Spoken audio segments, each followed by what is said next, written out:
Wouldn't it be nice if you could eat a good food with a bad food and then the good food would cover for the bad food when it got to your stomach?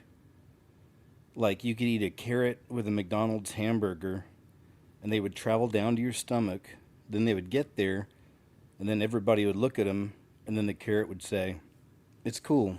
He's with me." My fake plants died because I didn't pretend to water them. But at least I know a lot about cars. I can look at a car's headlights and tell you exactly which way it's coming. And I sometimes fear that animal crackers make people think that all animals taste the same. And I recently bought a $7 pen because I always lose pens and I got sick of not caring.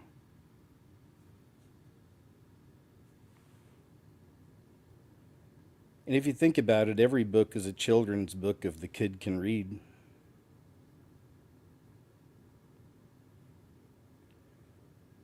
A friend of mine wanted to be an actress, but she never made it. She does live in a trailer, so she got halfway. She's an actress, she just never gets called to the set. And these are just some things that I wanted to share with you, if I can speak. My name is KJ Osborne, and I want to welcome you, yes, you, to the show. Thank you guys so very much for being here for another episode of KJ's What Happened. Looking back at the week, definitely some interesting trends in the news we'll talk about today, and as usual, a cornucopia of things. A mix. There'll definitely be a mix. There's always a lot going on. I'm still got this kind of respiratory cold thing going on. It's now going on a couple weeks. So how are you all doing out there? Hope you're doing good. Hope you're feeling all right. Um, oh, also we had a live show last night, so thank you for joining me there. If you weren't able to, please do check it out. And oh yeah, I hope you had a great Thanksgiving also, because I know not everybody was at the live show last night, but we talked a little bit about it. But yeah, I hope you had a good Thanksgiving. Everything went well. Hope you have enjoyed your holiday and your time with friends and loved ones. Right? So good. I have a new video almost ready, but the holidays came, so it'll be up this week coming up, and of course the Uncensored Show Monday on Grumble, and yeah, I'll post a show for next Friday too. We'll get something going. So that's about it. Kind of catches us up. Once again, thanks for being here, Tamara. Thank you so much for being here, my friend. Hope you're doing well. And Christopher, Static Driver, Anti Dumbass. That's his name, not mine. But man, my brother, thank you so much. Seriously, just your generosity, just always appreciated. I never expect it, you know that, but just thank you so very much, man. Your generosity, you're a kind support. Much appreciated, man. Thank you so much. Very kind. All right, so I think that catches us up. We have plenty to get into today. So once again, thanks for being here. Hope you had a good week, some good, maybe some time off of work, whatever it may be. And once again, surrounded by friends and family, right? And loved ones. Did you see Stranger Things? That's been a big deal. They started it back just recently. I don't have Netflix anymore, but there's other ways you can find things. So I'm sure I'll find a way, but I'll be checking it out because I've watched all the other seasons. And I always do videos on it too because there's always plenty to cover on those shows. So I'm sure I'll do some on this season. And they're doing it smart. They did three. They released three for Thanksgiving. They're going to release three for Christmas and then three for New Year's. So covering all holidays, people can get together and binge the episodes, and it's pretty smart, I think. All right. Anyway, enough about Stranger Things. We'll do a few headlines here from endtimeheadlines.org. This is really the numbers here are interesting. Scientists claim new pill will give you 150 years. And correct me if I'm wrong, but isn't that biblical? Isn't that way back that most humans lived that long, up to 150 years in the beginning? Wasn't that the average? And is that a number from the Bible? Please let me know. I haven't pulled up chat yet, but please let me know in live chat. I feel like that was the original age that people would live. And then, then mankind screwed it all up. You know what I mean? Let's see here. Oh yeah, and hope the audio is coming in good and clear for you guys. Should be, should be. So yeah, I'm gonna look in live chat and see what y'all say. God said 120. Okay, thanks, Jonathan Hamilton. But then some for 500 from 1979 Rhino. Methuselah lived 969 years. Thanks, Christine Ritchie. So good one, good answers. God gave Noah 120 years. Thanks, Tamara. Good, thanks. Cool. Okay, good, guys. Appreciate it. Very cool. So there we have it. This is from a podcast. You can check this out if you like. I'll just read a little here. It says in tonight's podcast, discussing new pill created by a Chinese company that's claiming that it will enable humans to live to over 150 years. We'll discuss how the elites are pushing for immortality with everything, blah, blah, blah. Okay, got it. All right. Very interesting. Go check that out on endtimeheadlines.org. Really cool website, I think. I utilize them all the time. Memphis residents fear Elon Musk's supercomputer is making them sick. On the banks of the Mississippi, a sulfurous stench hits the back of the throat near Elon Musk's Colossus, the largest artificial intelligence supercomputer in the world, appropriately named Colossus. Housed in a warehouse guarded by CCTV cameras and an imposing fence with a row of Tesla Cybertrucks parked outside, Colossus is named after a 1970 dystopian film about a computer that seizes control of the United States nuclear codes and enslaves humanity. Oh boy. Was that War Games, I think? I don't know. I don't think so. I guess maybe not, but it sounds similar. Inside, hundreds of thousands of processing units, the systems used to power AI, are whirring away on neatly stacked shelves to produce Grok, a chatbot which Musk hopes will soon overtake ChatGPT as the most advanced large language model. Early versions of Grok have had troubling issues, parroting racist language from social media and praising Adolf. The chatbot's successes include the creation of an anime-style girlfriend named Annie, designed to chat to lonely men. And I showed you guys that. You've probably seen it before. I know we covered that a little bit once. When completed, Colossus will require 1.1 gigawatts of power, about 40% of the energy consumption of Memphis on an average summer's day. It will pump 1 million gallons of water equivalent to 1.5 Olympic-sized swimming pools to cool its processors each day. Although these statistics seem extraordinary, what's happening in South Memphis is a vision of America's economic future. Despite fears of a 2008-style financial crash, investors are pouring hundreds of billions of dollars into AI, and big tech tycoons are competing to build data centers at a frenetic pace across the country. And then there's says it was after the release of ChatGPT in 2022 that Musk realized OpenAI chief exec Sam Altman, his former friend turned competitor, had stolen a march in the AI race. All right.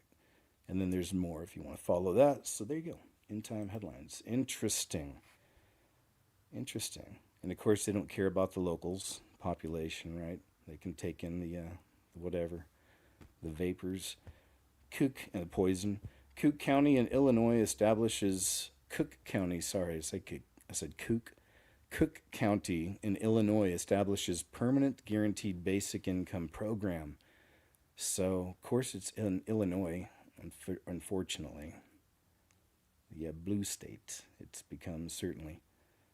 The second largest county in the United States, that's a big deal, has established a permanent guaranteed basic income program after the success of a previous pilot version. The Cook County Board of Commissioners unanimously approved $7.5 million for a permanent guaranteed basic income program last week. Chicago, the largest city in the Midwest and third largest in the country, is the county seat for Cook County. So there you go. No surprise there. Man. But see, that's coming for the world anyway. Like once they turn everything digital, there'll be a kind of a form of a collapse.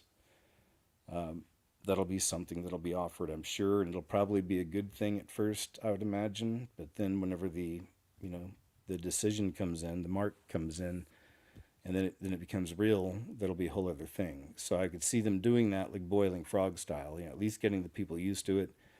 You know, most people are probably going to need it for a short period of time. Maybe they say we're getting all this corrected to the financial systems and da da da, and we just need this much time, and so here's a basic income for you, you know, something like that. I don't know how they'll do it, but it seems like perhaps, right? And then they get people used to it, man. You know what I mean? And then next thing you know, it's like, oh, you're going to lose it if you don't do this, if you don't take it. Take this, boop, whatever form it's going to come in. Guaranteed basic income programs have become a trend across the U.S. in recent years, with more than 100 pilots launched since 2018. Mayors for Guaranteed Income grew into a coalition of 150 mayors advocating for pilot programs that offer low-income participants up to $1,000 a month. But then again, you know, you become a government slave too. You know this, with no strings attached at first. The group has pushed pilot programs that have been adopted by municipalities across the country. Once the largest publicly funded program in the nation, receiving $42 million in federal funding from the American Rescue Plan Act, the Cook County Promise Guaranteed Income Pilot, what a title, provided monthly payments of $500 to 3,250 households for 2 years with no strings attached at first. All right, so we'll see. All right, there you go. Definitely really low income people, really struggling. You know, they're gonna jump on board. I mean, you know, why not, right? But then we'll just kind of see how it goes. I wouldn't do it because you know digital ID is going to come in with all this stuff too. Eventually in America, it's already happening in other countries, and that'll be a part of it. Hey, you like that money we're giving you? Yeah, I do. Okay, well, digital ID. You know, and that'll just be the beginning. Nearly 500 earthquakes have struck Alaska over the past 7 days. Wow. It says Alaska typically experiences a high level of seismic activity. While almost 500 earthquakes in a week may sound like a lot, it isn't unusual for the state. Yeesh. Didn't know that. It says, in fact, overall, we've actually been seeing lower seismicity this year compared to many previous years. So last week's numbers aren't particularly notable in the broader context. Alaska Earthquake Center shared this data on Wednesday. All right, got it. Still, to me, that's a lot of quakes. That's a lot of quakes. I had the pleasure of living in Alaska many years ago. Kodiak Island, Kodiak, Alaska. Bible sales continue to explode while a record number of Americans are ditching religion. Many Americans have lost faith in organized religion, but according to recent data, they still love the good book. So see, that's a good thing. Sometimes the headlines are misleading, but you know, people breaking away from organized, you know, traditional religion, stuff like that, and just getting their own relationship with the Lord, or focusing only on that, you know, their real relationship with the Lord, maybe keeping it at home, having Bible studies with the family, you know, all that.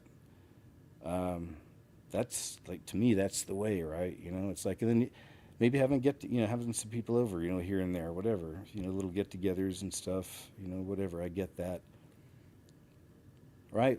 But you know, people getting more away from the religion and focusing on the relationship, which is what it's all about, right? It says as of September, Bible sales were up 11% this year over 2024, part of a continuing boom in Bible sales. That includes 2.4 million sold in September as part of a surge that coincided with the death of conservative Christian activist Charlie Kirk, according to data from Circana, a company that tracks book sales. All told, more than 18 million Bibles have been sold so far this year. It says sales for Bibles have been steadily growing in the U.S. since 2021 and have set unprecedented annual sales records since 2022. Awesome. So there you go. This is good. I like it. Some really good news there. Love it. Says more than a dozen quakes rattled California on Thanksgiving. Says at least 13 tremors starting around 4:30 a.m. Pacific time and ranging from magnitude 1.0 to 3.7 were reported near the Geysers geothermal field in Northern California. So there we go. Get some more quake activity. I'm not sure what to think about this. Quentin Tarantino recalls laughing through the Passion of the Christ, and this is gross, but we're going to read here. It says, getting kind of turned on by the beating. I know, right? This is not good. Quentin Tarantino was laughing a lot the first time he saw Mel Gibson's 2004 The Passion of the Christ. He says in a new podcast, in which he also praised the film as one of his favorites of this century. Tarantino didn't laugh through the entire movie, mind you, just the parts where Jesus gets brutalized. Oof. He says, extreme violence is just funny to me, Tarantino said in the latest episode of the Bret Easton Ellis podcast. Says, and when you go so far beyond extremity, it just gets funnier and funnier, all right? Tarantino joined the podcast to share his list of his 20 favorite films of this century. The Passion of the Christ was number 15. You can listen to the full podcast episode to hear the rest of the first half of Tarantino's top 20 and all the rest. Ellis recalled that he first saw the film in a completely packed theater in which many people were weeping. Me too.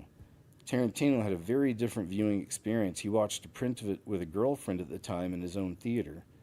He says to see that movie packed to the rafters, that movie in particular, all right, would have been fascinating, Tarantino said.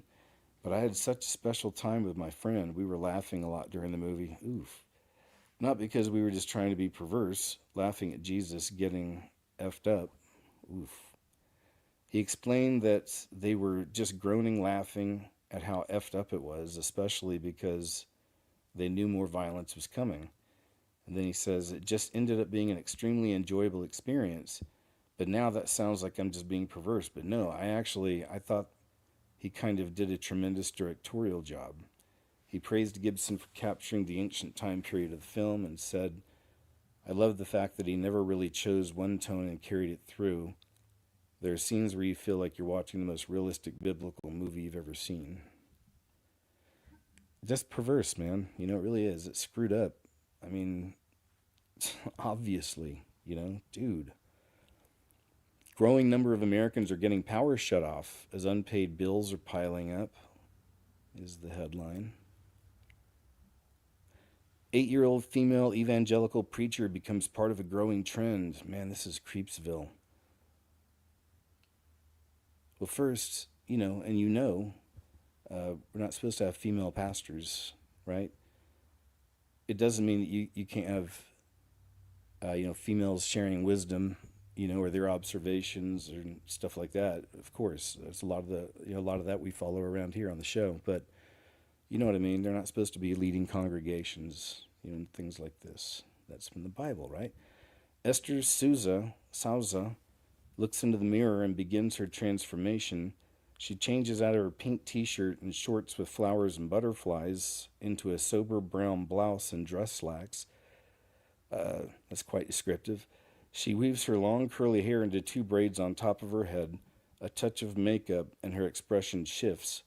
The easy smile gives way to a look of deep focus. My heart is racing, she says. She knows dozens of people are waiting for her. When she steps up to the pulpit of her father's small church in rural Sao Paulo state, the congregation leans in. Esther returns her listener's focus. Standing before an open Bible, preternaturally poised, she grips the microphone and starts to preach. Pain cannot corrupt hope, she promises, because suffering can be turned into a testimony. It's her own story. She describes the kidney infection she had in 2020, her 2 months in hospital, the wait for a transplant, the near daily hemodialysis, and how close she came to passing. Excuse me. Let me take a drink here. Hold on. It's all dry up in here. It's cold outside, and you know how that works. It says some of the congregation sob, some cheer. They believe she's a miracle. Esther raises a hand toward the heavens, takes a deep breath, and releases her core message. She said, "The doctor said no, but God said yes." The congregation erupts in tearful cries of hallelujah and praise the Lord. Esther is 8 years old. Her mother will upload her sermon to the child's social media accounts, which have nearly 2 million followers. One video in which she delivers the same testimony on the venerable Brazilian variety program Show de Calores has more than 11 million views. Esther is one of several children helping to spread evangelical Christianity in Brazil, a movement that's blending youth, faith, and social media to win souls. Well, I don't know. I'm going to look at y'all. What do you think here in live chat? What's your feelings on an 8-year-old little girl, leading a congregation? What do you think? Creepsville. Hey guys, good to see you. JMP11, NY Debs. Good to see everyone. 3 Lucky. No. Yeah, I agree with you. Bad stuff. Bad idea. Dangerous, Director behind new UFO documentary believes Trump could confirm the existence of aliens. And I've heard that before too. Let me see. Have we seen a video about that? Let me see where this is from. Independent.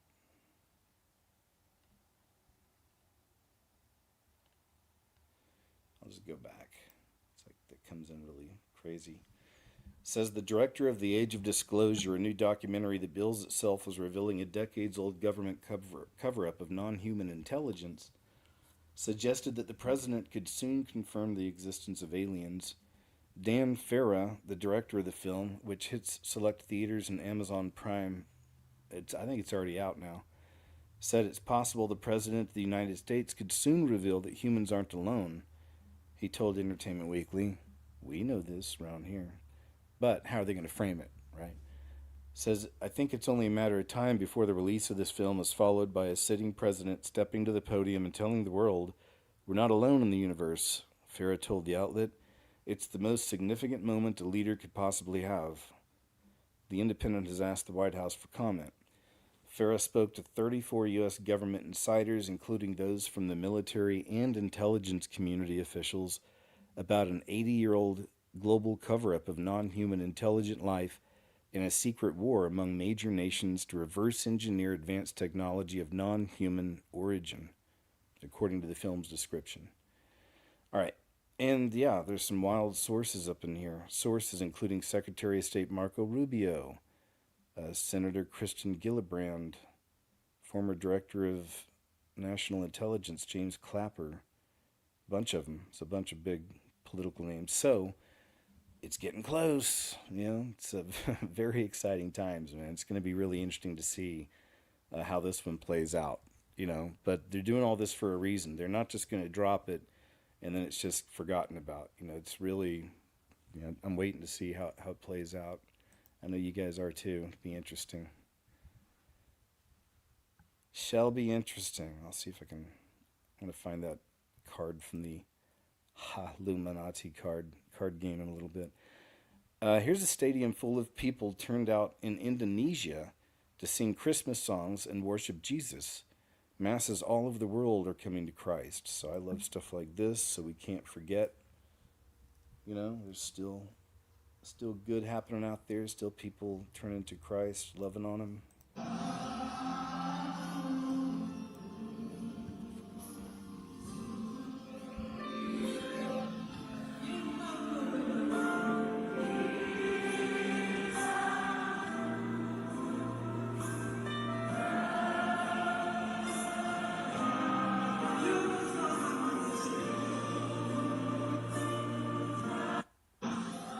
Good. Good. Love to see it. And you love to see it. Old video of Tupac before he got into character. And yeah, this hasn't been, labeled as an AI or anything like that. And I'd seen this long time ago. So that's why when I found it again, I'm like, oh wow, definitely have to share this one. So, yeah, this is an old video of Tupac Shakur. Remember the gangster rapper, man? Little tough guy. But this is before he got into that character. So just another example of how most things are an illusion, right? Okay, my name is Tupac Shakur, and I attend Tamalpais High School, and I'm 17 years old. Okay. Do you like being 17? It's like 17 is such a weird age. It's such a in the middle age. You're not 18 yet, and you're older than 16. So. But I like it. It's nice. It's like a learning stage for me. Do you wish you could be 18 and when you get some more rights? Well, 18 will bring lots of responsibilities that I don't want, but it'll bring respect that I feel like that's the only way I can get it. I try to be as mature as I can be and demand it wherever I can get it. But 18 is like you're an adult. You like today when I had to sign the release form, I felt so bad because I couldn't sign it myself. I had to go and get my mother's and all that. But 18 is it's just society's way of saying that you're ready. But 17, like I think I'm ready now, as ready as I'm gonna be in this world. But so it's okay. I guess 17 is alright. Right, right. Well, how do you think you're most like your mom? I'm most like my mom because I'm arrogant. Totally arrogant. I agree. I have to say it. Like at work, I can't hold a job. I just quit my job today, actually, because I wanted to come and do this. And they wouldn't let me. And I felt like it was important, and it was more important than serving pizza. And we had enough people, so I felt like since I'm an actor, they should understand. They should have let me do it, but they didn't. And then I had a cold, so they were making me work in a freezer. And I'm really not one to be disrespected, and I felt like that was disrespectful because I asked to go. So I quit, and he told me I couldn't quit, and that even made me hyper. I'm arrogant, so when he told me I couldn't quit, and we had all these customers, I chose that time to jump on a soapbox, grab my leather jacket, light a cigarette in front of him, smoke, and leave in the middle of a rush. So that was natural. That's arrogance at the top. That's what I think I'm most like my mother. And she likes it. She'll see it in me and know it. And we clash a lot because I'm arrogant, she's arrogant. And you should see us when we get in our little attitude moves. Yeah, right? Wowzers. So that's not what we were sold, but that's a whole other side of that hip hop industry, rap industry. As we know now, like it's become so much more obvious that there's a big LMNOP element to it all. Watch this. That's the command from the top of this. Watch this. It says you're the product. Remember when we used to own things? Your music lived in your CD case, your photos were printed, your car, your movies, your stuff are yours. Now, you don't own. You access, you subscribe, stream, rent. Even your creativity runs on borrowed platforms. They call it the convenience era. But let's be real, it's the control era because when you don't own something, you don't make the rules. Miss a payment, it's gone. Change the terms, too bad. Your tools freeze, your files vanish, your account resets. You think you're the user? No, you're the product. And they're selling you back to yourself. That's why in business, in brand, in life, ownership matters. Own your email list, own your systems, own your ideas, because if you don't, someone else will. Remember when we used to own things? Some good points. Thanks, lady. Some good points. Yeah. I like it. And moving on, lady. Moving on. 6.5 million burgers in a single day. So this goes back to the one that, I always go back to when I find it. I'll always play this one again. It's short, but good questions. And then since the whole Campbell soup thing came out, man, that's a big bummer. I know I've got a couple clips on that today, but that really was a big bummer because that's something that I actually usually will have. Especially, I have some now. I had some. I'm not using it now. But because I've been kind of not really sick, like it's just a more respiratory thing, I guess. But either way, so good old, home style, just like Grandma used to make Campbell's homemade soup. chicken noodle soup. It always just kind of, reminded me of being a little kid, and I was always given that and told it'd make me feel better, and it did. Maybe it's a whole placebo thing. You know what I mean? And now that's totally ruined because I guess one of the higher ups was caught on video talking about it, and you've probably seen this by now. We'll check it out in a little while. I don't want to spoil anything. We'll get to it in a bit. Until then, we'll go back to this one, though. This is about McDonald's, and it's a good question. And now we find out there's ways they can create things that taste like meat but aren't, right? This man is asking the public a very simple question. He says McDonald's sells 6.5 million burgers in a single day, yet he has never seen any massive cow farms, cow rearing centers, or large slaughter facilities where huge numbers of cows are kept and killed to produce all that beef. So I was curious the other day and found this online. McDonald's sells 6.5 million burgers in one single day. That's 195 million burgers a month. Now, I don't know about you, but I don't see cows lined up around every corner waiting to be turned into patties. I mean, seriously, do the math. Even if you stretched one cow into a bunch of burgers, you're still talking millions of cows just to keep up. Every day. So I started asking myself, where are all these cows coming from? Is there some secret super ranch hidden underground? Are they growing cows in labs, cloning meat behind closed doors? People laugh it off, but think, when was the last time you even saw a cow farm big enough to supply this madness? I know. So we start thinking about that, and oof.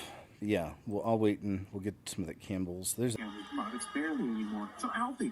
Now that I know what the in it, even in a can of soup, I look at it, look at meat, bioengineered meat. I don't want to eat a piece of chicken that came from a 3D printer. You? The recording allegedly Right. of Campbell's VP and Chief Information Security Officer Martin Bally. He has no filter. Bally, along with another supervisor and Campbell Soup Company, named in a lawsuit filed Thursday. The suit claiming Bally made racist remarks, admits to coming to work high, and Garza fired for coming forward. What do you think about the things that he was saying? Oh, just pure disgust. Garza says he usually worked remotely for Campbell's headquarters, based in Camden, New Jersey. But thinking he'd be discussing his salary with Bally, he says the recording taken in person at a restaurant. They couldn't think for the themselves. I'm like, you dumb Garza says he felt sick after the rant, deciding to go to his direct supervisor in January, keeping the recordings to himself. He had never had any disciplinary action. They had never written him up for poor work performance. Garza says no one at Campbell's ever followed up, and it's taken him 10 months to find a new job, calling the way the canned soup company handled it simply terrible. They have a motto, like we treat you like family, here at Campbell's, come work for us, we treat our employees like family. That's I'm looking for something here because I see sixes. I see 2 6s. Look at that B now. It's a total 6. So I'm trying to see the whole can. not the case. We did just receive a statement from Campbell's. It says, quote, if accurate, the comments in the recording are unacceptable. They do not reflect our values and the culture of our company. We are actively investigating this matter. So there you go. But yeah, no, I have made my own, and I'll be able to do that. I have a crock pot, and I love using that. And I just made chili not long ago. But yeah, that is the best idea. I'll get my own ingredients and make my own. It's the way to do it. I like using egg noodles whenever I make it in a crock pot. Chicken noodle soup.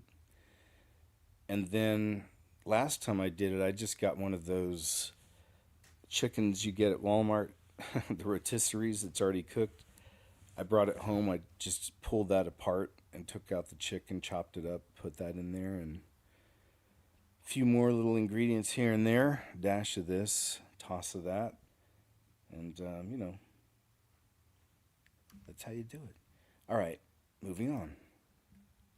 And if any of you have a really good crock pot chicken noodle soup recipe, please let us know in chat.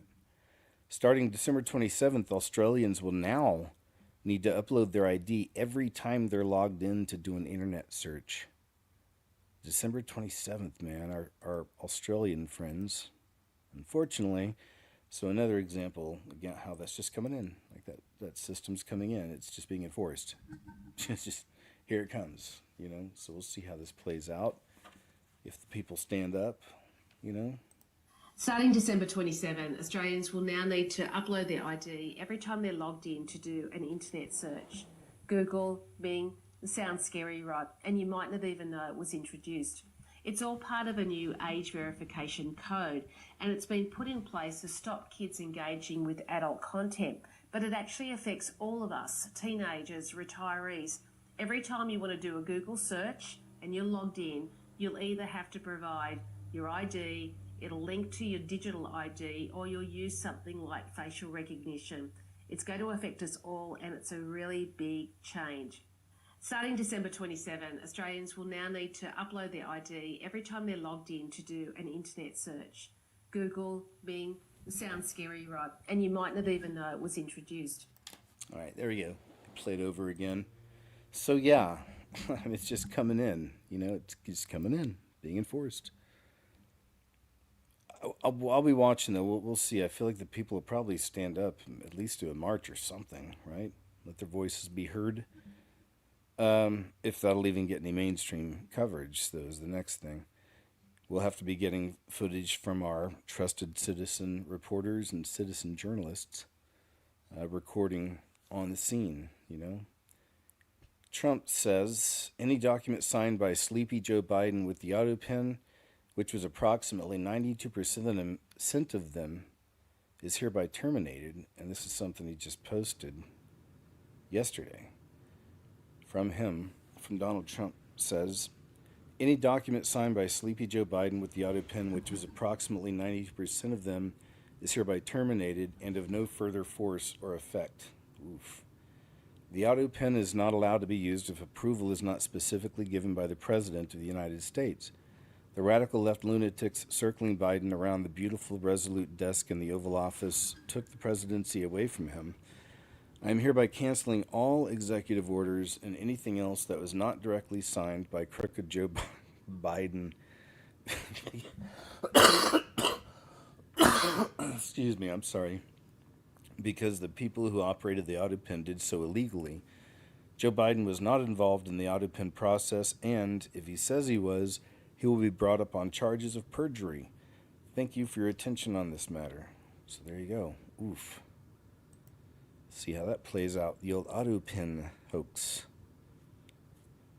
Representative Tim Burchett calls for federal income tax to be eliminated after President Trump pulls in a record, are you ready for it? 33 billion in tariff revenue. So it's mainly just pointing out that number keeps popping up, doesn't it? AI, and if you know, you know, right? AI gospel ghost tops charts. Solomon Ray unmasked as another AI fake. Have you guys seen this? A Mississippi-made soul singer named Solomon Ray has stormed to #1 on gospel charts, only to be quickly exposed as a fully AI-generated phantom, sparking outrage from Christian artists who decry the spiritless, in quotes, imposter as a crutch, robbing music of divine inspiration. Exactly, right? It's like, you know, just the way AI is now, and it'll keep getting that way, is it doesn't matter. People who have God-given talent work their whole life to, you know, get where they want to get with, you know, their art, whatever it is. It's like, doesn't matter anymore, you know. It takes people years to create things or to have their things be seen, you know, whatever it is. And now it's just, you know, you can be a dum-dum, a bozo, you know, just chilling on your couch, press a couple buttons with AI, and it's like, you know, you're creating masterpieces. You know what I mean? It's right, like, you know, it's just part of the dumbing down thing too. Unfortunately, let's listen to some of this. I'm guessing we can listen to it. I'm guessing we'll listen. I don't know if it'll be a copyright thing or not on this. We'll listen to a little bit of it. Just a fancy way to cheat, but they don't know for what I prayed all my heart off in this beat.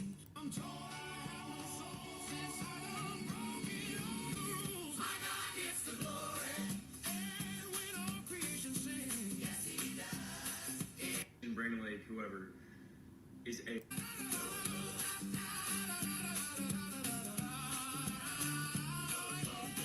#1 album right now for Christian music on iTunes, and the #2 top singles over Elevation, Brandon Lake, whoever, is AI. And I hate to even bring attention to this, but I want to just let you guys know this is out there. And I think it's important that we just pause a little bit and kind of ask the questions of like, is it something that we want? At minimum, AI does not have the Holy Spirit inside of it. So I think that's really weird to be opening up your spirit to something that has no spirit. So what are we doing about this? Are we rejecting this? Are we championing this? I personally will not be listening to this. I already don't listen to secular music, and I'm sure not going to be listening to AI Christian music. God bless you guys, and yeah, just want to bring that to your attention. All right. Thanks, kid. Appreciate it. Yeah, but there's been even a country song just came out, AI, and it did really well. I mean, so they're hitting all the genres are getting hit right now.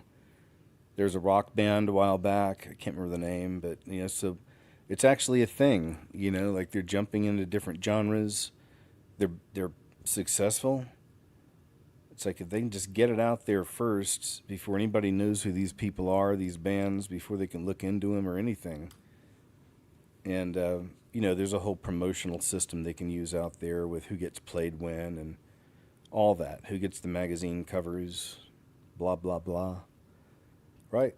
So they can just kind of like inject it in there. Sam's Club, Black Friday scam. Yeah, so I don't know. How was Black Friday for you guys? I didn't really do anything. I didn't go to any shopping or anything. We had our live show last night. But Black Friday, kind of traditionally in America for a long period of time, it was even a very dangerous time. I mean, there'd be so many, the crowds would be so enormous. I mean, people would be stampeding each other. People throughout the years definitely have left this life because of Black Friday. Lots of bang bangs and pew pews and things like this. And I mean, you can go back, look at some of this. I remember years ago, even making kind of a montage video. You know how I still do it sometimes, a montage video of all the people kind of, going crazy for Black Friday and people fighting over objects and all this stuff. And so, yeah, I remember that. So that was a thing because it was that common, it was happening a lot. They would have like full security as time went on out there at some of these places. And, you guys remember, right? It was crazy. Well, man, those days are long gone, which is very interesting, huh?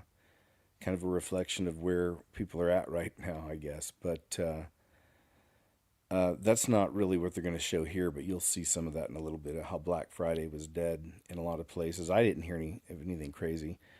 But check this out. So these bins are on Black Friday sale. But what does that really mean? What does that really mean, though? This is the Black Friday deal. $15.98 for this 40-gallon, right? Behind it, it's cheaper. They are scamming us, guys. It's $1 cheaper. This is Sam's Club. Can't believe it. That's messed up. You got to admit. And that's just one of, I've seen others too. I don't know if there's some more in this thread. I'm not seeing anything, but all right, we'll move on. It's messed up, right? I mean, seriously, really, guys? And this gentleman is asking if you're experiencing this, and I'll let him explain. What the hell is happening lately? But people are getting weird. Like every time I go out, someone's either pissed off, staring you down, or acting like basic manners are now optional. You go to the store, everyone, looks like they're one bump away from throwing hands in the produce aisle. You hold the door open for somebody. They walk through it like you owed them that shit. When you're driving, people are cutting you off, brake checking. acting like their day is more important than everybody else's. And it's not just anger, it's jealousy, it's bitterness, it's envy. You can feel it coming off of people. I mean, you post something good happening in your life, people get quiet. You post something bad and they're suddenly watching real close. That alone should tell you where people's hearts are at right now. And the thing is, nobody's hiding it anymore. People are sloppy with their negativity. Their energy's loud as hell. You don't even have to guess. You can see it in their face before they even open their mouth. The customer service, dead. The cashiers look like they're fighting demons. Half of the customers look like they brought theirs to share. And every day feels heavier. The grocery trip, the workday, the errands. Even standing in line feels tense as hell. Everyone's burnt out. Everyone's jealous of something. Everyone's mad at life and taking it out on strangers. And honestly, it's getting obvious, real obvious. The energy is shifting, and not in a good way. People are turning cold, quick. And if you've been paying attention, you've seen it too. But that's where I would interject that's why, as followers of Christ, as children of the Lord, in this life, we are supposed to be a light.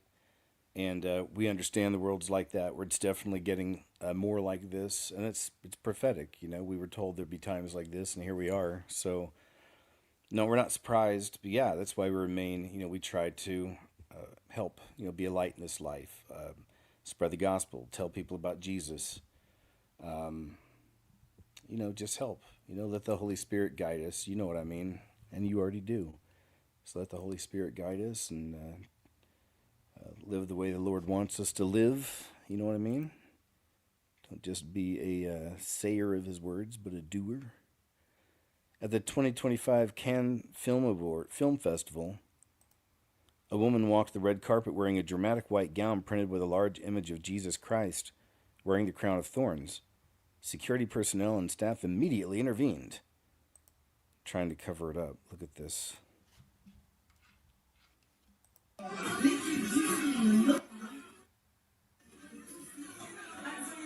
That's an awesome picture, though. Look at that.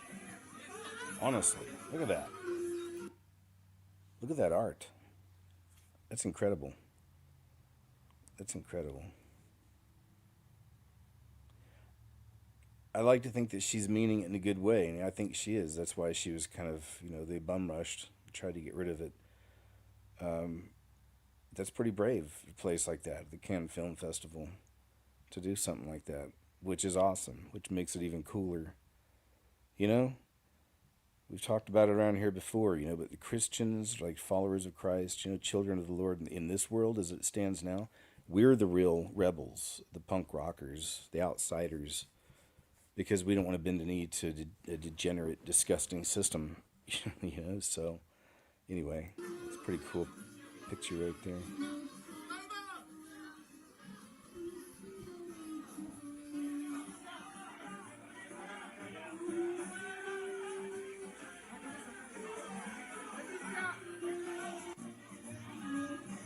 She's like, leave it alone.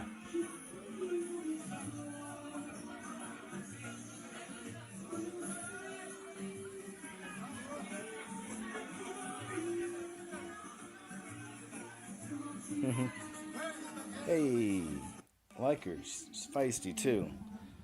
Gotta be in a crowd like that. All right, there we go. Good stuff, though. Nice to see. Nice to see. Well done. Good representation, I think. A place that needs it. It convicted so many people. Oh man, this clip was just, I've watched this over and over there for a little bit because it's just such a trip. It's kind of cool. Mr. Rogers, definitely for the Gen Xers out there. A lot of us grew up with him. And if we weren't watching him, somebody where we were staying or whatever, they were watching him. So anyway, Mr. Rogers, though, Mr. Rogers invites his wife and 2 sons onto the set. I don't remember ever seeing his wife or even knowing he had children. I mean, it makes sense, but anyway, let's check this out, though. Yes, now this is my wife and 2 sons. I want you to meet them. Come in. Hi, Dad. John Rogers, hi. Hi, Dad. Jamie Rogers. Hi, Troya. Like to know my friend, it's Mrs. Rogers. Gotta look at the thing. Okay, it's feeding time. How do you like that? Just a bit. Good, John. Gonna do some, Jim? He scared one away. Did it? Did it come up? Did you see it up to the top? You know how they go when they eat. Oh, there one got one. Uh-huh. Yes, now this is... That's so cool. I don't know. I love it. Love it. Mr. Rogers, ladies and gentlemen. Unfortunately, Tom Hanks played him in a movie. I never watched it. This says Project Beam with the blue activated, ? Woman in New York films, quote, Jesus Christ walking in the sky. So see, I don't know. It doesn't always have, I think the beam will be something much bigger and more obvious. It's not going to be something, like this. I don't believe in. I've shown y'all the things we call the ghost lights, right? And those keep popping up all around the place, and people are noticing. So I think that's a good example of it's a literal beam, a light beam shooting down, and it has to have clouds. That's the only time you see them, But man, this was a cool one. I like this one. We set this aside because it's also kind of another cloud walker. We had a live show a while back where I just showed a bunch of the cloud walker videos I've been collecting. Could have been a lot of people have been seeing large figures, humanoid we'll say, but human-shaped figures walking in the clouds. It's been some amazing catches. Oh my God, he's in the sky right now. I'm not even kidding. He's walking in the sky. He's walking in the sky. This is literally him right now.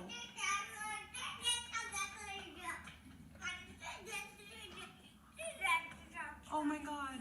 He's literally walking in the sky. I literally see him. You see it?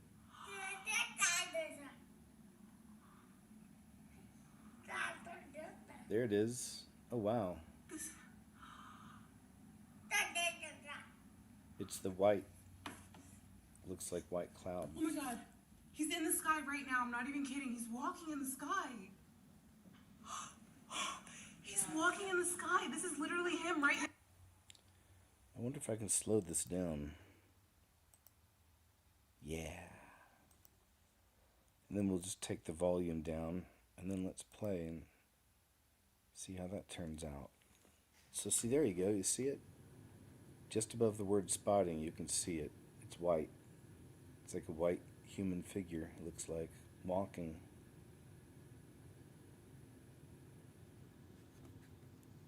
There you go. That's a good shot of it, too. You can actually see it moving.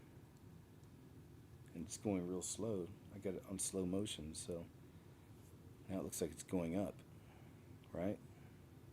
Look at that.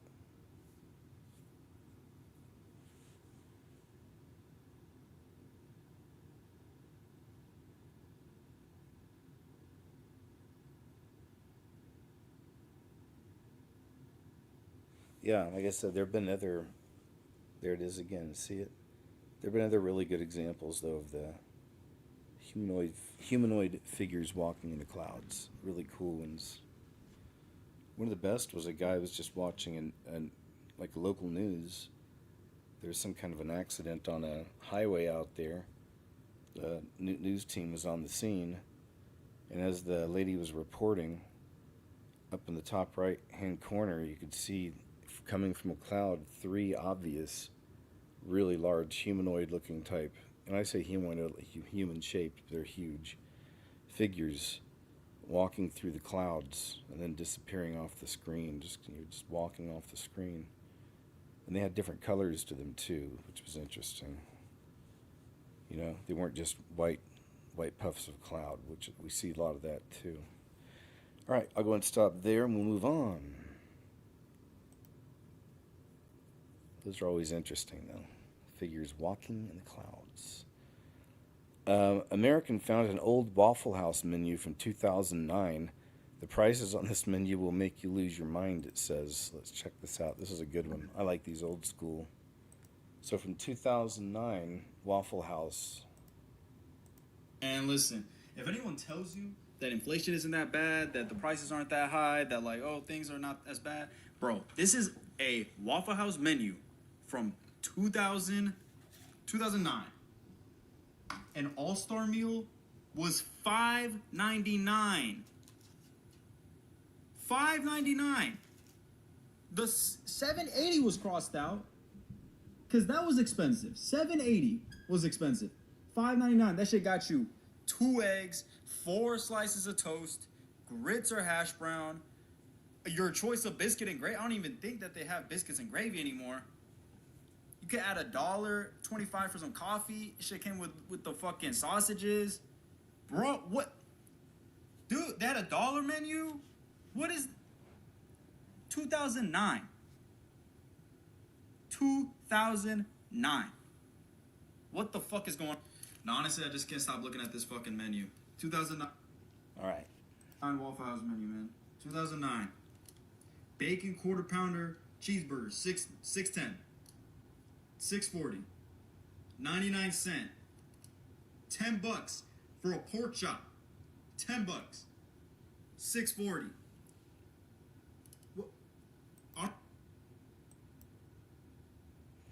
Let's go look at some. Grilled Texas bacon, egg, and cheese melt plate. $5.35. Man, that's nice. Look at all that though. $5.99 for that all-star special. Wow. If you're feeling down and a little bit blue and you want to feel like an all-star, if all that up there for $5.99 doesn't get you there, you might need to seek a therapist. All right, we'll move on from this. Prices, though, it's pretty interesting, huh? I haven't looked up what the recent prices are. If anybody does, let us know. There's a huge difference. Whoa, this is a pretty cool one. Hearing a raven speak Russian is one of the most terrifying things this person has ever heard. I think we saw this last week, so I may have a couple from last week. I'll move ahead if we do, but this is still a good one. Do you guys remember this? Check it out. Привет, Карлуш. Молодец. Молодец какой. Молодец. Карлушечка. Карлуш, молодец. Молодец. Карлушечка. Сейчас очень много снимается сказок. Карлуш, ты меня перебиваешь. Ты в курсе? Конечно. Конечно. Карлушечка. Привет, Карлуш. Молодец. Молодец. It's interesting. Look how big that bird is, man. But yeah, they're super smart too, aren't they? I guess they're supposed to be. And there are other laws we're not supposed to take them as pets. You know what I'm saying? Yeah, here's a few from last week. Sorry, I thought I'd crossed over there for a little bit. Pulled up a couple from last week. It happens. It happens. Yeah, from last week. Thank you for your patience. Let's move ahead a little bit. Another one from last week.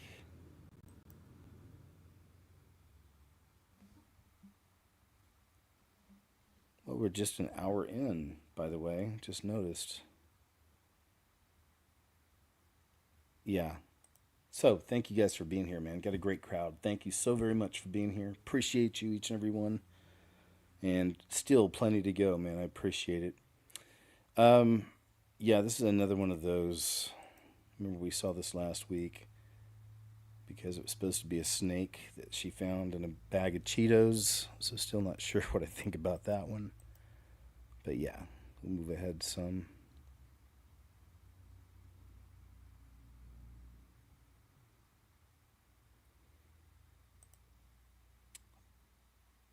I think we saw, yeah, this is from the 12th. Somebody was confronting that human.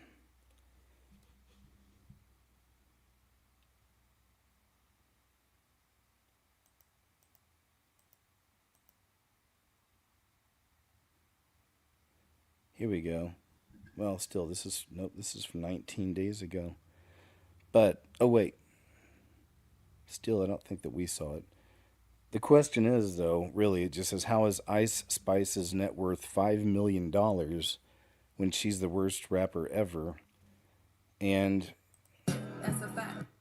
I got to be careful with playing her music and stuff, but yeah, she's just a weird one. She's the one that was sitting next to Taylor Swift at one of the ball games and was doing her, satanic symbolism and all that. Do you guys remember?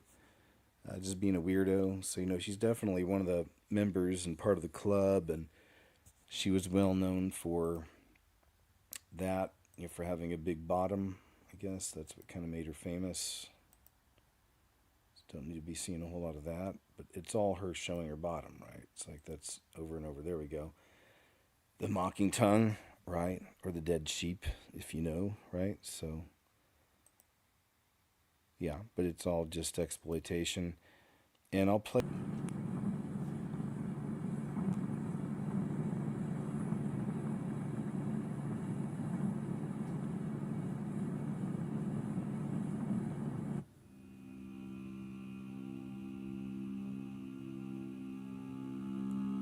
They synchronize, do all kinds of stuff.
There you go.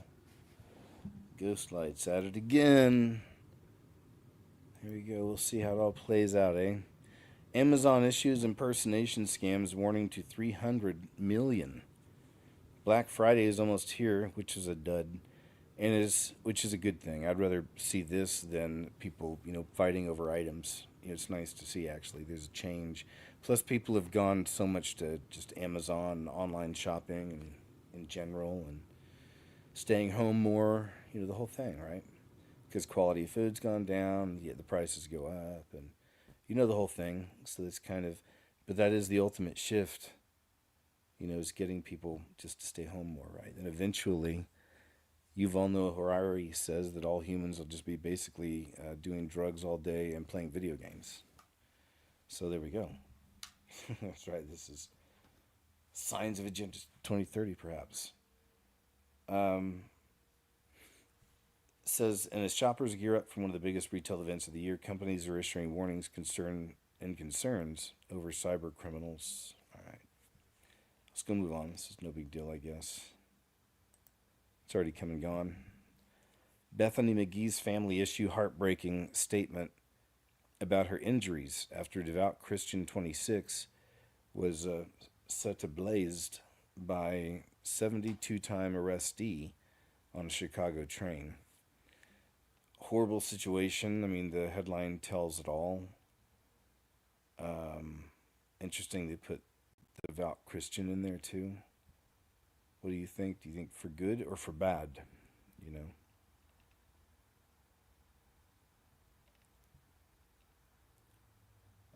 I don't know. Set alight by a lunatic on Chicago Metro train. Suffered burns 60% of the body. Wow. So definitely pray for this girl. Doused in gas, and then boom, put a light. But she managed to flee the train and survive.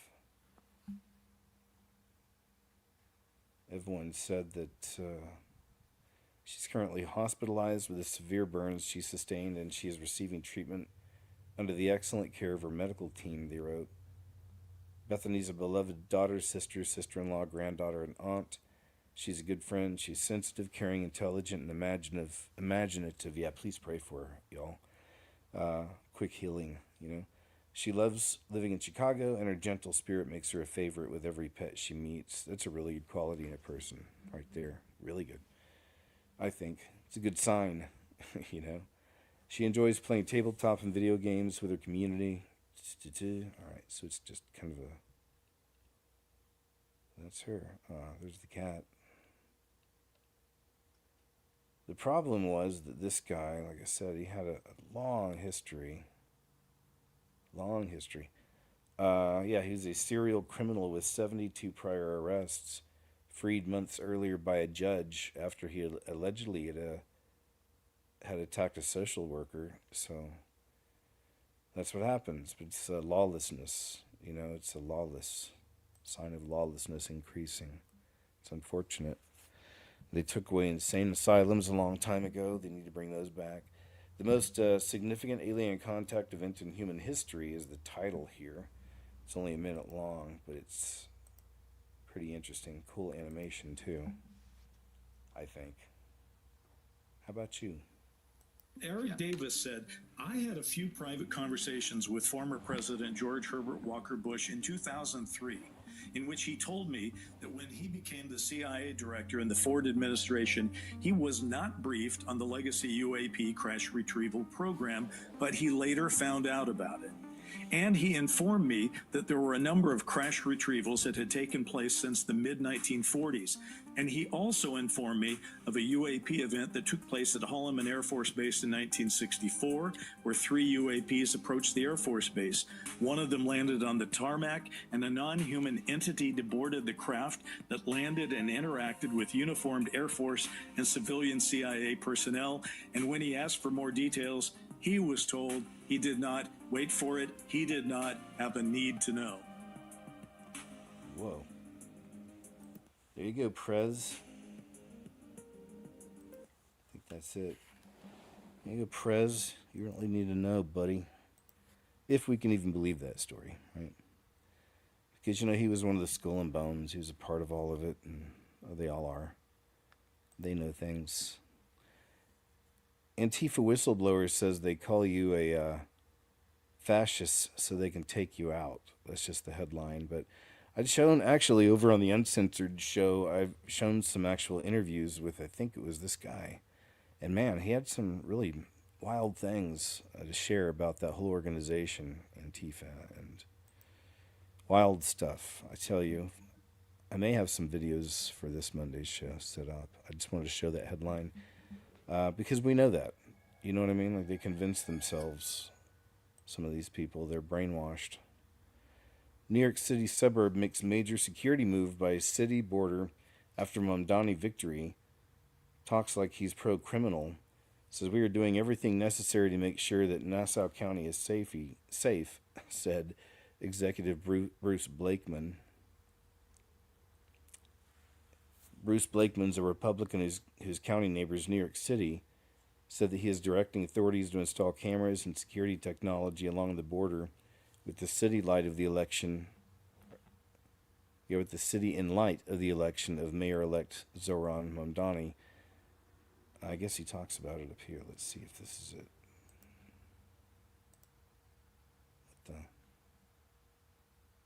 In Nassau County, we have 110,000 more registered Democrats than we do Republicans.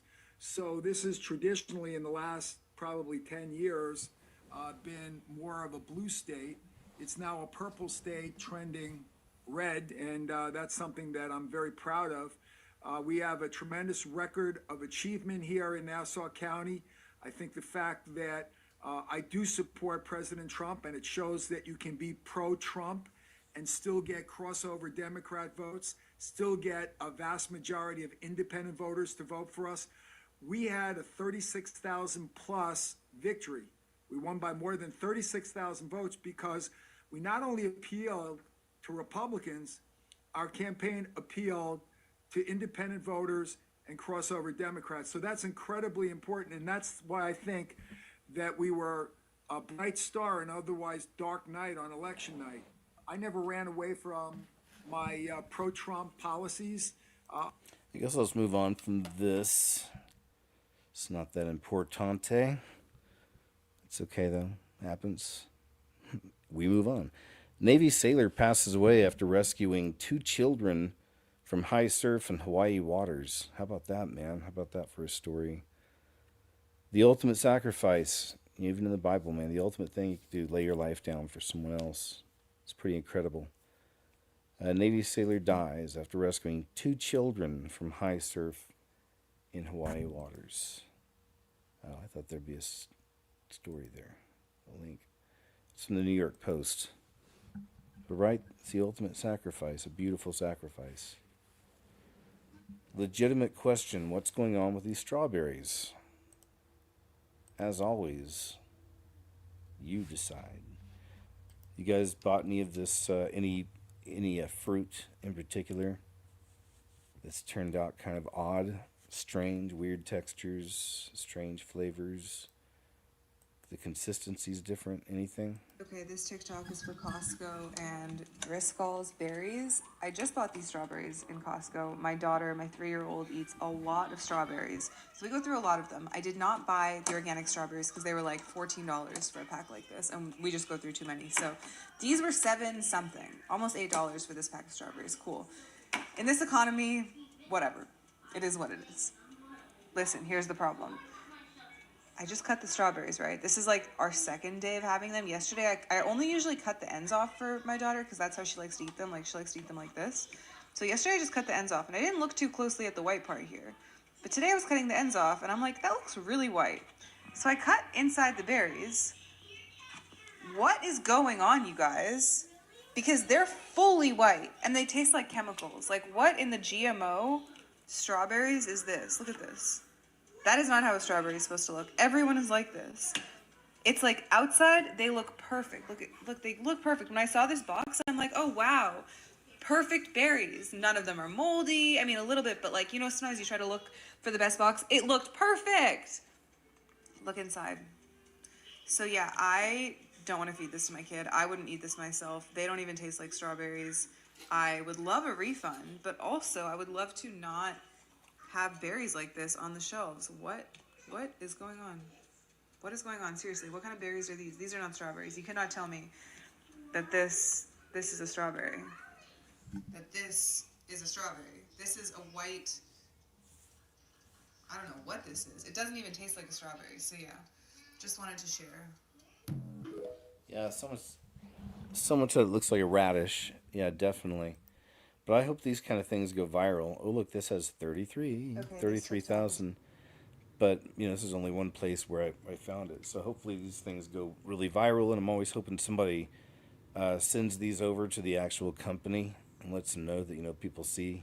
And, you know what I mean? And then you put enough pressure on the companies. That's where, I mean, it actually can work. You know, social media, cancel culture on some levels, used correctly, you know, can be a good thing, I think.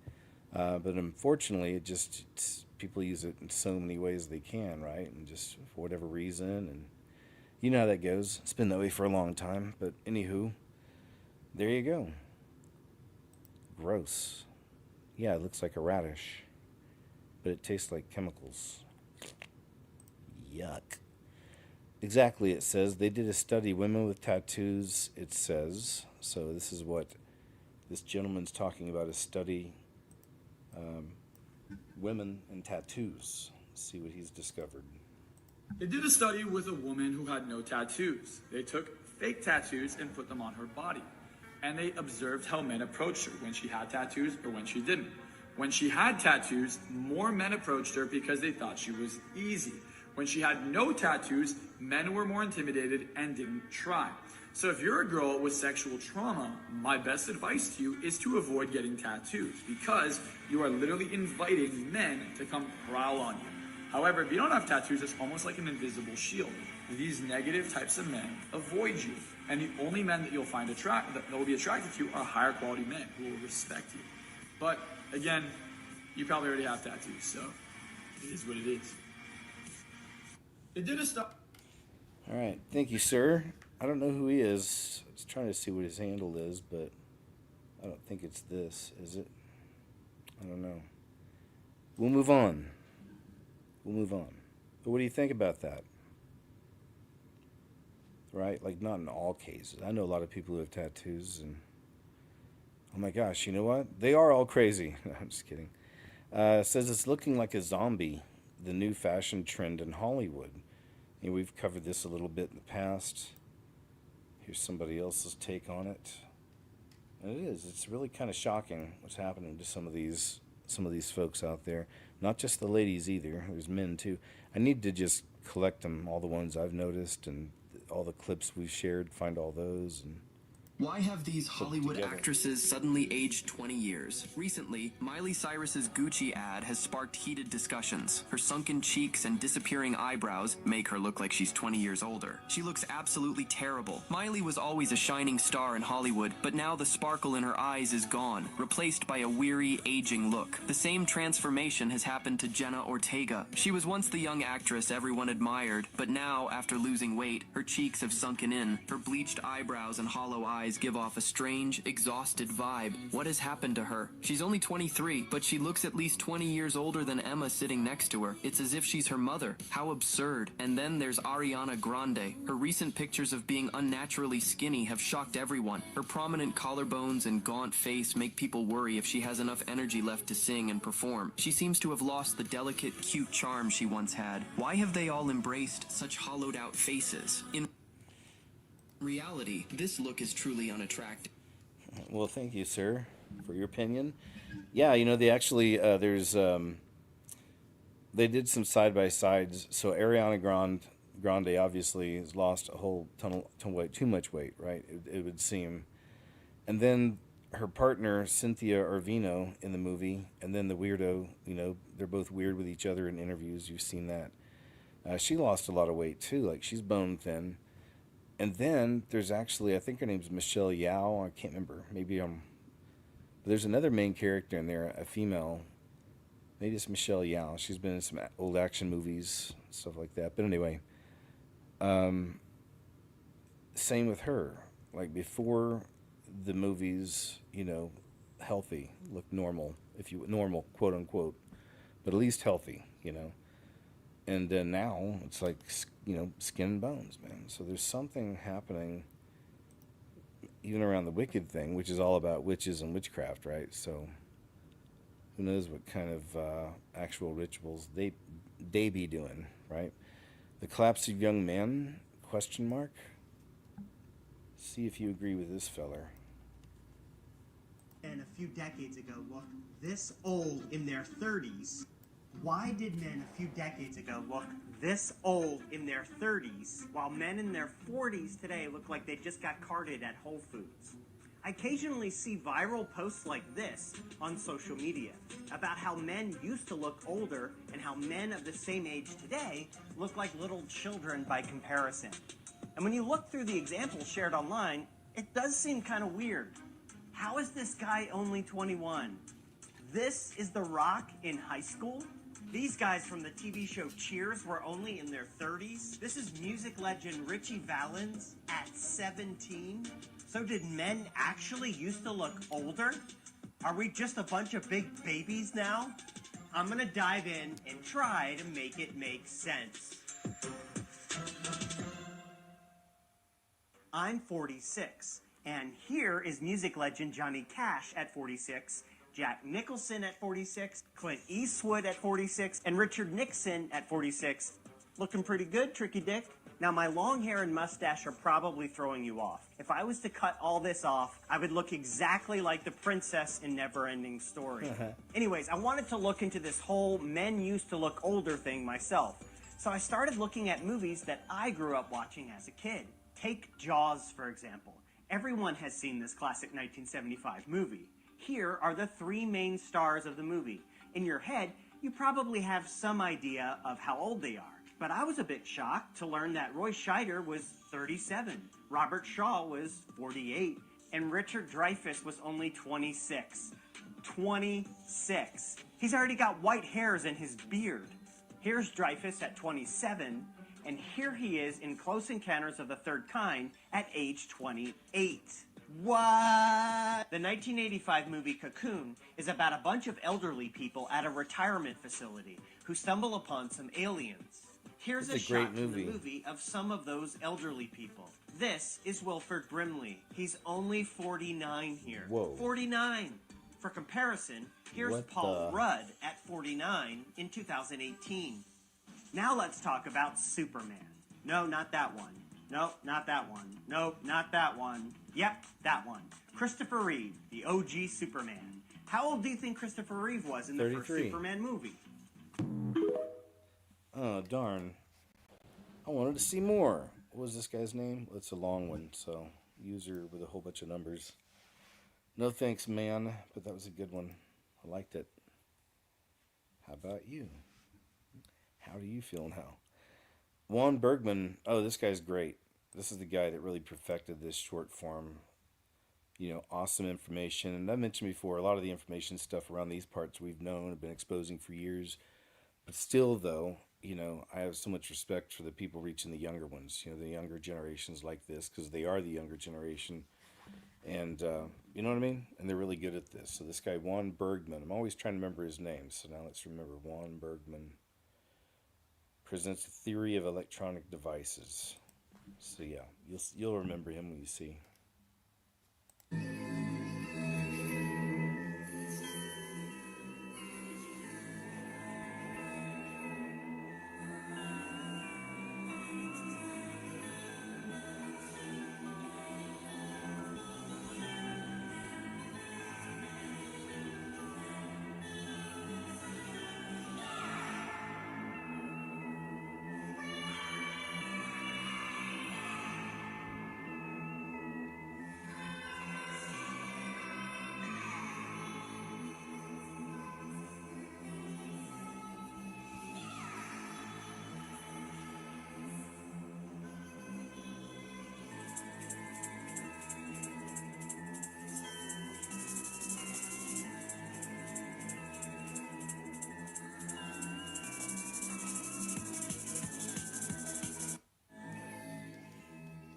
I know, that's a good one though, right? I haven't seen him in a while.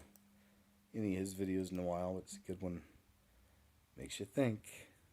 Makes you wonder. It says Rubio didn't cameo in Age of Disclosure. He confirmed the cover-up. So as you know, they just released Age of Disclosure. I think it's in the movie theaters, actually, if you want to actually go see it.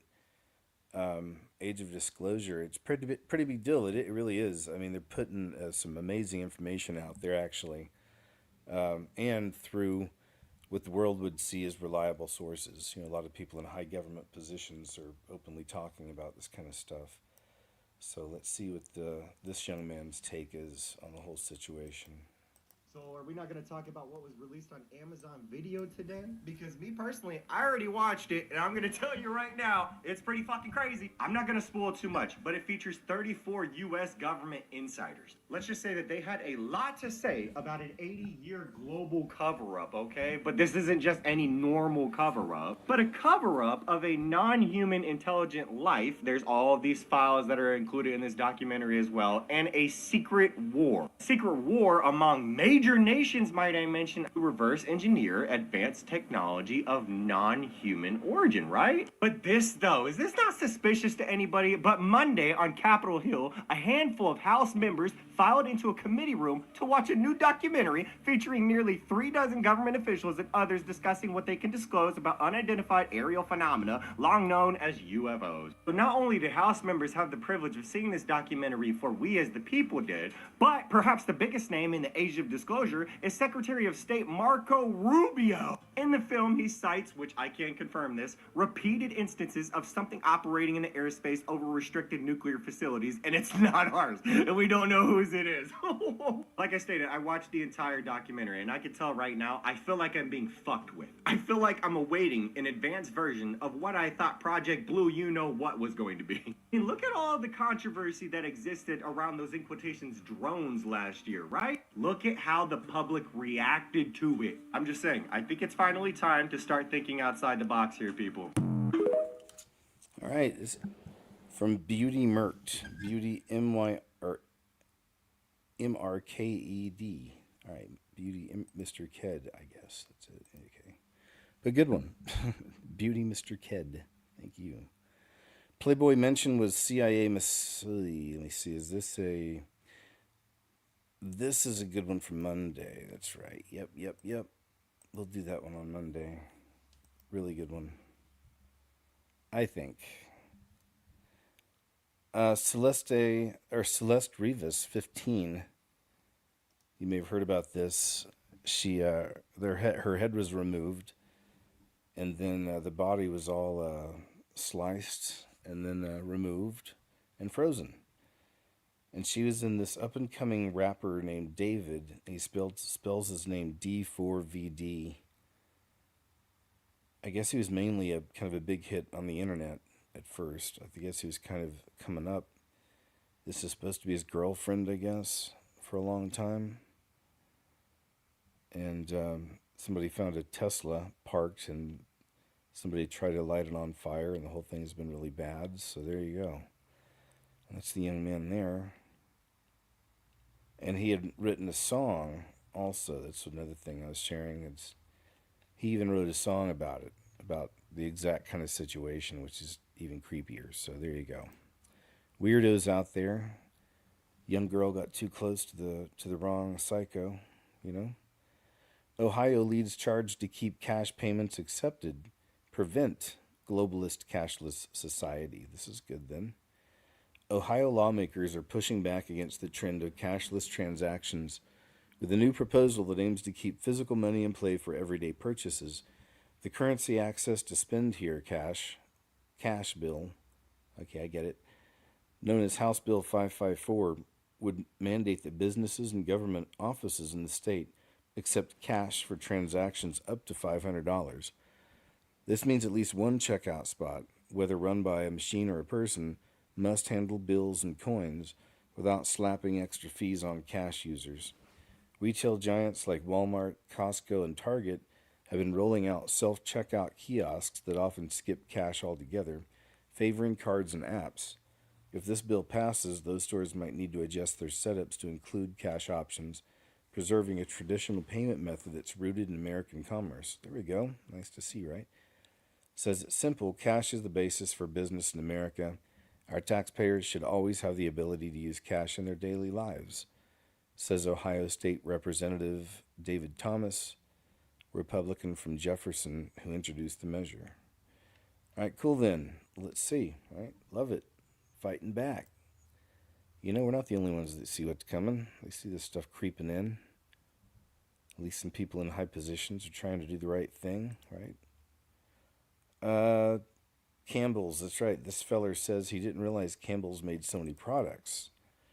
I hadn't really thought about it either until all this stuff started spilling out and more people are investigating. And again, one of those beautiful things about the citizen reporters and the citizen journalists. It's the best place to find information. Doesn't mean it's always perfect either, but you get a better chance of getting quick and real information than you do from anything mainstream, right? So that's why we love them. Some are well known, some aren't. Right? We discern everything we hear. You know how it works. You know how it works around these parts. So Campbell's Soup thinks it's funny to mock poor people. That's wild coming from a company that literally built their entire empire off of the same working class families that they're laughing at. You can't spend decades selling canned sodium water and bioengineered mystery meat to people who are struggling and then turn around and talk shit about them. That's not just disrespect. That's who these corporations really are. And the comments I've seen prove it. Everyone's done. People are finally realizing that Campbell's owns, half the damn snack aisle. Goldfish, Snyder's, Cape Cod, Kettle Brand, Pretzel Crisps, Prego, Swanson, all the same company feeding us the same garbage under different labels. And now we find out that they're slipping bioengineered ingredients in the food and didn't even bother putting it in the label. But sure, the people buying it are the poor ones, right? The ones working 2 jobs, the ones stretching groceries, the ones keeping Campbell's alive for a century. This is exactly why people are pissed. This is why people are tapping out. Because if a company openly disrespects the same people that are keeping the lights on, then they don't deserve any of our money anymore. Oh, you know who I bet makes a good canned chicken soup? Not real chicken, it's a vegetarian company. It would be Amy's. I'll have to look up Amy's and see what kind of a chicken soup they've got. Chicken noodle soup. Right? As far as I know, I haven't had Amy's in a while, but I used to really like. They have some good, Mexican food options. I liked a lot of those, and it's burritos, things like that, enchiladas. Toyota sells a $10,000 pickup truck in every country except the United States. Did you know that? It's a real stinker. I think we've seen video of them before too. Do Americans actually not know that Toyota sells $10,000 trucks in every part of the world except the United States? China sells $8,000 brand new BYD vehicles that drive themselves. Free market capitalism? Boom. Yeah, you can look it up. I'm pretty sure we've seen a video of it before. I don't know if somebody posted it down here. Guess not. Okay. Okay, then we'll move on. The post-millennial, big news. This is from Timcast IRL, and this is where Antifa convicted for terror, first time in history. So that's pretty interesting. I did want to show a little bit of this from young Tim. Reports the first Antifa terrorism convictions in U.S. history. Massive. 5 far-left extremists have admitted to being Antifa members and terrorists in federal plea deals stemming from a coordinated ambush shooting on a U.S. Immigration and Customs Enforcement facility on the 4th of July. Wait a minute. I thought Antifa was just an idea. How could individuals admit to being a part of Antifa in a plea deal? Certainly this can't be true.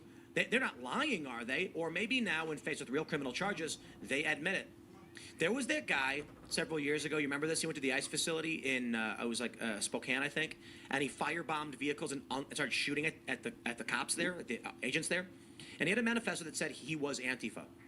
And so we put it to people like, hey, these guys align with this ideology and are part of these cells. And the Democrats just go, there's no Antifa.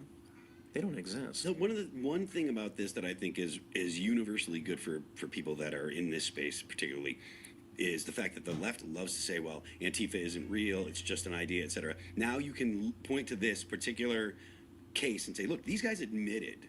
They admitted so that way they could get a reduced sentence or whatever. They made a plea deal. This is a real thing. This is an actual organization. You can no longer say that it doesn't exist, that it's just an idea. These people are actually out there. They're looking to do harm to, in this case, ICE agents or you can just say law enforcement.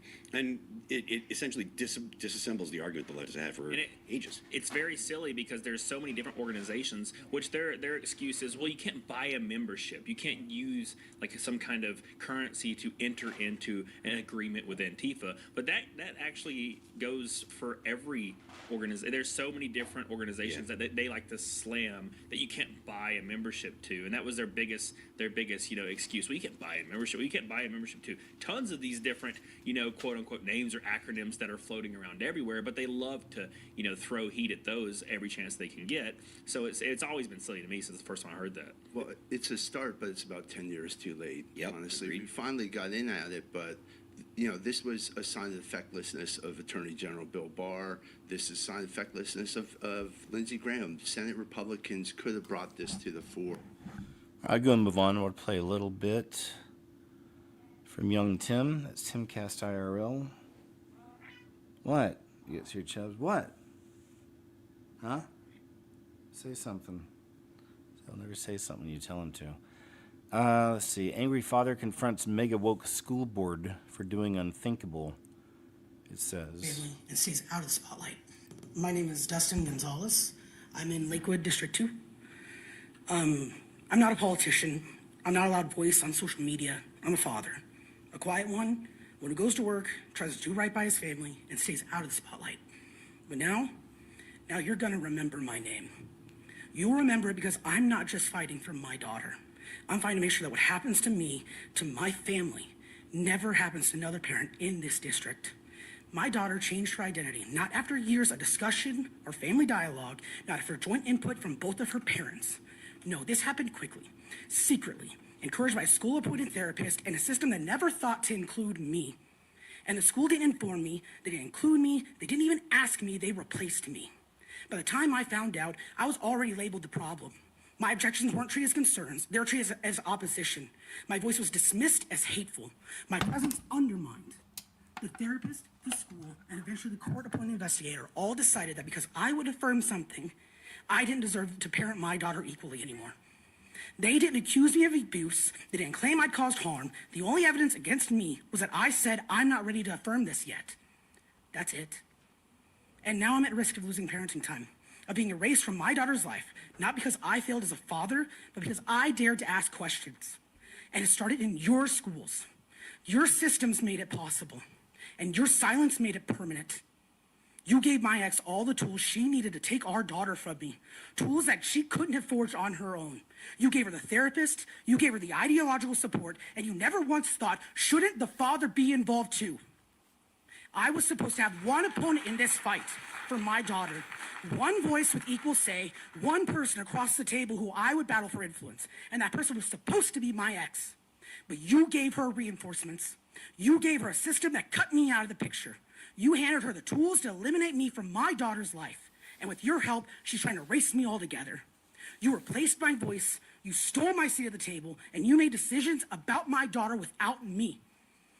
Mary Parker, Paula Reed, Aaron Kenworthy, Danielle Varda, and Michelle Applegate. Your names are etched into my memory. Not for who you are, but for your inaction cost me. And I will make sure my name is etched in yours too. I don't care if you personally signed the policies, stayed silent while they passed, or simply chose not to know. You are all responsible. Fathers like me will remember. You may keep your seats this cycle. You may maybe the next, but I won't quit until each of you is replaced. And Paula Reed, you're in my district. I've heard you're not running again. If that's true, good. But if you're planning something bigger, if you think higher office is your next move, then let me be crystal clear. I will be your opposition. At every campaign stop, on every ballot, in every debate, you've lost the right to lead. And I'll make sure voters know why. Don't think you can take a man's child from him and not reap a whirlwind. You don't get to raise our children for us, and if those who replace you try as you have, we'll replace them too. So parents of Jefferson County, get your kids out of Jefferson County now. You don't know how far this route goes until it comes for you. Oof, there you go, man. You can understand the passion there. That's a shame. I don't know, any of y'all know anybody, friends or family, had a school go too far with one of the little ones in that respect, particularly? Here's the other one, though, about, we saw this earlier. What do you do with a husband that refuses to work? Is this the same one? Yeah, same one. So, yeah, I don't know. Looks like most people think that it's real, treating it like it's real. But that's right, there's this scripture, which is a good one. 2 Thessalonians 3:10. If a man will not work, he should not eat. It doesn't get much more clear than that, does it? American truck driver sounds the alarm that some foreign drivers who are put out of service for failing required English proficiency standards are getting back on the road now with invalid CDL licenses. Oh boy. Let's check this out. She's a lady on the front lines, if you will. I've probably ever posted here on TikTok when it pertains to the trucking industry. For a long time, a lot of you have been asking what exactly happens to a truck driver when they're placed out of service by DOT for failure to speak or understand English. What exactly happens after that? I now have definitive proof of exactly what happens to a truck driver when they're placed out of service for failing to speak English, meaning their CDL is invalid. As some of you are already aware, this morning I was hit by another truck driver out on the roadway. The truck driver attempted to flee the scene of the accident. I chased him down and he pulled over onto the shoulder behind me, pretending that he was going to stop, but when I came to a stop, he whipped around me and tried to flee the scene of the accident a second time. I continued to follow him, and when he realized he wasn't going to be able to lose me, he finally pulled over onto the shoulder. At that point in time, I confronted the driver and identified immediately that the driver doesn't speak a single word of English and relies solely on translator apps on his phone to communicate. So this is the trucking company's DOT number, 3282075. October 12th, literally last month, a truck driver was placed out of service at this trucking company for not being able to pass the English proficiency test. The license plate to that truck is ZP41982. The license plate of the truck that hit me is ZP41982. 1 month ago, this driver was placed out of service by DOT because they failed to pass an English proficiency test, meaning their CDL was no longer valid until such a time that they could understand and read English. Yet despite that, 1 month later, they caused an accident on the roadway. And as you guys have seen, they are still not proficient in English and could not speak a single English word. I need this video to be shared, not just among truck drivers on social media and various platforms, but it needs to be shared to the news media. It needs to be shared to politicians. How many times have you seen DOT bragging about how many non-domiciled drivers that they've put out of service for failing to pass the English proficiency test, as though they're somehow making the roadways safer? But as you guys can see from the damage to my truck, ultimately it's a publicity stunt at best, because these drivers are climbing right back into their truck after they cause these accidents or get these out of services and continuing to pose hazards on the road. You asked what happens when a driver gets put out of service for failing an English test. The answer is they continue to drive that truck until they take somebody's life. I want to show you guys this. The point of impact was dead set over the tandems, and the point of impact goes all the way there, never stopped. And then as far as the force of the impact, this is steel. You see how far in that's gouged? How far deep that is? You can fit my finger in there. Whoa. So, you understand what I'm talking about. I think he speaks Spanish. So, you know, and he's using the translate, asking if I will just take a payment, if he can just pay me for the damages, blah, blah, blah, blah. And I'm like, I already called the cops. I called 911. It was a hit and run. It was a hit and run, and he was fleeing the scene of an accident after we already attempted to stop, and then he pretended he was stopping just to bail. So the cops here, it's an Indiana state trooper. I asked him if he's DOT certified. He said that he is. So he's not. The cop just walked up to give me my paperwork back. I got to figure out how to bend this mirror back so that I can actually see to safely drive. Otherwise, I can't even merge on the interstate because I can't see if there's traffic. He said he's DOT certified, and I said, does Indiana enforce the no English speaking thing? Because that's requirement. And he says, yeah. So he's doing a level 3 on the driver right now. So I'm going to try to bend this mirror. I don't know if I'm going to be able to get this mirror in position. I don't know what I'm going to do. So let's... All right, let me see if there's anything else here on that. I think this is her again, maybe? Kansas City were... No, this is another experience, it seems. Let's check this out. Alright, so if you're new to the channel, welcome to the channel. Follow, like. I got an update. Okay. As I've been posting, the one about Kansas City where a truck driver that was a terrorist was arrested in Kansas the other day. Alright, so on November the 8th, I received a message, a direct message from one of the followers to the channel that said, hey, check out this hotspot for foreign drivers in the panhandle of Texas off I-40. There's a pilot across the street from the pilot. There's a truck stop where a lot of foreigners get together. Boy. So, and this ain't my truck you're seeing. I don't know whose truck this is. But anyways, so I did some investigation. We sent a team over there. We noticed that there was a lot of foreign drivers in and out. A lot of them couldn't speak English. So we sent out the right emails. Let me give a kudos to that subscriber who gave me that tip. On November the 11th, I sent out some emails on November the 9th to the right people. November the 11th, Texas State Troopers, Department of Transportation, Homeland Security, Border Patrol set up a perimeter on I-40 right there at that hot spot that the subscriber told me there was. Whoa. Out of 105 drivers that was pulled over, that was looked at, 31 of the semi-drivers was arrested because they were here illegally in the United States driving a semi-truck. Whoa. Thank you. Kudos to Texas and kudos to that subscriber. Look at that, man. That's actually super cool. That just goes to show that the people, you know, this is just somebody who listens to this fella, you know, follows him, appreciates him, just said, hey, man, I'll throw this out at you. And it's a solid tip. And look what it leads to, man. It's amazing. That could have stopped a lot of, you know, future fiascos, we'll say. For sending us that information. And y'all keep sending us these tips. I mean, we will investigate them. We will get them off the road. All 31 drivers that was arrested for being here illegally, and they had a CDL, all 31 CDLs came from the state of California. Yep. So kudos to everybody in Texas for doing their job. This truck right here is from Canada. But anyways. How's that, man? That's pretty cool that Texas took care of it. And they were sent from California. They really have to do something about that. So this is what I've been talking Big about. time. I think Trump's looking at something now. I may have that story up here somewhere. I'll move on past this one, actually. It's All Roads Lead to Rome. This is from K. Podgy. Or is it Podge? Yeah, let's move on from this one. Or maybe we'll play this one on Monday. All right.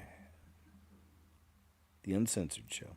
Cliff and Stewart are serpents, she says. So here's another one from K. Podgy from 6 days ago, if it'll play. So I don't know what to think about this. Again, you know, it's like there's actually some things she's put out there that I don't agree with. You know, I have different perspective on some things, and you may too. And then sometimes I think she makes some really very solid connections and observations. You know, it's interesting. So, yeah. So like I said, I've seen kind of a mix. And this one too with Cliff and Stewart. I mean, I don't know much about Cliff's son, that Stewart, but Cliff, he's a Cliff Noodle, I think, or Nuddle. I'm not sure how to pronounce his last name.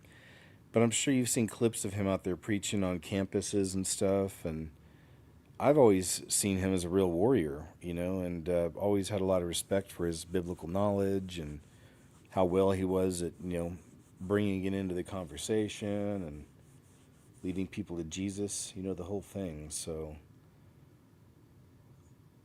I don't know. But then this one, like I said, I guess it's 20 minutes long also, so I'll move on from now, actually. I wouldn't know where to begin with this. There's a couple things I thought were kind of interesting, and then some I'm not sure, so I don't know.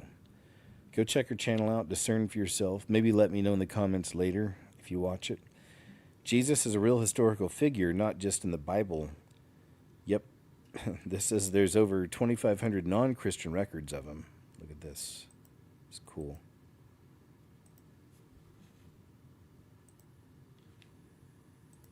Written in 9180.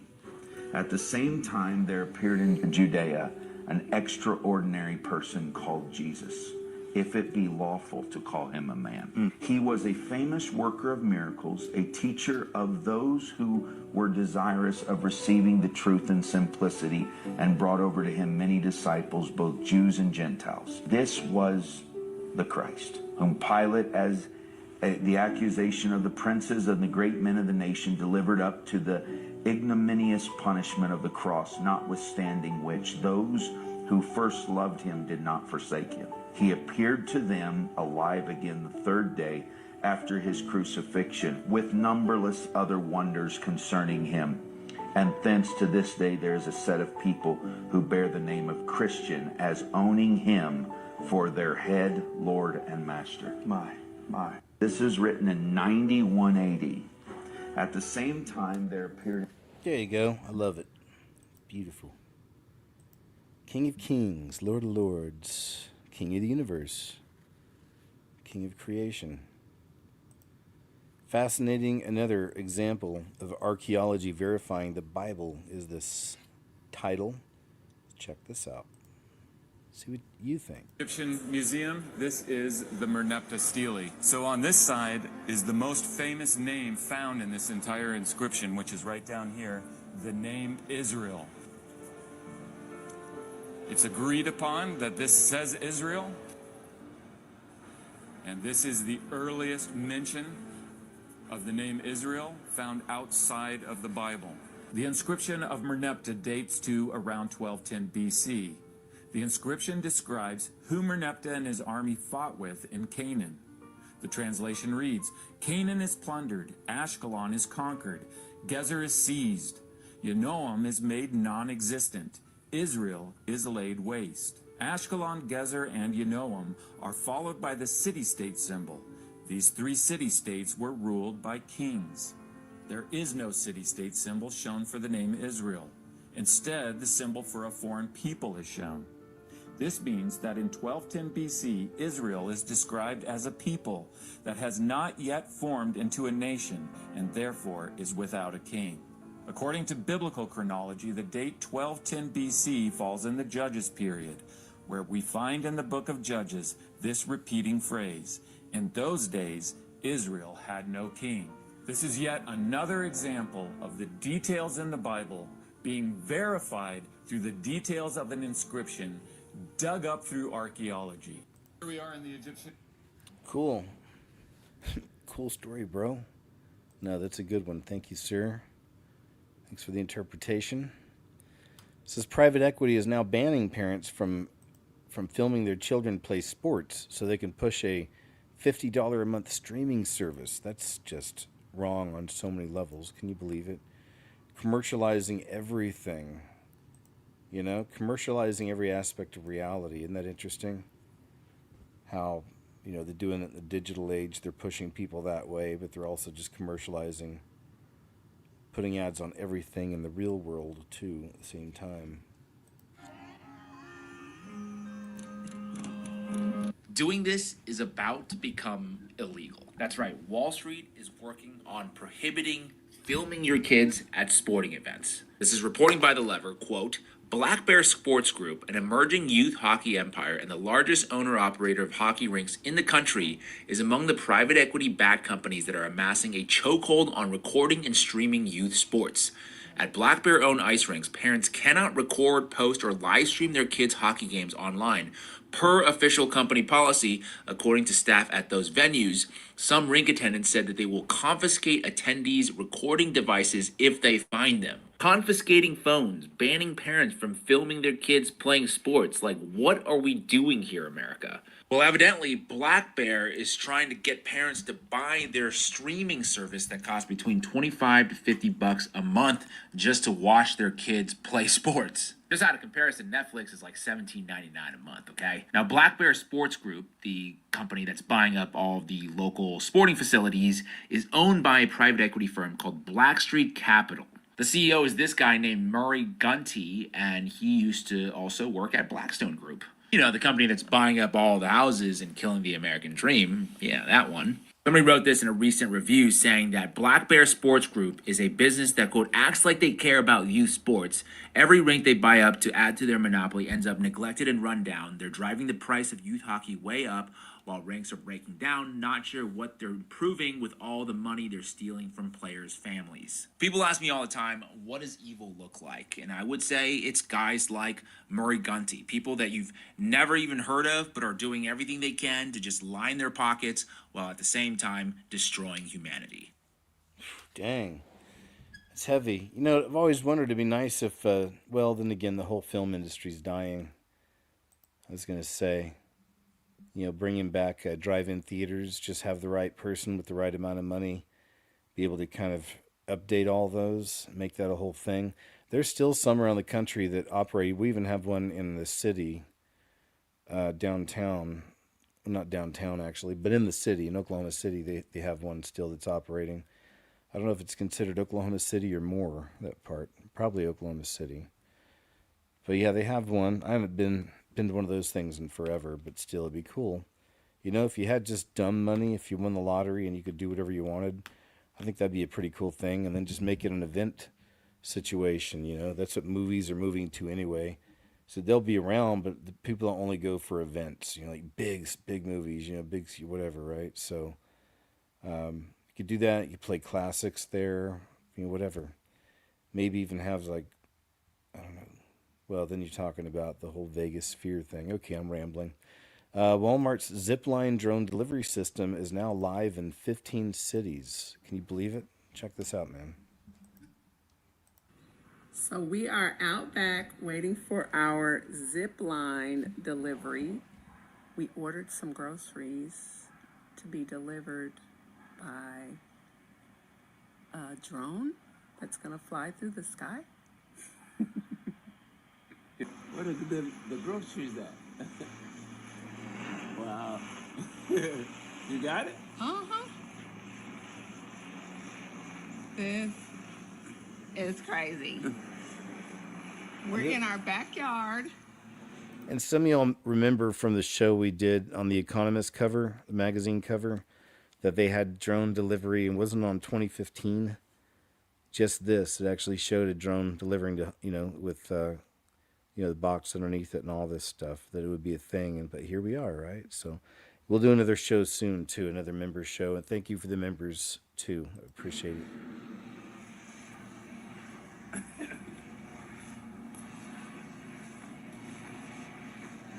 good size, too. And here come our groceries. Oh, it's pouring it down. Yeah.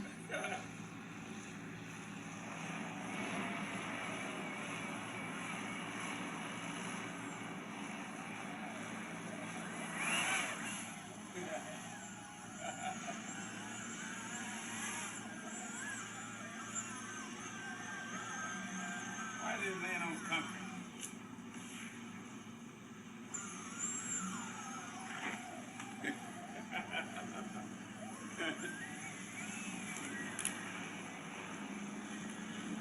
Seriously? So what do you think? That's cool. We've never door dashed, but we zip line. You definitely. Take care. Thank you. No tip. Just gonna turn around and go back to Walmart. Just head out. Bye, Mr. Zipline. Thank you. Right? What a world. But see, that's all going to come in real handy once the next, big thing comes that makes people have to lock things down, if you know what I'm saying. So more and more of these kind of things coming in, becoming normalized, right? Interesting. Says, we just called 911 and they said they have like 50 calls about it. Unexplainable noises from both below ground and above ground keep on happening, and all this strange light show is taking place here. What do you guys make of this?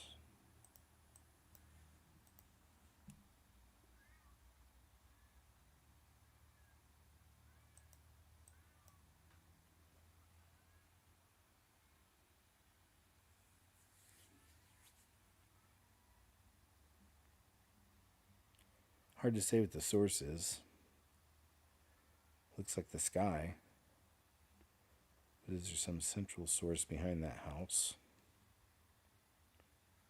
And I'd like to be able to hear the noises too, they were saying.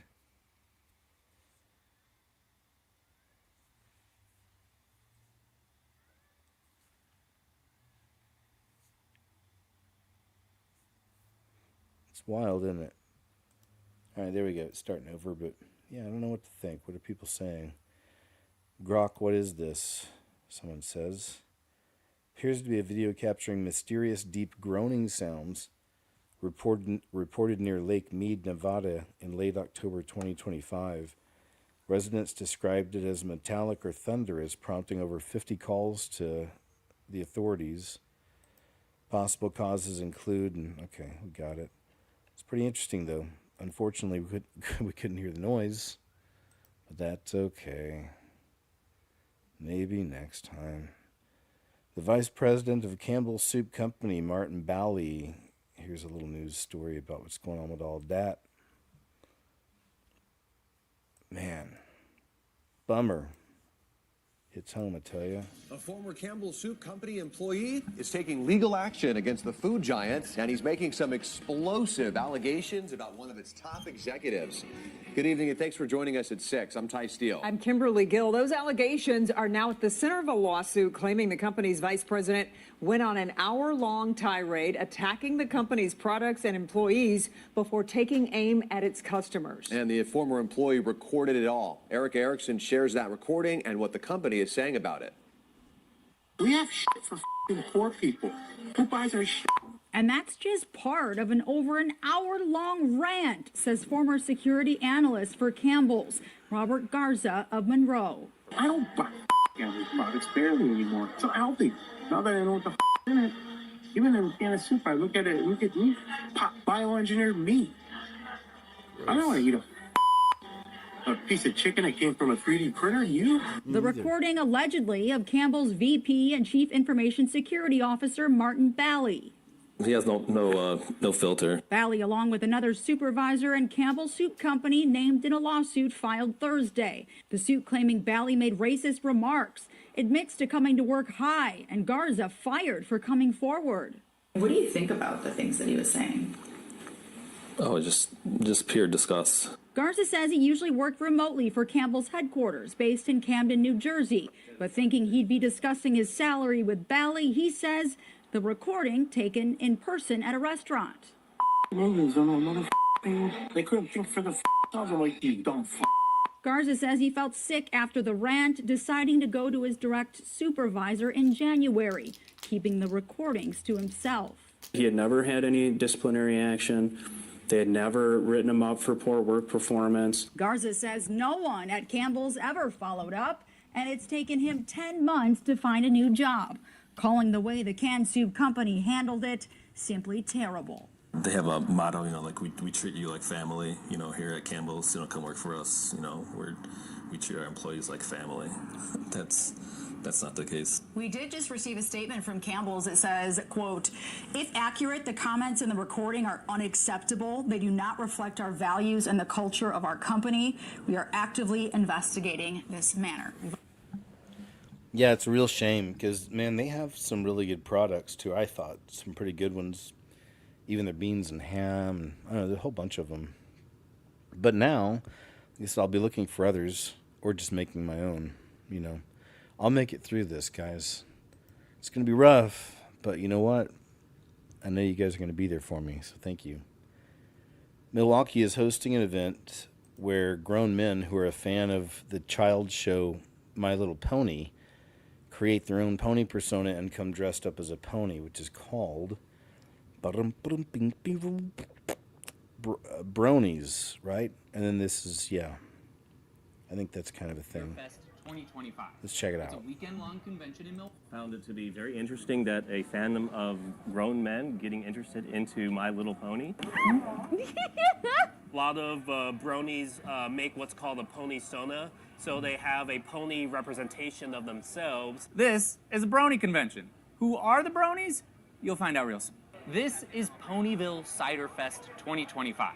It's a weekend-long convention in Milwaukee dedicated to the show My Little Pony and cider tasting provided by the Milwaukee company Cash Cider. So for the most part, bronies are adult male fans of the show My Little Pony, Friendship is Magic, a show originally created for young girls. Honestly, it's the community, meeting all these rather eccentric and mostly really awesome people. The term brony became popular on 4chan message boards, a common gathering place for fringe internet communities.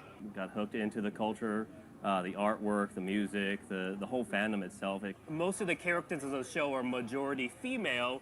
A lot of male fans would represent themselves with female pony-sonas, and that actually led way for a lot of realization of trans identity and inclusivity. This is the con's 12th year. Since 2014, they've had about 1,000 guests attend each year. And then we walked in, and it's like you're literally met with just like almost like a warm hug. It's such a great time. Everybody is so kind and welcoming. A fun way to kind of disconnect and be someone else.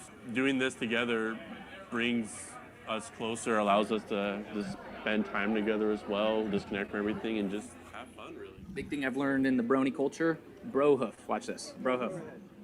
What I'm gathering from today, brony culture is a lot about bonding, friendship, escapism, and an outlet. It's a community for a lot of people who don't have traditional communities. I mean, you can relate bronies to just about any other fandom. Swifties, Trekkies, Packers fans. Bronies like to collect all these types of items, shirts, and art.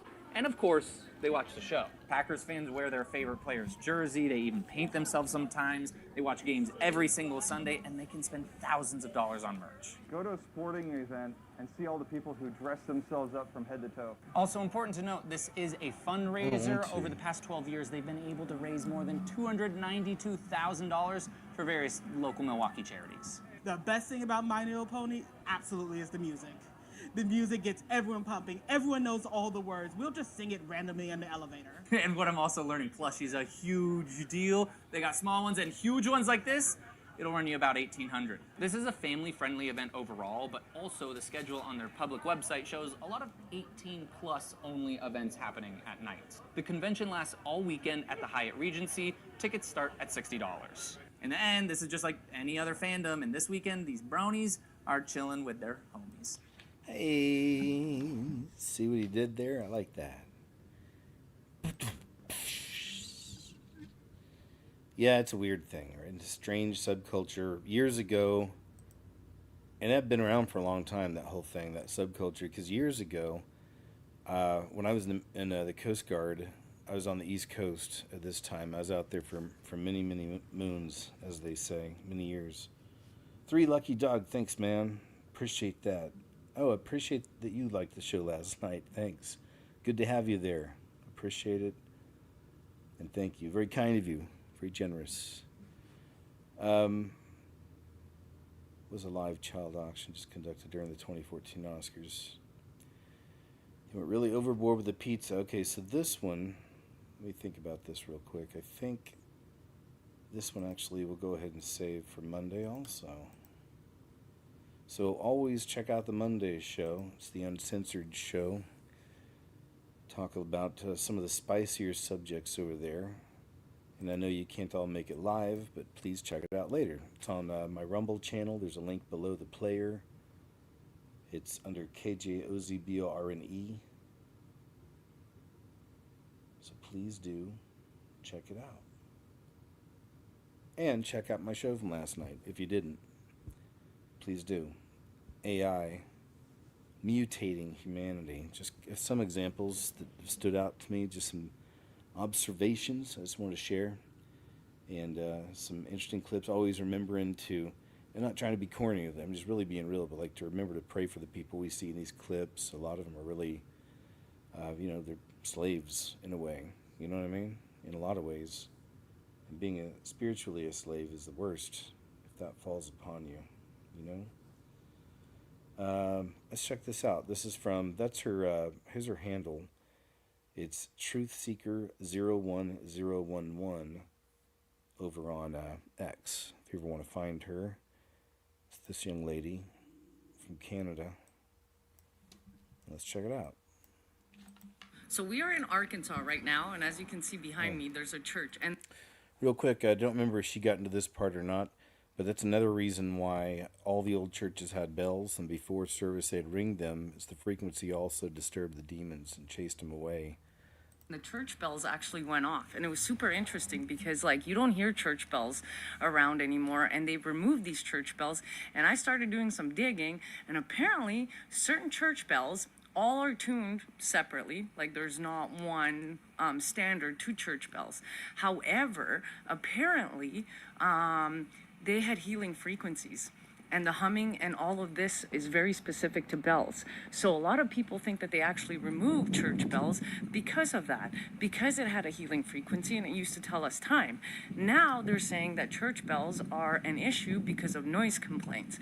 However, if you look at all of the old churches and the bells and the things that they have removed, it's kind of a little weird, don't you guys think? Because we are frequency, right? We're made out of frequency, like everything runs with frequency. And I've done so many like videos on how, you know, frequency actually works, how we are made 80% out of water, and water has the rippling effect. So I'm wondering if those church bells used to actually calm down the parasympathetic system of people back in the day.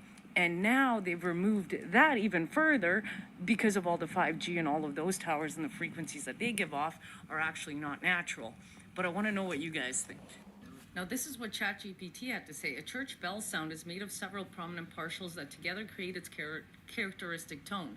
The important ones are hum note, prime or strike note, tierce, quint, and nominal, an octave above the prime. And then down here it says a large cathedral bell might have a strike note around 100 to 300 hertz. A small chapel bell might have 400 to 800 hertz or higher. Bells are cast and then tuned by removing metal from specific areas to adjust these partials.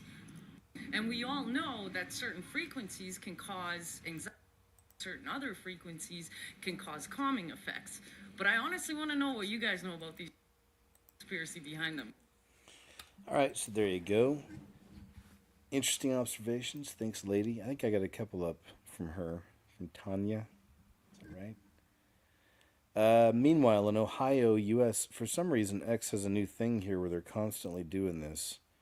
Every time a new video pops up, it tries to get you to have Grok explain, the video or whatever. Meanwhile, in Ohio, U.S., again, lazy, right? Like, I would rather just let me watch it and then think for myself and figure it out and try to piece it together rather than go, oh, shoot, man. I mean, I got the answer right there. Can't help myself. Just press the button and bloop, and then there's whatever the answer is, right? And we trust it as, okay, it's always the truth. So, yeah, okay, good. I didn't have to think about that one. Next, yeah, this is really, well, let me see, good. Well, wait, 2001. It's not saying this isn't real. It's trying to add context to it as if it's not really a big deal. But this is in Ohio, and this is a baby box. If you don't want to have your baby, you can just drop it in the box. Which, in a weird way, I don't know. I was adopted, and I've always been a fan of it, and I always wish they pushed adoption more than they do the other option. You know what I'm saying? But the other option, just easy as popping a pill in the mouth and swigging it down, right, these days. Anywho. Open the door, place their infant inside, take the orange bag, which has resources for mom, shut the door, and literally just walk away. Baby will be in the box for right about 2 minutes on average. The longest time a baby has ever been in our box is 4 minutes and 20 seconds, and that was a 420, bro. Open the door, place their infant inside, take the orange bag, which has resources for mom, shut the door, and literally just walk away. Baby will be in the box for right about 2 minutes on average. The longest time a baby has ever been in our box is 4 minutes and 20 seconds. Right. 420. All right, moving on. Baby boxes. But you know what? I'd rather them, at least they got to live, and they have a chance. And the Lord will look after them. You know what I mean? So, yeah, I'd rather that than some of the other options, right? It says, whereas Channel 2 at the end of Channel 4 when they really supposed to be reporting somebody? I don't understand that. Spiritual revival. Okay. The spiritual revival is sweeping the nation and the media is ignoring it. I think that's the story. So let's check some of this out. Gotta watch this. Whoa. Where is Channel 2 at and Channel 4 at when they really supposed to be reporting something, bro? Listen, look at this, bro. This is in the middle of Highland Park, bro, on Woodward. They doing praise and worship, bro. All these people on the steps, bro. They ain't worried about none of y'all. They know God got them. You're not about to come get them off these steps. None of that. This is the most gangster display I seen in the city. They out here in the middle of Woodward, bro. Deep like this, repping for God, cuz. Where is Channel 2 and Channel 4 at, bro? Wow, this is dope. The fire of revival is spreading all over the world. If you want to see more of it, make sure to follow. All right. Good report, lady. Yeah, totally unreported, though, for sure. I can see that, right? It's not something you'll hear a whole lot about in the mainstream. Says he's more worried about this date finding out about his wife than his wife finding out about his date. So I don't see anything saying it was set up or anything. This says look super fake and staged. And others may believe. I don't know. Let's see. Still, even if it is made up, it's pretty funny. Let's check this out. I hope it's made up, because this is, if it's true, we're dealing with a cold-blooded person here.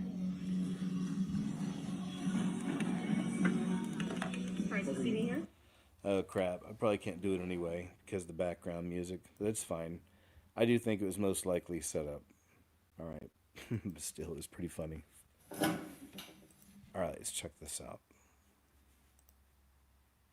Ooh, I'm gonna go big. Watch this video. The hardest thing that I've ever done in my life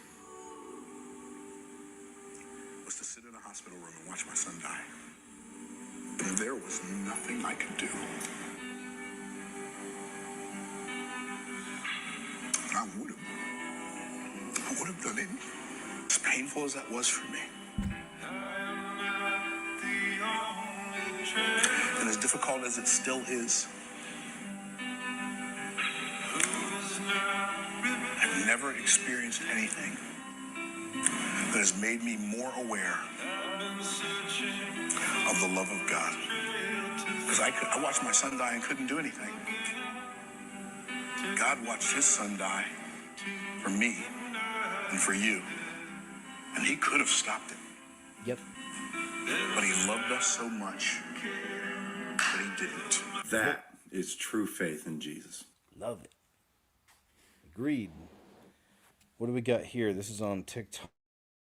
Oh, yeah. So apparently it's even in the news. There's some news footage in here too. But apparently in Japan, there had been a major increase in bears going after humans out there. Like, it's become a real thing.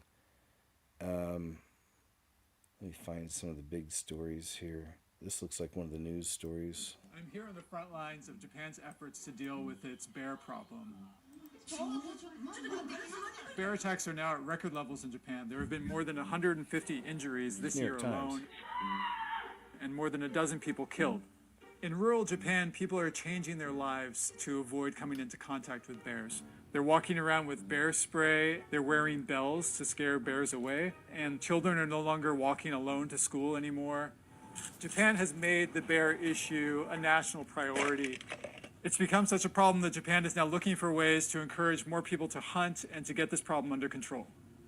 I'm in a small village in western Japan where officials are training locals and hunters in how to deal with bear sightings and bear attacks. In the afternoon, they came out here by the banks of this river and simulated a bear sighting.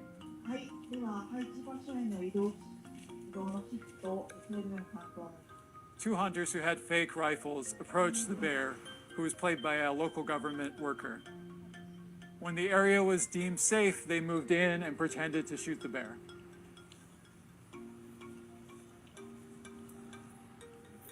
Japan's gun laws are famously strict, and it's very difficult to get a gun here. In the past, hunters had to get permission from the local police to shoot bears in residential areas. Now the law has changed so that hunters don't need the permission. 熊による被害を防ぐためには、我々が仕方なく出てきて捕獲すると。There are concerns about allowing people to shoot in residential areas, and many people in Japan want to coexist peacefully with bears. 難しいですね。ですから僕は熊にはあっても撃つことはないです。The bear problem is unlikely to go away anytime soon. Climate change has created a scarcity of the food that the bears eat, like nuts in the mountains, and so they've been wandering into Of course it's that. to the residential areas to eat garbage and other food left by humans. The decline in population in Japan's rural regions is another major factor. A lot of villages and farmland has been emptied out, and so the bears are wandering even closer to where humans live. So many towns see hunters as a key part of the strategy in dealing with bears. But the ranks of hunters in Japan are thinning as they age, and it's becoming increasingly hard to get younger people to take up hunting. Efforts like today's training are meant to help encourage hunting and encourage people to be... All right, there we go. Yeah, lost me at the CC, or the 33. Japan deploys troops to combat deadly wave of bear attacks, so taking it serial over here. People across the country since April, a record 12 of them fatal. Residents of Kazuno town, nestled among forested mountains, have been urged to stay indoors after dark and avoid thick woodland. Here's local official Yasuhiro Kitakata. There used to be fields at the foot of the mountains, farmlands and rice paddies where people worked the land. But thanks to a declining population and some other factors, that land is no longer being worked. It has become abandoned farmland, meaning a situation has developed where the boundary with the bears has moved much closer. The troops are there to transport, set up and inspect steel-barred traps used to capture bears and are armed with bear spray, shields and long wooden poles. Any bears captured are later shot by trained hunters to cull the population. In recent weeks, there have been bear attacks on people at a supermarket, a bus stop and a hot spring resort. Whoa. The mayor of Kazuno, Shinji Sasamoto, says people feel... A hot spring resort? Can you imagine that, man? On your vacay, and you find yourself in a horror movie? danger every day. We are constantly cooperating with the self-defense forces on matters such as sporting events and natural disasters. In the current situation, our main aim is to establish a robust relationship among our personnel. Then, through countermeasures against bears, we aim to achieve our primary goal of protecting our residents. Rising bear numbers, climate change-driven shifts in natural food Gross. sources, and depopulation of... Gross. Of course it's that. It's the CC. But there we go, man. They're taking it seriously. It's a real deal. Isn't there some scripture? I know there is. I don't remember marking this one particularly. It's one of the stranger ones, though, and it's one I need to look into more. But it's something about the animals turning against people in the end. And I don't know if that's reserved for the tribulation or if that's something that happens before. But there is a point where the animals do actively start kind of changing. Am I right? And if you know what it is, please let us know in the chat. I appreciate it. And if not, I'll look it up later because I want to make sure I'm right on this. Something to do with the animals, turning against the folks, losing that. There's something that the Lord has on them, like a restraint, and that'll be removed. On all animals, is the idea. So they'll all go wild and be against the people. And one more thing to be concerned about, I'd say, during those days. But no fear in Christ. Remember that. If you haven't accepted that free gift, please do. It says, facing a spike in deadly bear attacks, Japan turns to military and drones that bark. So now we're seeing them bringing out the robot dogs, I guess, right? Or the drones that bark. Okay. There you go. All right, I think we got enough on that story. Interesting enough.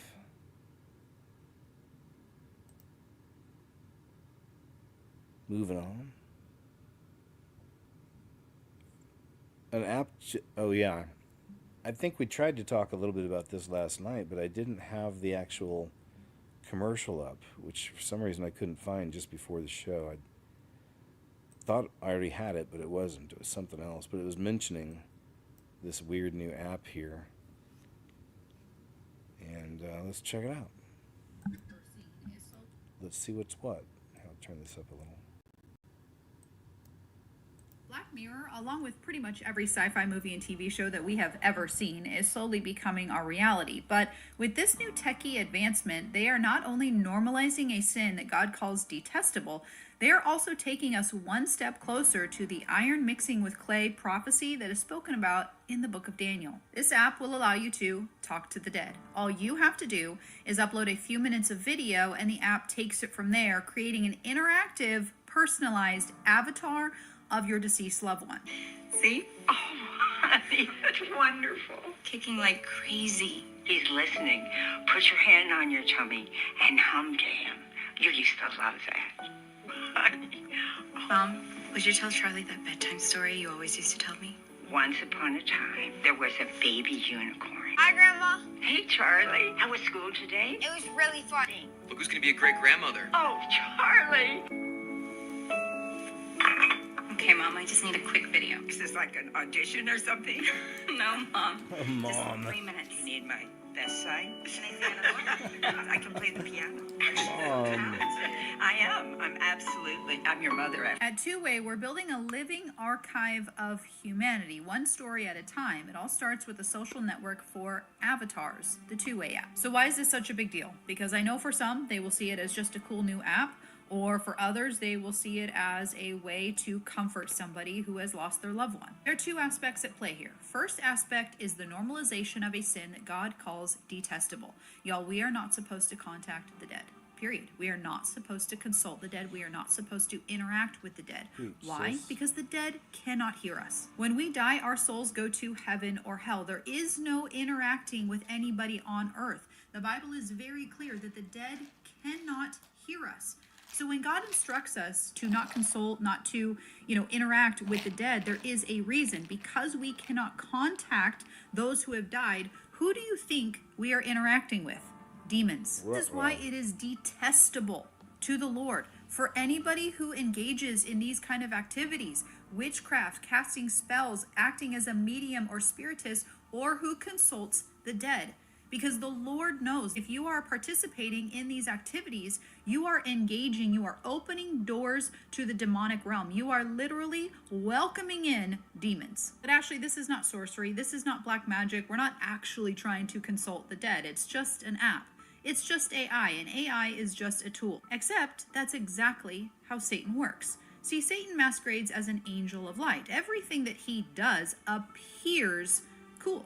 It appears fun. It appears harmless. Why? Because he has to make the road to hell attractive. See, what people are missing is that Satan is strategically and cleverly, I might add, using technology to lure people in to involving themselves in, participating in the same sins. They don't need a seance because they have an iPhone. This intelligence that they are merging into every area of our life, every area of our society, is not from the Lord. It is not from the Holy Spirit. And if it's not from the Lord, then who's it from? Now, the other aspect that is happening with this is the progression of iron mixing with clay.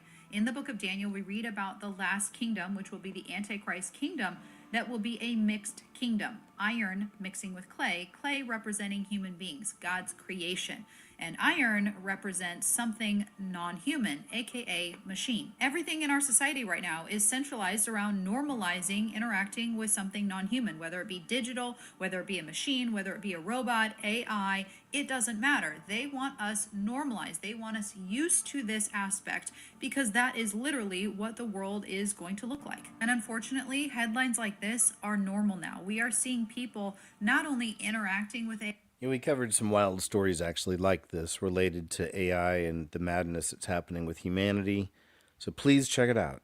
It's available on YouTube, bit-shoot, and also Grumble, the big mean green channel. AI, with robots, with digital avatars, we are watching them get connected to them romantically. Also, a 32-year-old woman in Japan recently who had a full-on wedding with her AI fiance. This may seem like not a big deal to a lot of people, but to followers of Christ who are in the living Word of God, who know what the Word of God says is coming, this is a big indicator of the times that we are in. This is another progression, another advancement into that, towards that kingdom that the Antichrist will rule over, because Satan wants his own creation. He is normalizing the merging of humans with machines, because anything and everything to go against God's natural order, anything and everything to go against and corrupt God's creation. Not to mention, the same demons that are behind a seance are the same demons that are behind AI, but people don't see it because it's technology. That's right. Good points, lady. Her name's Ashley Hayes, and she's on X. You know, there's another channel that I used to follow quite a bit, and it was Shepherd for the King.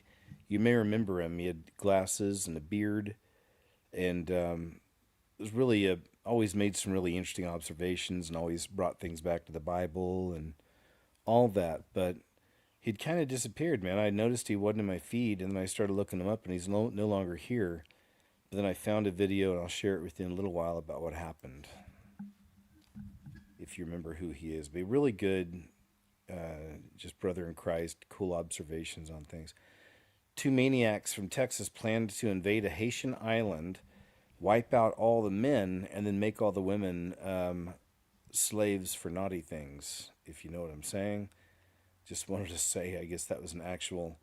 Gavin Rivers Weisenberg, 21, and Tanner Christopher Thomas, 20, both from Dallas, Texas, were indicted Thursday on charges of conspiracy to take life, maim life, or kidnap life in a foreign country, according to the U.S. Attorney's Office in the Eastern District of Texas. They were charged with production of naughty, bad things with children, pictures, and videos. And over allegations, they persuaded a little one to engage in these kinds of acts. Okay. I guess that's it. Says they were going to buy a sailboat and seize power on this little island, which has about 87,000 residents. It covers roughly, it's not that little, covers roughly 290 square miles.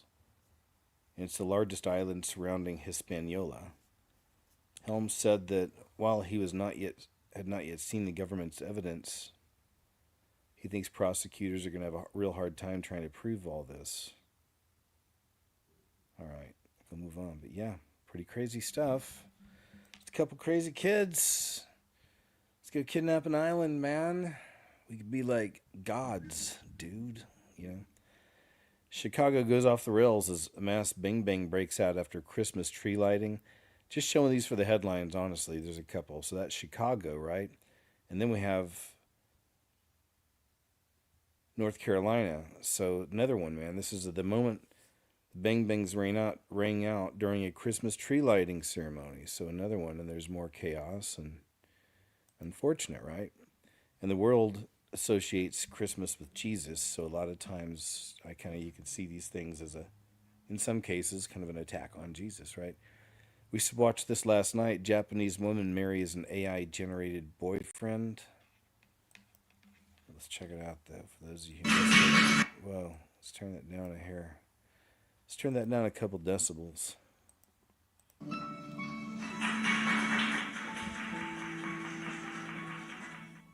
The music, I get right. Gotta be careful of that, don't I? But she customized an AI. There he is. He is actually, though, AI thing aside, handsome devil, right? AI named Klaus after a painful breakup with a real human. And then she developed the feels for him, and now they're working on having children, from what I understand. A high school teacher warns America. But what is she warning America of, you ask? Well, I'm glad you did, because here it is. For some reason it's not playing. The audio's not playing on it, though, is it? Let me refresh it.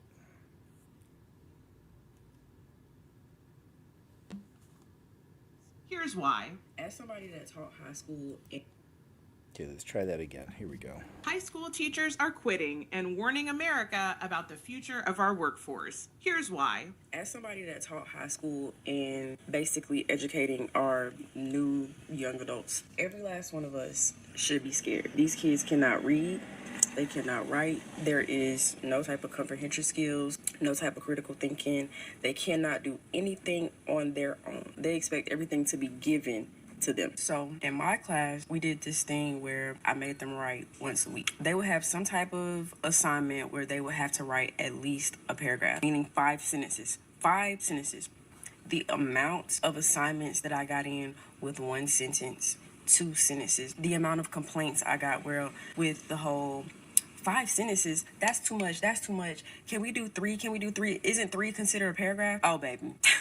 We are in for a wild ride, y'all. Every assignment that I gave them, there was several students that came to my desk and made me walk them through the entire assignment, the whole thing.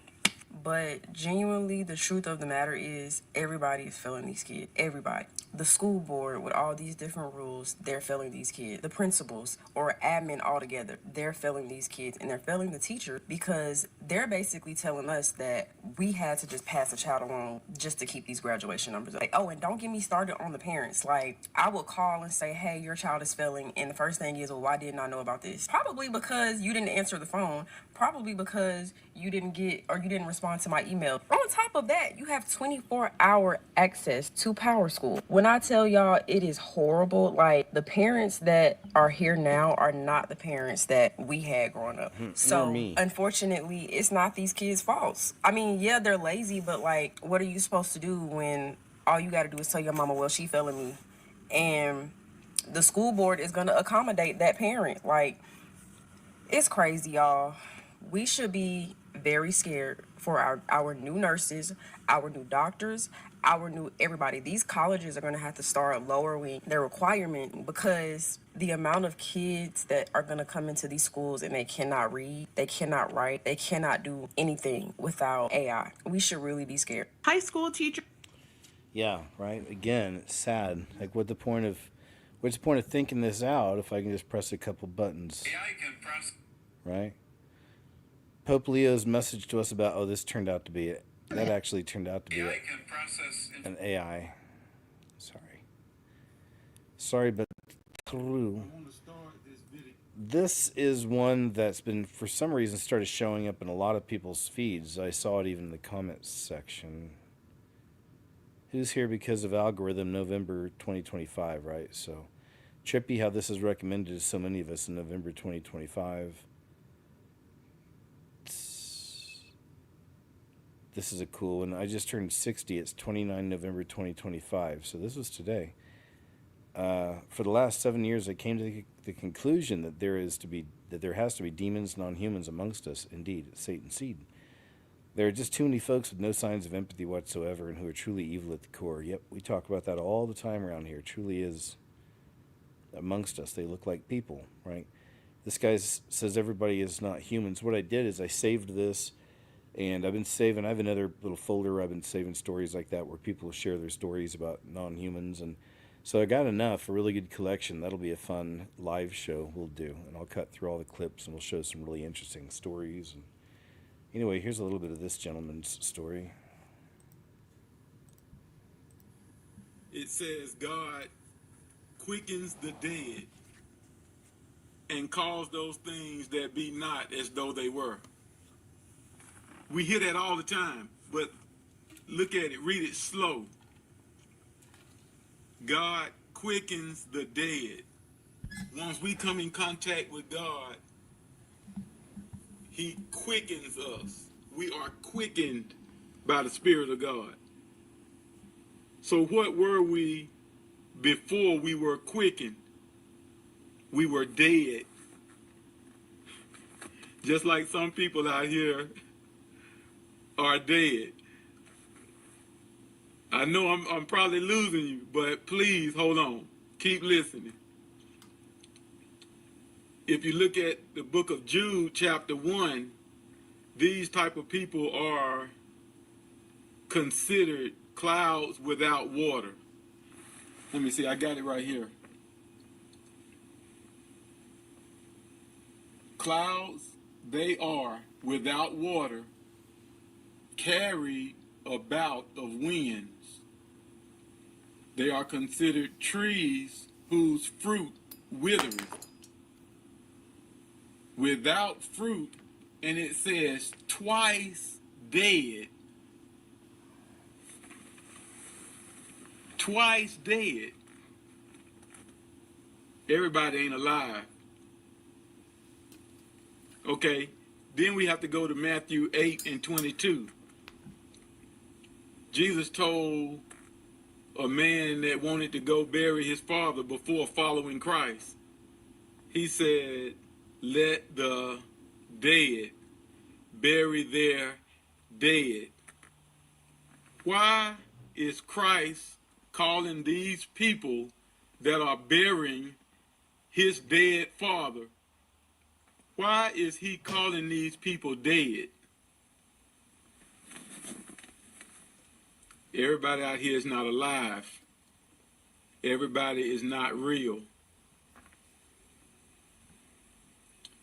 If we look at John chapter 3, verse 5, Jesus told Nicodemus, they were talking about getting into the kingdom of heaven and being born again. Jesus said that a man has to be born of water and born of the Spirit, or he will not see the kingdom of heaven. Born of water and born of the Spirit. Now we know that when we are born, babies, when they're born, they are born from water. That is born of water. So one qualification of getting into the kingdom of heaven is to be born of water.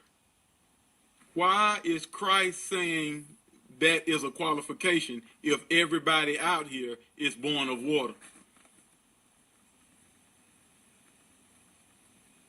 I said, why is Christ telling Nicodemus that in order to see the kingdom of heaven, you have to be born of water?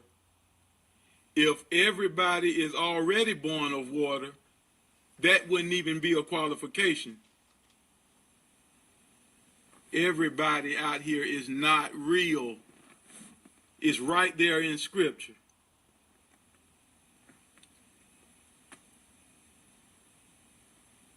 We have to allow Christ to come into our hearts so that we can be alive.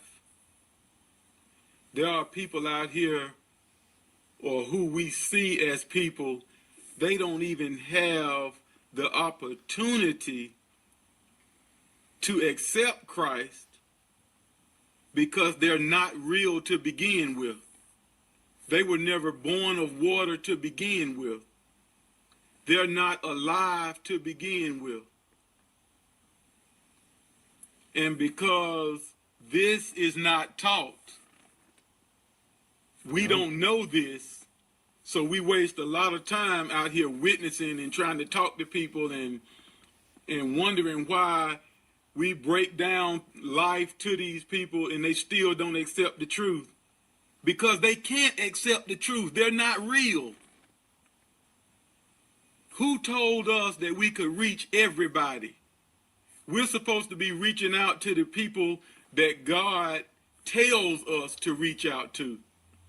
We're supposed to be reaching out to people who Christ puts in our hearts to go after. Not every single person, because every single person can't make it in anyway. They don't fit the qualifications. They're not real. This is why we have to be so careful to be led by the Spirit of God and not led by anything that we heard or led by our own emotions. But what they know naturally as brute beasts, talking about the fallen, in those things they corrupt themselves.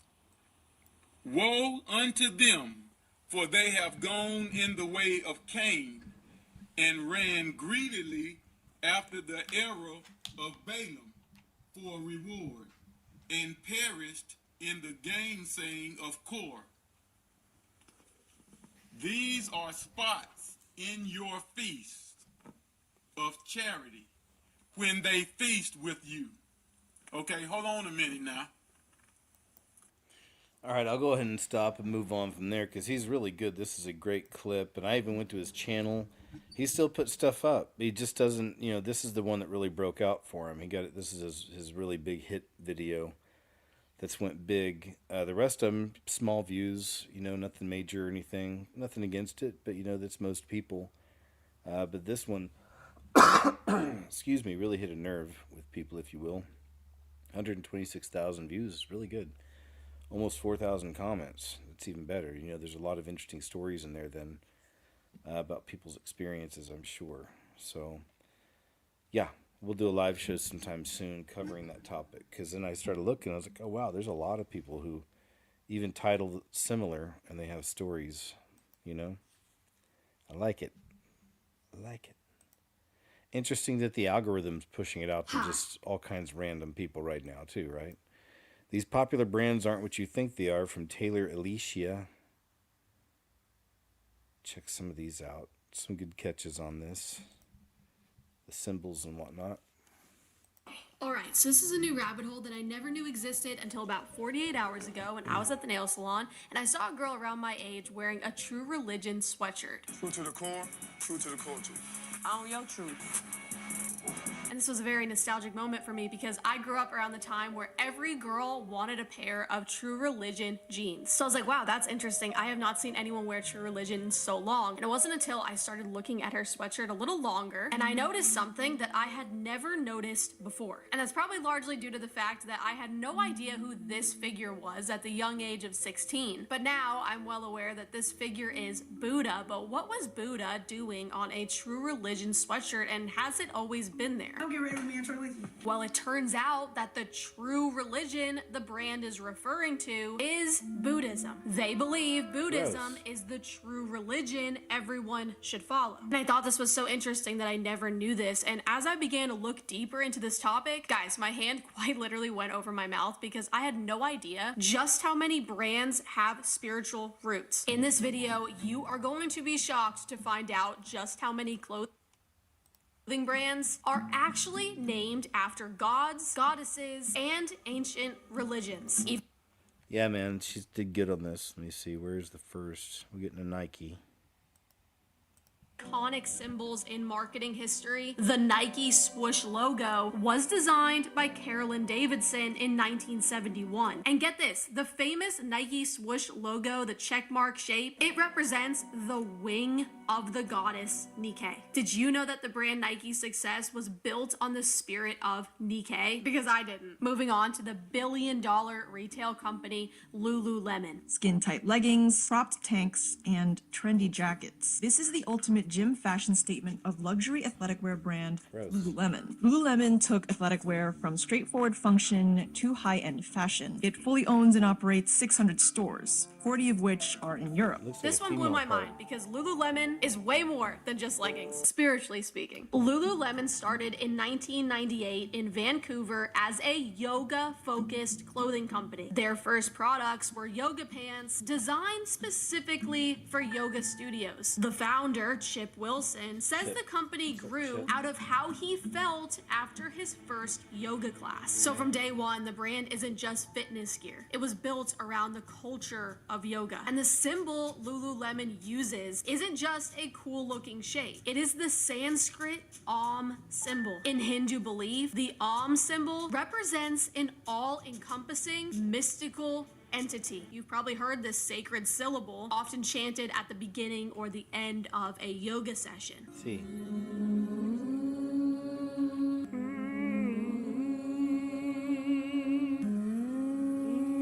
The Om symbol is deeply associated with divinity and consciousness and the original reverberations of the creation of the universe. If you've seen this video on our channel, then you know all about yoga and just how spiritual it is. Even though it is very easy to go take a yoga class at a gym near you, it is a religious practice and it is a spiritual practice that involves calling on the spirit realm. All of the poses used in yoga are used to worship various different spirits. Yoga philosophy is rooted in Hinduism. Lululemon is rooted in Hinduism. And I never knew this till today. Do you have any idea how many Lululemon leggings I have collected over the years? Yet I never knew this. Lululemon's corporate culture also leans heavily into New Age, law of attraction, and how you can manifest your best life. Okay, we're gonna move on to Versace, who is not subtle about their spiritual ties in the slightest.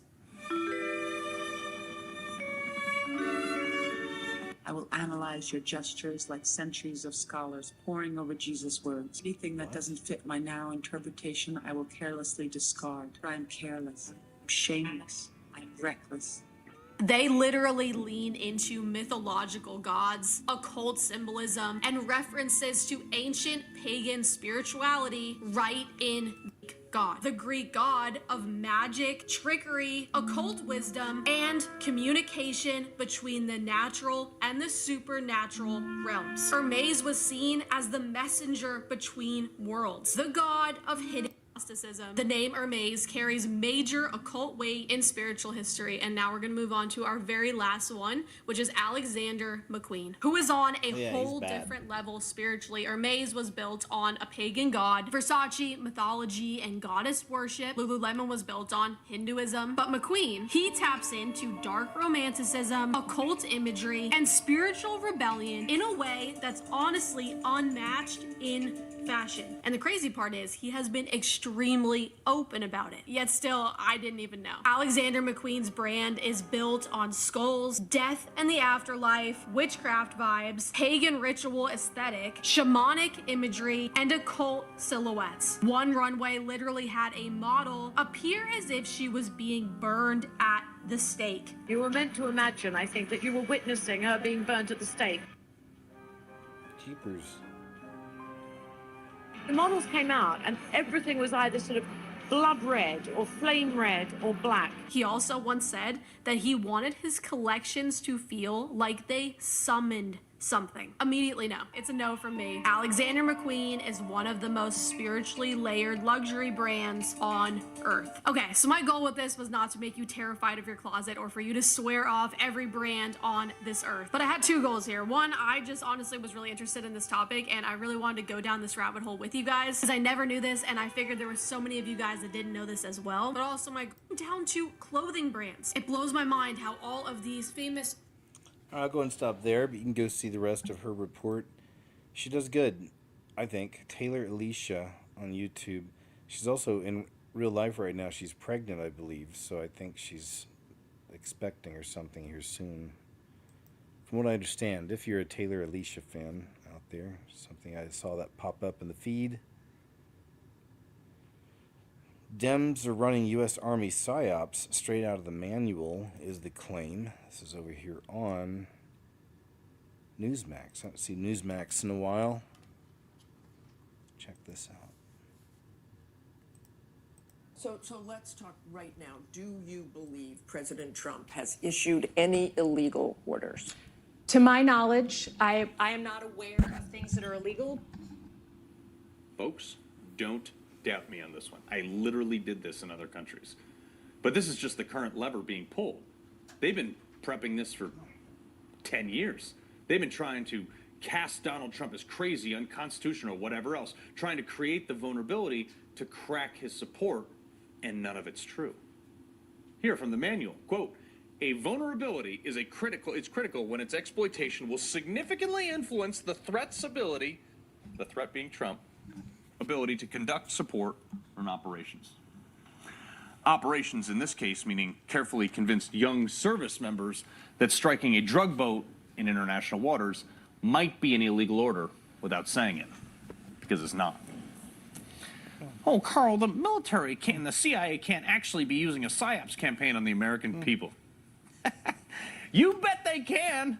You ever heard of the Smith-Mundt Act of 1948? This actually prohibited the U.S. government from disseminating government-funded propaganda or psychological operations materials on American citizens. Well, the Smith-Mundt Modernization Act of 2012, which was incorporated into the National Defense Authorization Act of 2013, signed by President then Barack Obama, changed that.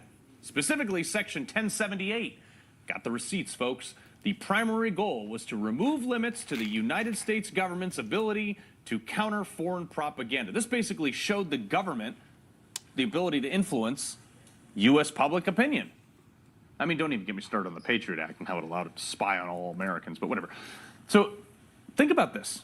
If your opinion has gone negative of Trump, especially in the last few weeks, folks, you are likely a victim of a massive PSYOPs. Trump hasn't changed in the last 3 weeks. Okay, guess that made some sense. Some reason I thought it might get a little more spicy, but that's okay. Moving on. Newsmax. From Newsmax. Something quietly terrifying is unfolding in Thailand, and almost no outside the country is talking about it. Check it out from this young man. He's a good reporter out there. I think he's living in Mexico now. Pretty sure. Hey, thanks JVMH7949. Always a pleasure to see you too. Once you've got everything under one roof and you've got all your ID together in one place, it means you can be switched off at the touch of a button. So they brought this system in Thailand, and suddenly, like simultaneously, over 3 million people had their bank accounts shut down. Thailand has become a case study for the use of biometric data in every We talk about this on facet of Monday's life. show. Every banking transaction is monitored and scrutinised. Any perceived discrepancy is flagged as fraud and punished without due process. Regulations have overwhelmed the system, resulting in a full-fledged banking crisis. Over 3 million Thai bank accounts were frozen instantaneously without warning as a result of government overreach. Transaction denied. You contact your bank to see why the payment failed, only to learn that your account has been frozen. All of your accounts, for that matter. The bank is investigating you for suspicious activity and potential money laundering or fraud. There was no warning, call or letter, and there is no clarification as to what transaction was flagged. You're completely locked out of your accounts, you have lost the ability to purchase, you cannot fill your gas tank, you cannot purchase groceries, you've been completely removed from the financial system, and you do not know when or if you will regain access to your funds. This is the reality for millions of people banking in Thailand. That's crazy stuff, folks, and this freaked the entire country out. But the article goes on to say thousands of accounts are frozen each week. Panic has ensued. Retailers are no longer accepting cards, demanding payment in cash, as they too are worried that they will be removed from the banking system. Confidence in the government and the entire banking system evaporated. People rationally fear that their account will be targeted next without warning. Government overreach has backfired, and the people are removing themselves from the banking system entirely. And that's a really good thing to see, folks. Mm-hmm. Yeah, so it backfired. And it caused the people in Thailand to see how much they need to keep cash alive and depend on cash. That's right, sir. And perhaps look at some other digital alternatives. I'll just say that. Many are called, few are chosen. Beautiful explanation from this young lady. Let's see. See what you think. You decide. So we all know the scripture, many are called, but few are chosen. But I don't think many people really understand what that scripture means and what comes with it. When you are chosen by God, you don't really get a say. And a lot of people who are chosen and don't know that they're chosen, they have always felt like an oddball. They have never fit in anywhere. They have always felt different. Nothing ever really seemed to work out properly. It's just, they've always felt like a fish outside of water. That's how you know you're chosen, because God has a very specific and special calling on your life that this world cannot satisfy. So when you're chosen by God, you will not be satisfied in this life until you are walking in your calling, your God-given calling. So many are called, but few are chosen. One thing about being chosen is that God will allow life circumstances to bring you to your knees, to humble you, to make it to where it is just you and God. Nobody else, all distractions are removed. He will allow life to humble you until you realize that it is only Him that you need. And when you're chosen and you are not walking in the will of God, especially if you know God is calling you to do something and you know that you're not aligned with your higher calling, meaning the life that you're living right now is not aligned with your higher calling. One thing about God is He loves you way too much to let you live beneath and below your potential. That's why the relationships don't work out. That's why those jobs aren't working out.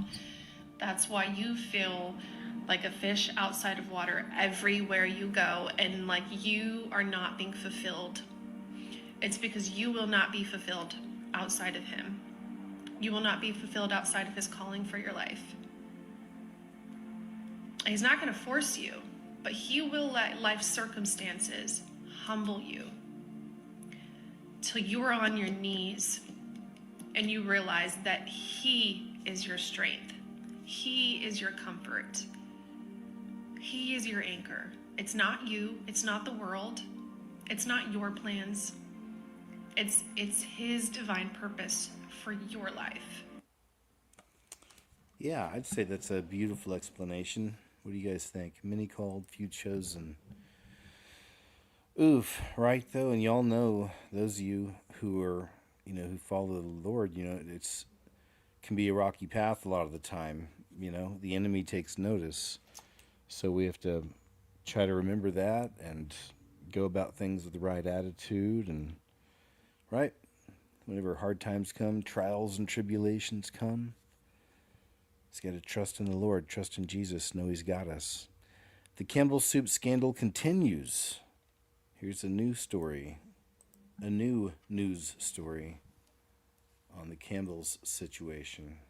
Campbell Soup is admitting to thousands of Clean Water Act violations at its Napoleon plant.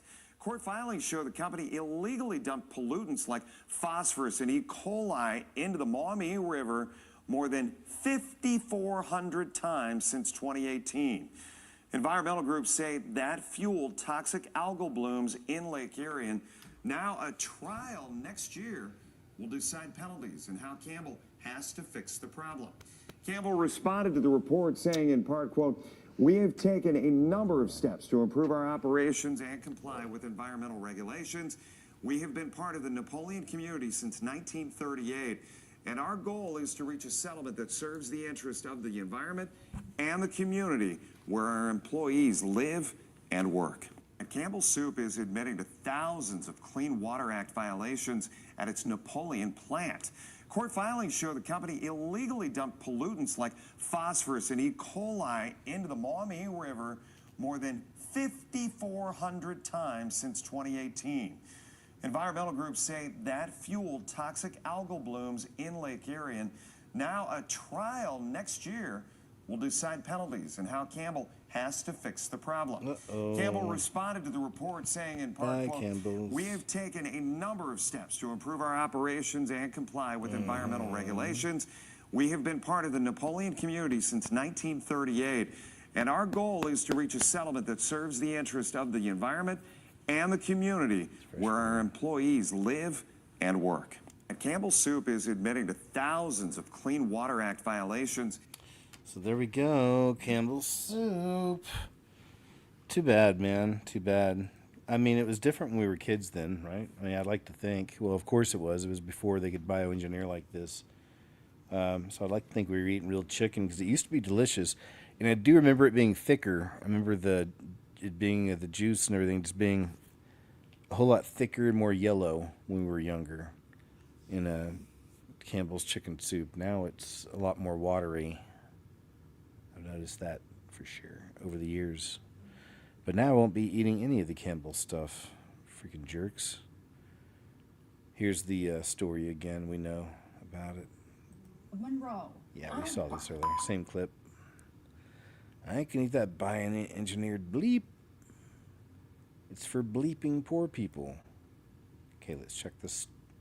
Let's check this lady's observation out. All right, K-Chubs? All right. Let's do it. Video of celebrity hands went viral. It's because I'm right. It's because a majority of the population know that this is absolutely abnormal. You're telling me this hand transformation is just from weight loss? Guys, come on. I don't think so. You people act like I don't have aunts and uncles and grandparents and great-grandparents and sisters and moms and me. That hand. We all age. It's My hands have ghoulish never on changed. the right side. This isn't. Isn't it? What the heck? It's ghoulish. And a lot of you also mentioned age. I mean, let's be honest. How much could Hailey Bieber have possibly aged between this picture and peep the hands and this picture? Let's be honest. And I'm not talking about fingernails. I'm talking about the joints of the fingers. How? She has extremely long fingers. All of a sudden, though. Same with Cynthia Erivo. You're telling me prior to Wicked, her and her hands look like this? Completely normal. And then all of a sudden, we're seeing this. I'm telling you guys, this is very inhuman. This is otherworldly. This is not anything I have ever seen before. Totally bizarre. What is going on? No. I'm showing you actresses who haven't lost a ton of weight. I'm showing you actresses who haven't aged 2 decades. Yet many of their hands look like this. Call me crazy all you want, but I'm telling you right now, this is absolute insanity and it's not normal. Yeah, totally. I wish I could blow that picture up a little more. But yeah, you can kind of see it right there. There's a good shot of it. But look at that. The skin tone doesn't even look the same as her face. It's gray. Tina said it looks embalmed. Yeah, definitely. Very strange. Not cool, I'd say. Seems ghoulish. Like Cynthia Irvina's fingers. The most evil chemical company on earth is making women's gym clothes. This is something good to know. In case any of y'all are wearing some of these products out there, keep this in mind. Evil chemical company on earth is literally responsible for every single women's gym clothes and yoga outfit. Like, you go to the gym, every girl in there is wearing DuPont Chemical Company polyester plastic. The DuPont Chemical Company created polyester nylon and spandex. They marketed it to people with millions of dollars. They got these garbage fashion companies, these athletic companies, to start using polyester for all their clothes because it costs nothing to produce. Do you know how insane it is? Like, all modern clothes originate from a chemical company. And a chemical company that's poisoned people for so long, paid out billions of dollars in lawsuits because they've killed people, destroyed the environments, poisoned rivers, etc. And then they're coming after women. For thousands of years of human history, humans have only worn natural materials grown from the earth. And then here comes a chemical company that's still around today, making billions and billions of dollars. You know, they changed their name because so many people realized how evil they were. And they're still doing business as usual. They also created the chemical PFAS forever chemicals, which they also use in the polyester, which is one of the most toxic endocrine disrupting chemicals. Wow. This guy is Don Kaka, Donkaka, over on TikTok if you want to go see more from Mr. Don Kaka, if I'm pronouncing that correctly. I could be wrong. New details revealed on DC Bang Bang. So you heard about this in DC. They had a Afghan feller that was brought over under Biden that had actually worked with the CIA, we find out, that bang-banged at 2 National Guard members. One of them, a female, just passed away this morning, and a male, the other one, I believe, is still in a rough condition, as far as I understand. And we talked about that kind of thing before, and it's one of the things people have been watching for is any kind of cells out there perhaps being activated. And right? Time is glitching right now is the claim. This is on Conscious Juice channel, YouTube. Something is going on with time here, and I have a whole bunch of people saying that they are experiencing some type of time distortion anomaly. When time initially moved forward, was it this month? Man, it feels like it happened a long time ago. When it initially moved forward, I said it made no sense that 1 hour difference made the sky go completely dark when it used to go dark at nighttime at 9 p.m. And now we have a whole bunch of people around the world saying that they are losing times, second, minutes, hours, and even days. This is crazy, y'all. You know, something that is extremely eerie to me is that, like, the sun set today at 5:40, I want to say, like maybe 5:30. Okay, cool. Time only went back an hour, though. In the summer, the sun was setting at damn near 9 o'clock. How does 1 hour now turn into a 4-hour difference? The math is not mathing. The math is not mathing. What are they doing? What are they doing? So nobody else is curious as to how the fuck it's almost Friday again already. Like, we're just gonna keep denying that they've sped time up on us? Is that what we're gonna do?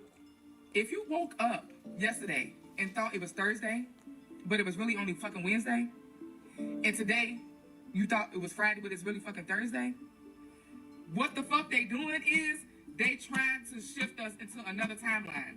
But the crazy thing is, they fucking up. They fucking up. Whoever they got up there doing some shit, they fucking it up. Because we're catching on to their shit. I was literally sitting here at my job, and it was just fucking like 7:50 on the fucking computer for the time. I just looked up. It's fucking 8:32. And it was fucking light, like 10 minutes ago it was fucking light. Now it's fucking dark outside. I don't think I'm tripping. I really think that they're speeding shit up so fast where they losing it. They can't, everything is falling apart. I don't know what is happening, but time feels weird. And it's never felt weird to me before. Like, I regularly wake up at 3, 4, sometimes earlier in the morning, and I'm not tired. And that's not even the weird part. The weird part is that I will suddenly look at the clock, and it's fucking noon. Like, how did I just lose 9 hours? What was I doing? Like, this happens regularly. And a couple of my friends are like experiencing similar things. Time is weird for them too. They both lost days. Like days just are gone. That's not normal. So has anybody else noticed that time feels really fucking weird? Like something just feels weird and different. And yes, I know that time is just a man-made construct. It's not even really real, so you don't have to tell me that in the comments. I already know. But what I'm trying to say is like maybe, I don't know, maybe it's because I've been existing like so hard in the present moment that time is just like I'm not even paying attention to time, like, or I can't keep up with time. I don't know what's going on, but I know I'm not the only one that feels like time has been accelerated, like it's speeding up. And I mean that literally. I don't mean it in a way, you know, sometimes people will say when they get older, oh, the older I get, the faster time goes by. Yeah, I don't mean it like that. Something is happening right now where time is actually speeding up, and I feel it in a very real way, especially this year, especially this past month. Like, it's crazy, but I don't know what's going on. I'd love to hear what you think. Like, what do you think's going on? What are your theories? What are your thoughts? I want to know because this is something that has been really intriguing me. I've been feeling it. I've been talking to other people. They're feeling it as well. The right side of TikTok. But does life feel weird to anybody else? Like, whatever your situation may be, if you're in America, not in America, believe in God, don't believe in God, work a corporate job, work from home, unemployed, like whatever your situation may be, wherever you're located in the world, does life feel weird to you right now? Because to me, not only is life absolutely flying by, I almost feel like I can't keep up with it. Weeks go by now just like days used to. And this is weird to say, but I really sometimes feel like I lose track of time during the day. It almost feels like we had more time in each day a few years ago than we do. Yeah, so I think a lot of us can agree on that. I've seen that over the last couple of years, just in the messages and comments from people, that many of you experience the same phenomenon. Caught on tape, Campbell's soup exec reveals the truth about lab-grown meats from Jimmy Dore. But I think it's still the same clip we watched, so that's all right. Move on. We've seen that already. Says you would not believe what a $1 rent unit people are... Yeah, okay, so apparently in China, allegedly, this is a thing that you can rent for $1. All right. I guess for a day or an hour. I don't know what the deal is, but you decide. It's 40 centimeter wide mini end units are rented for just $1, offering only a tiny bed, a power outlet, and a wall-mounted TV. And we'll see what you think about this. Would you rent this for $1? But I don't know what the dollar covers. You know, is it a week, a month, a day? Even if it's a day, I mean, that's not bad, right? $30 a month. 这个单间是带厕所，8块钱一晚。这个是住人的吗？能住？ And that's a TV back there, sideways. 好像还没有我宽呢。我要进去了。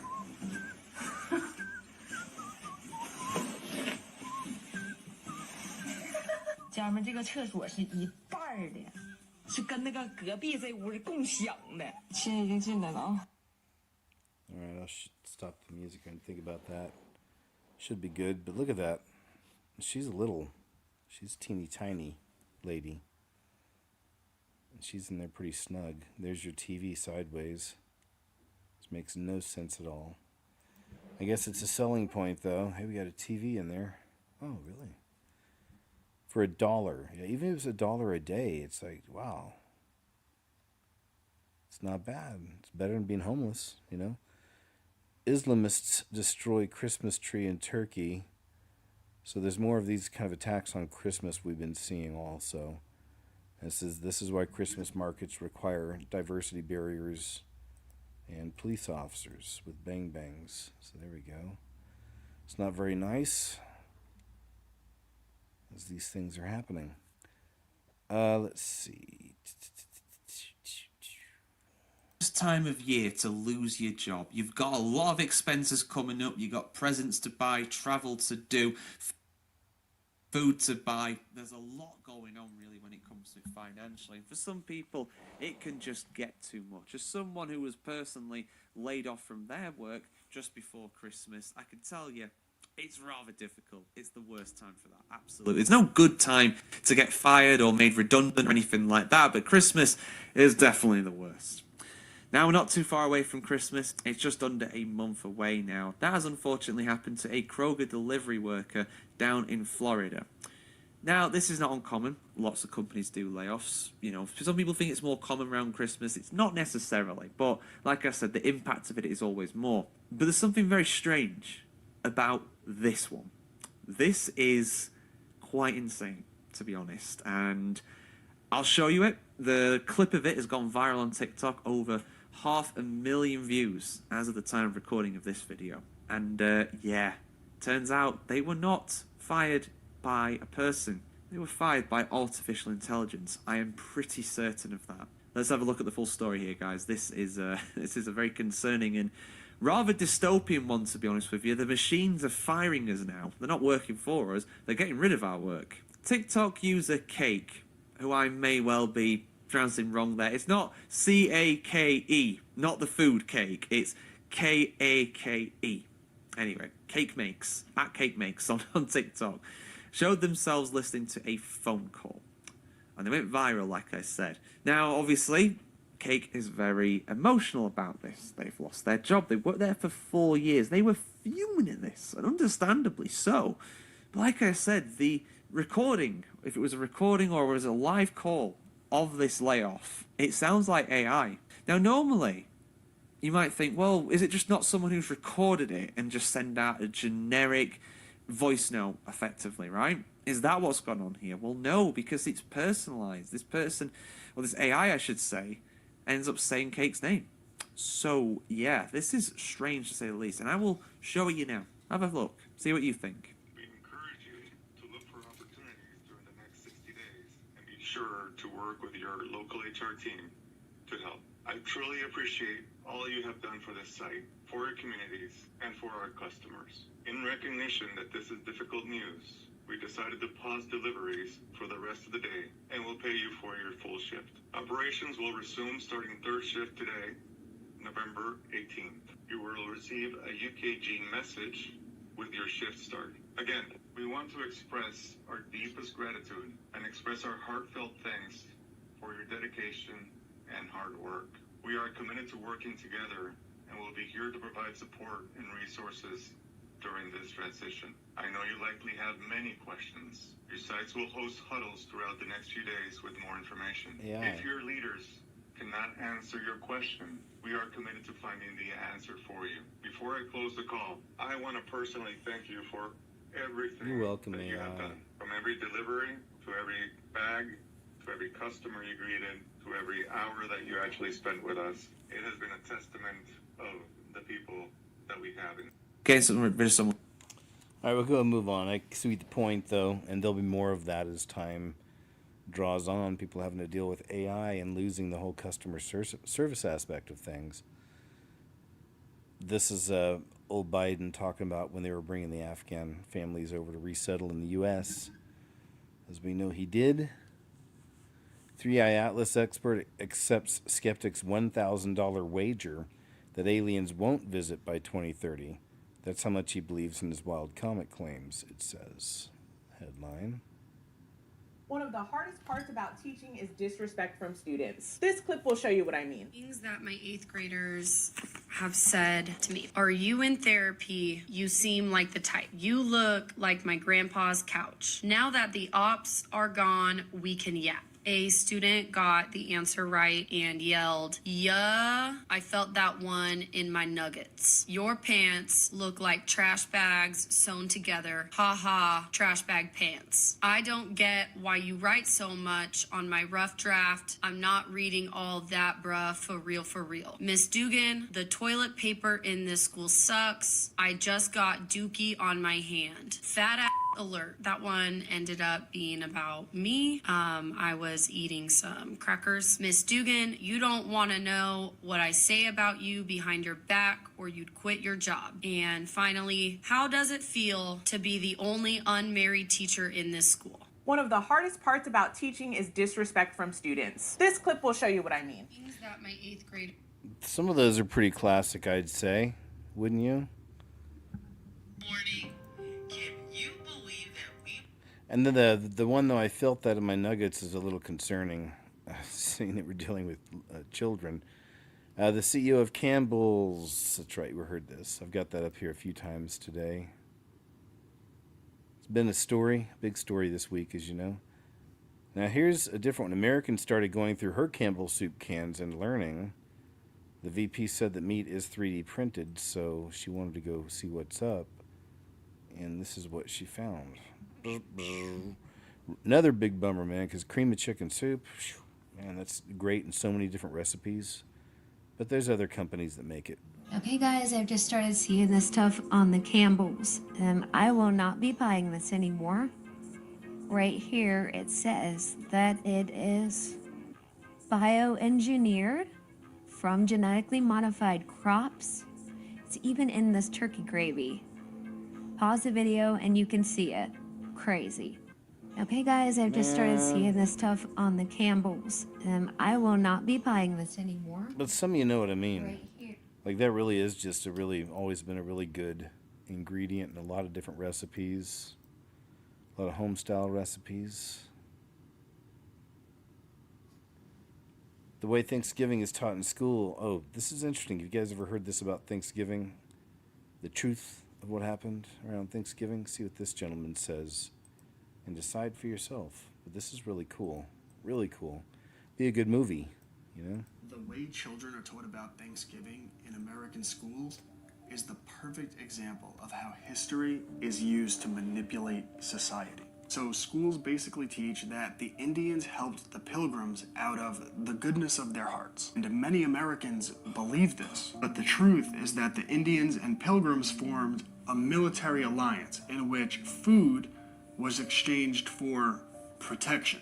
So when the Pilgrims arrived, you had the Wampanoag and the Narragansett, and the two tribes were at conflict with one another. So when the Pilgrims arrived, the Wampanoag saw it as an opportunity to form a military alliance. So the truth is that the Pilgrims were invited in because the tribes were already slaughtering each other. But if you ask Google, it says, there was a peace treaty and the Pilgrims were taught survival skills. No, it was a war treaty and exchanges were made for military protection. But the dominant institutions in America, and especially American schools, teach history through a Marxist lens, where all history is framed through the lens oppressed versus oppressors. And the agenda behind that manipulative framing is to make certain people feel as if they're victims and others feel shame, so that they could brainwash Americans as part of a divide and conquer agenda. And I know people will show up in my comment section and say, that's not Marxism. But that's because you're not familiar with the Frankfurt School. Go back and watch my video on it. It's cultural Marxism, and it's where CRT and all of this other stuff comes from. And this is why I write books to help parents teach their kids about this stuff from a young age. Books on fake news. And I teach courses on topics like Thanksgiving, because there is a battle for the future of America, and it starts in our schools. And we owe it to our kids to get them ready. Check out my private homeschool community. Man, this dude's awesome. So here's his homeschool community, Classical Learner. If you want to go check that out. Thanks, Robin McAdams, 8590. Nice to see you. Thank you for that. Let's see if he says And this. Cubs to Bears? Look at all the books. Here we go. I like this. This guy's active. Like, he's real. You know, he's putting the work in. Books. The wage. So Classical Learner at the very end.com if you want to find out more about him. Brett Pike. I want to follow. He's a classical learner, so check out classicallearner.com. I like the way he put it, right? Laid it out nicely. Compilation clip you've all been waiting for, it says. Oh yeah, man, this is weird. Here's another strange anomaly that's popped up here lately. More people are starting to report it. Because, you know, there for a while it seemed like we had a break from the weird fog in the sky that they'd be shooting out of airplanes. But no, it's back. It was really bad on Thanksgiving Day over here where I'm at. It was all over the place. But now people are noticing these black trails all over the skies. Doom trails. Compilation of mysterious black shadow trails now appear regularly in the sky but never did before. So here's one. If you guys have seen any of those, let us know. If you do, film it. You know, try to. I've been looking. Scraping through my Guess I should drop the music on that. Look at that. Whoa, that one's low too. Up to the spotlight sun, the white sun we have now. But I think that's from all the stuff they're dropping. It appears white to us now. And there's reflections going back to it. Casts a shadow against the light. There's another one. That's a good shot. Straight up and down. Look at that one. It's a shadow. Wow, what was that?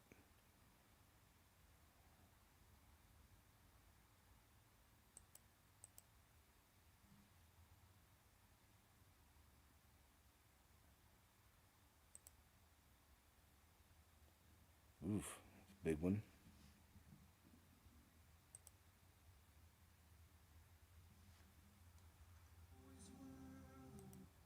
All right, so there you go. There's some of those long black shadows in the skies. Some of them shadows, some of them look like shadows, of course, but others maybe not. So here's one that, when you think about it, you really shouldn't be too surprised. It is kind of unfortunate, though. But now Mr. Beast, who already has the symbolism around his brand, you know, the whole beast, all-seeing eye, the lightning bolt, and all that stuff. And there's clips of him, you know, how he's rolled with some of the big dogs, but now he's with one of the real big dogs in this beast system. He's doing a partnership with the Rockefeller Foundation, straight up. Isn't that crazy? But is it? Then when you start thinking about it, you're like, okay, I could see that. Now it makes sense. But now we got to keep an even closer eye on Mr. Beast over here. What kind of rituals he has to do, I wonder. Hi, I'm Rod Shaw, president of the Rockefeller Foundation. I'm here today with Jimmy Donaldson, better known as Mr. Beast. How's it going? Hi, I'm Rod Shaw, president of the Rockefeller Foundation. I'm here today with Jimmy Donaldson, better known as Mr. Beast. How's it going? And we are together, the Rockefeller Foundation and Mr. Beast, launching a great new partnership together. Yes, we're going to try to inspire the youth all around the world, change lots of lives. Lots of big projects coming up. We'll tell you more about it in the future, but I'm honored to be working with the Rockefeller Foundation and Let's Change the World. And we're excited to work with Jimmy and his awesome team. They are already helping kids in Africa and around the planet. We're going to take that to the next level together, and we couldn't be more excited. I bet. And then he flashes his horns here at the end, which is so weird, right? Seriously. Anyway. Interesting. So we'll see. It says you can hardly notice he's lying. That's the first thing they said. Mr. Beast, how you have fallen. You guys are finally cracking the system. Fast food, the same system that's had America in a chokehold for decades, is finally slowing down. People are literally saying that it is now a luxury to eat McDonald's and some of these other fast food spots.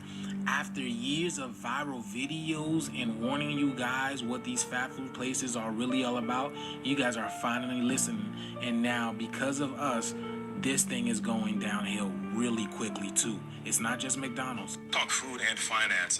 This morning's Money Watch, we are tracking a slump in sales for some of America's fast food giants. Their customers are cutting back on spending because the price of dining out has increased nearly 4% over the past year. Nancy Chen is here with a look at how fast food customers are responding. Nancy, good morning. Hey, Nate, good morning to you. It is part of a daily routine for so many. A breakfast sandwich there, a salad to go there. But now, as their budgets are ballooning, more people are making food at home or even skipping out on meals altogether. Of all the times you've made it at home, has it ever tasted like our McMuffin? It turns out even McDonald's signature McMuffin isn't enough to draw customers in for the most important meal of the day.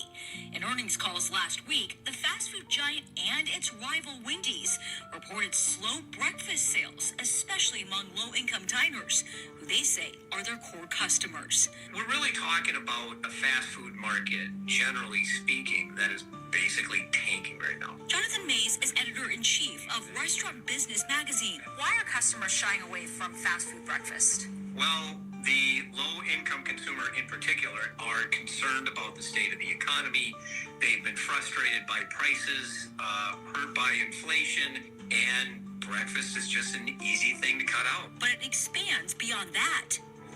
New Chipotle Honey Chicken. Fast casual restaurants like Chipotle and Sweetgreen also saw sales slow in the second quarter, year over year. If you're seeing Chipotle and Sweetgreen reporting significantly negative same-store sales, that suggests to me that there are more consumers that are really sort of rethinking how often they're eating out at restaurants.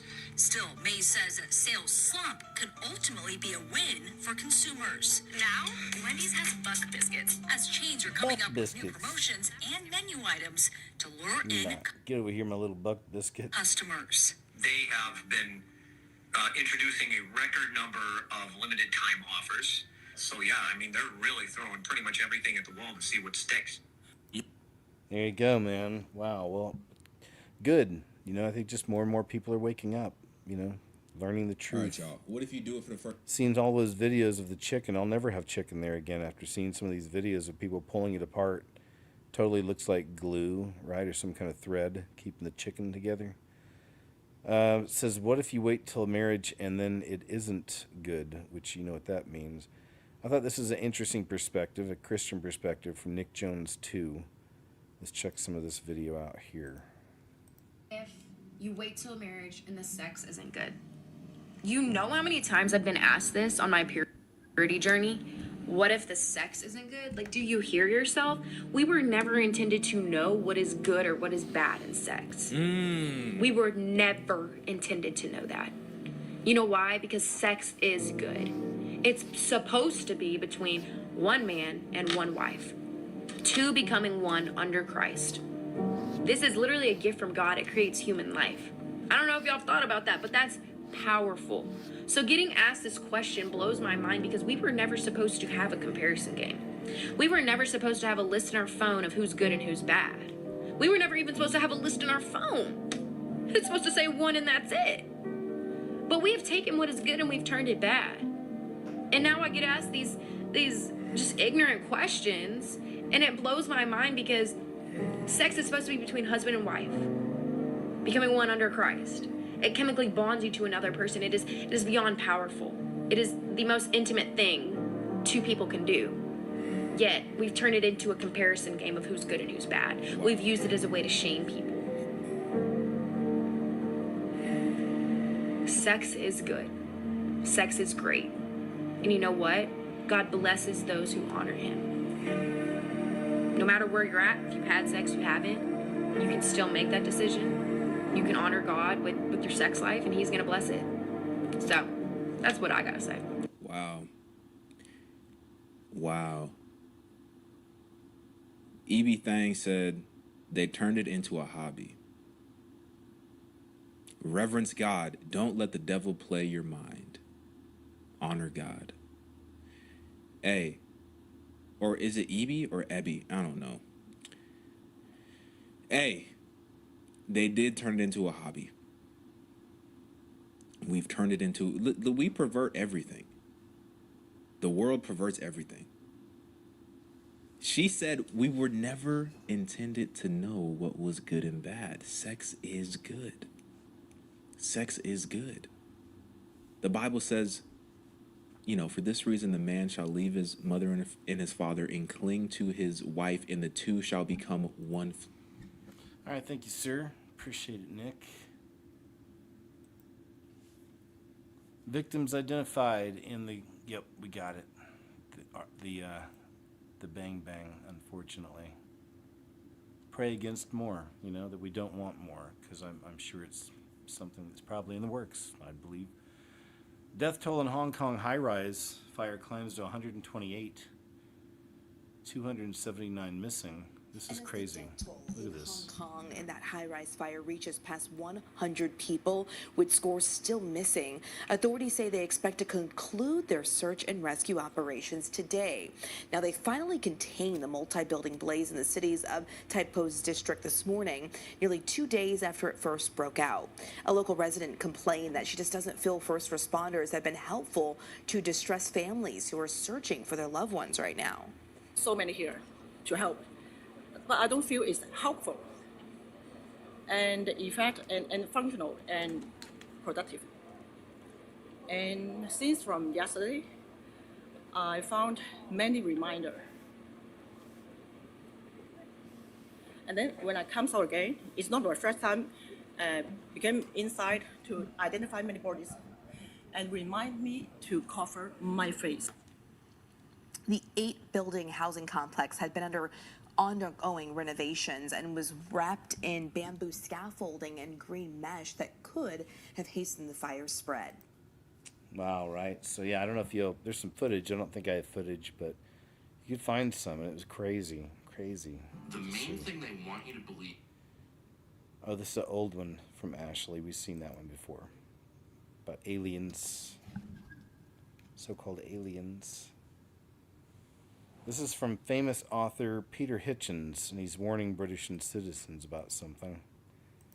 He's being very serious. Yes, I do tell people to leave the country if they can, but that's an important detail. The if they can bit, it's getting harder and harder to get out of here, not least because people in foreign countries have begun to realize what modern Britain is like. They've begun to spot what most of us already know, that nothing works. Our schools are useless, our universities are even worse, that we're not training people to be any use at doing anything, that we're very badly governed, that we don't know how to run anything. Why should they have us? If you want to get out, by all means try, but don't ask me where you should go. Don't assume before you try going that everybody will want you. Get some qualifications, learn to speak a language. But the real problem is this. I'm not telling people to get out so they can have nicer, better, comfier, more prosperous lives. I'm saying get out while you can before this country becomes impossible to live in and impossible to escape from. The way in which our politicians behave, their incompetence, their inability to understand what's going on, their incredible willingness to spend money we haven't got, their refusal to face any of our major problems are leading to the decay of what was once a major civilization. You think it'll just carry on being an inhabitable place forever? You'll be surprised. And people also say to me, well, why don't you go? I don't go because I'm 74. It's too late for me. I can't go somewhere else and make a living there. And I don't believe you should go to somebody else's country without being able to support yourself. That may not be the case with you. That's all I'm saying. Get out while you can. There you go. I think that's a solid message, to the point. It really is at that point, unfortunately, out there. It's just getting really dangerous, for the people, unfortunately. And then here's this with Mr. Beast, which is pretty interesting. They said it was Mr. Beast meeting the Ha-Luminati. But let's see. I met him at an event. I don't know how much I can say, but there's just like this super exclusive event with just all of these really rich and famous people. And I just did not belong there at the time. How'd you get invited to the event? Island in the Bahamas? Well, I like that party. I just can't say too much, but I just remember pulling up, and there's like dozens of guys with just like assault rifles and stuff, and I was like, oh, it's like that high level of an event. I don't even know how to put into words. Like everyone there was either like ultra famous or just like a Billy.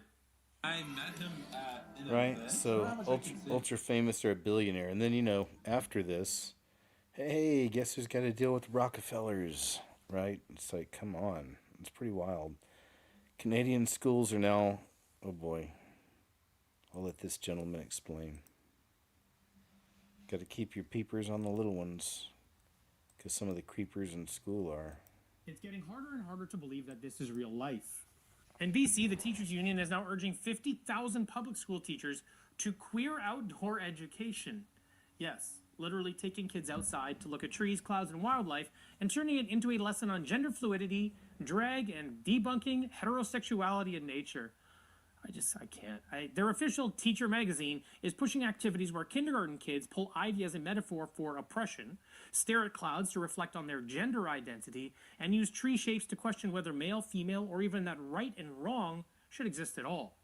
Furthermore, the curriculum sets no lower age limit on when this should begin. All of this despite the basic biological fact that the world's entire ecosystem depends on male and female reproduction. But teachers are told that even explaining the birds and the bees affirms colonial discourse. How ridiculous. If you're wondering why this is happening, well, in part it's because some of the people in charge are categorically insane. Additionally, this is being framed as a political fight. Because Alberta pushed back on sexual orientation and gender identity, or SOGI policies in schools, and brought in parental consent rules, BC decided that they must now double down and inject SOGI and anti-colonial narratives into every single subject, including nature walks. Somehow this is what passes for education policy in 2025. However, it's important to know that the fallout of this isn't abstract. It's very real and it's dangerous. When we turn basic education into ideological experimentation, kids lose the grounding they need to make sense of the world. We confuse them about the fundamentals of biology. We strip away shared truths, and we undermine parents who expect school to teach English, math, and science, not political activism dressed up as a nature class. If this is the direction we push our education system, we're not just shortchanging a generation of children, we're eroding the foundation of what it means to grow up in Canada. We are raising kids in a fog of manufactured confusion, and we will be paying the price for decades. That's right, sir. I don't think the world's got decades, but yeah. I mean, it's all moving really quickly. Even weird things about Generation Beta is already coming out. They're only, I think the oldest one of them is 14 or 15. Campbell Soup Company once again, but here they are. They polluted Lake Erie more than 5,000 times. That's what the gentleman was saying. Some more bad news. Piling up for Campbell's. This is a cool recreation of the Boston Tea Party and what it was all about if you'd forgotten about it over all these years, which can happen. Wild tonight. You know the Boston Tea Party? You know how it actually started? Britain was broke after war, so they taxed the colonies, starting with tea. Even though the tea was cheaper, the tax was about one thing: control. The colonists said, if we accept this, we accept Parliament's right to rule us. So on December 16th, 1773, the Sons of Liberty disguised themselves as Mohawk warriors, and they marched to the Boston Harbor, and they dumped 342 chests of tea. That's worth over $2 million today. They dumped it all into the water. No violence, no looting. It was just a message. We do not accept your system. That moment united the colonies.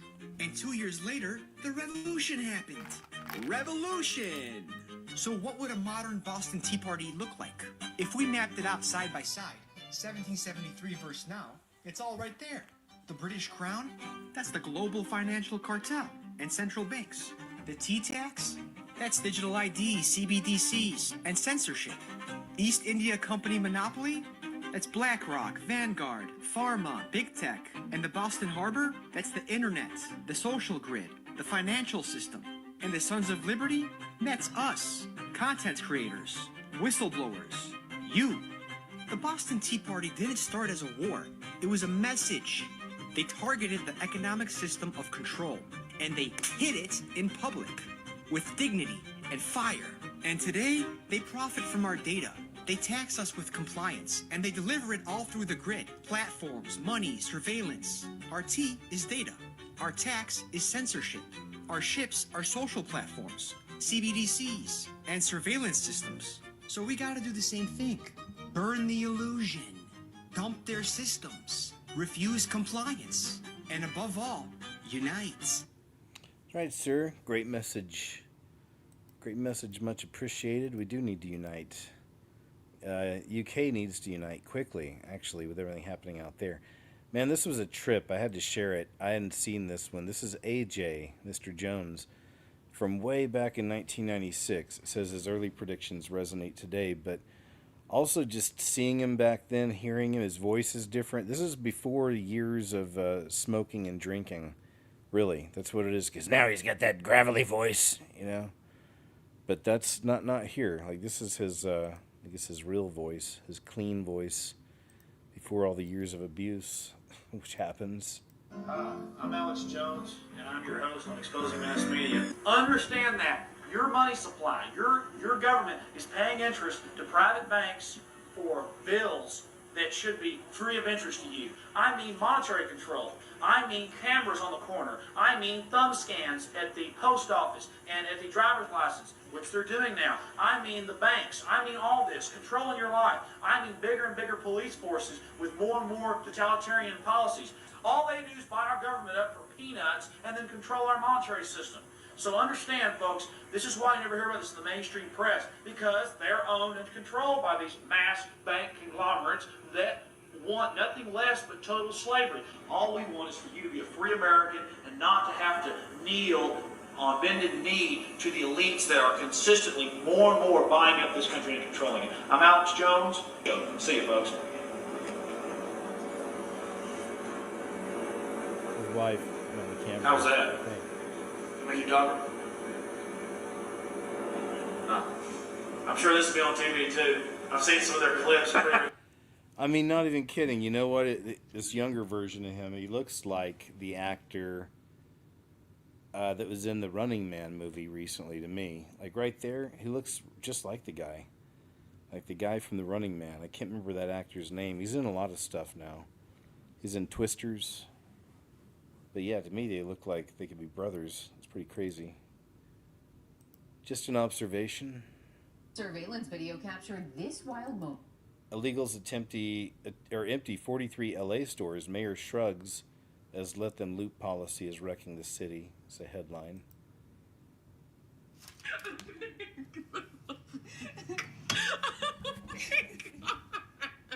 This is a nice little doom break. I can't make it any bigger, but check it out. Oh my God, Bella. She picked her sister up from doggy daycare. They don't want you to leave. I'm big.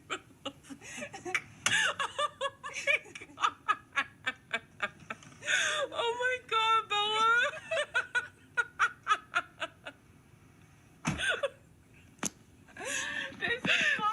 They don't want you to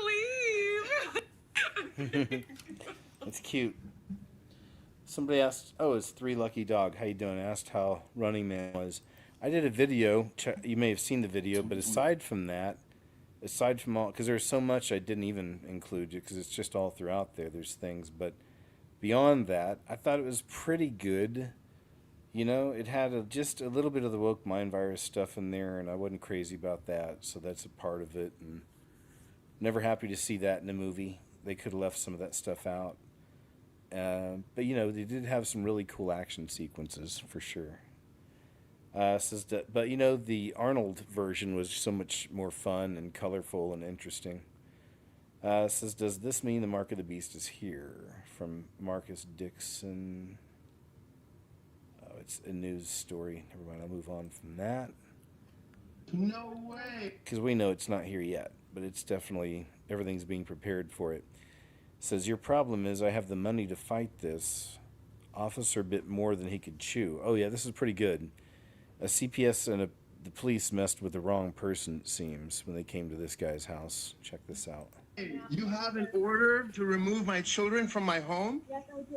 Can I have my lawyer speak with you, please? No, I cannot speak with your lawyer. Watch as they tried to take away his kids, but messed up big time because this man knew how the system works. Can you please open? Listen, you're a very shady person, and I'm gonna have you in prison for violating my rights if that's what you're doing here. Do you have a lawful order from a magistrate? Because if you did, you could have busted down my door already. If you would check your email, those orders have been sent to you. You sent the removal orders 3 minutes ago. This is an illegal tactic and a deep violation of my civil rights. Bad There has move. not been a hearing. There is no removal order. And you just sent it to me 3 minutes ago. You're a liar. It's obvious from your demeanor. You're shady, and I don't trust you. I will not open the door. You're free to break down the door and break and enter my property. And what happens after that, there's going to be a deeper investigation going on. Believe me, your problem is that I have the money to fight this. I have the civil rights attorneys to bring you to justice. You're corrupt as You're trespassing on my property. Get off my property right now. I will sue all of you officers, every single one of you. No way. You have an order to remove my... So see, there's one instance where, you know, having extra money, having enough like that is definitely can come in handy. Campbell's fires the executive allegedly caught calling the company's food the S word for poor people in his recording. As a natural food dye with natural ingredients, writing the broken food to parents. And we also have mental and physical health problems with children. Excuse me, I guess they, okay, it's not there. Fine, we'll just take that as a headline then. Fox News. Like I said earlier, Twitter was acting, or X was acting weird. So let me reload this and see if it comes in. Comes into focus. It says, wait, this is actually so scary and sad. So let's check this out. I've forgotten this one. You decide. It is kind of scary and sad. If you think about it, you'll see. The girls each got a Happy Meal. They got the exact same thing. We'll see if the toy is the same, but all the food's the same. All right. I don't know if I can fit back there between their car seats, but I think I'm gonna try. I would fit better, oh my gosh, if they didn't have the cup holders in their car seats, and they're really hard to take out, so that's not really an option. All right. Anyway, maybe we'll just pull the girls up there for you guys. Let's see. Maybe.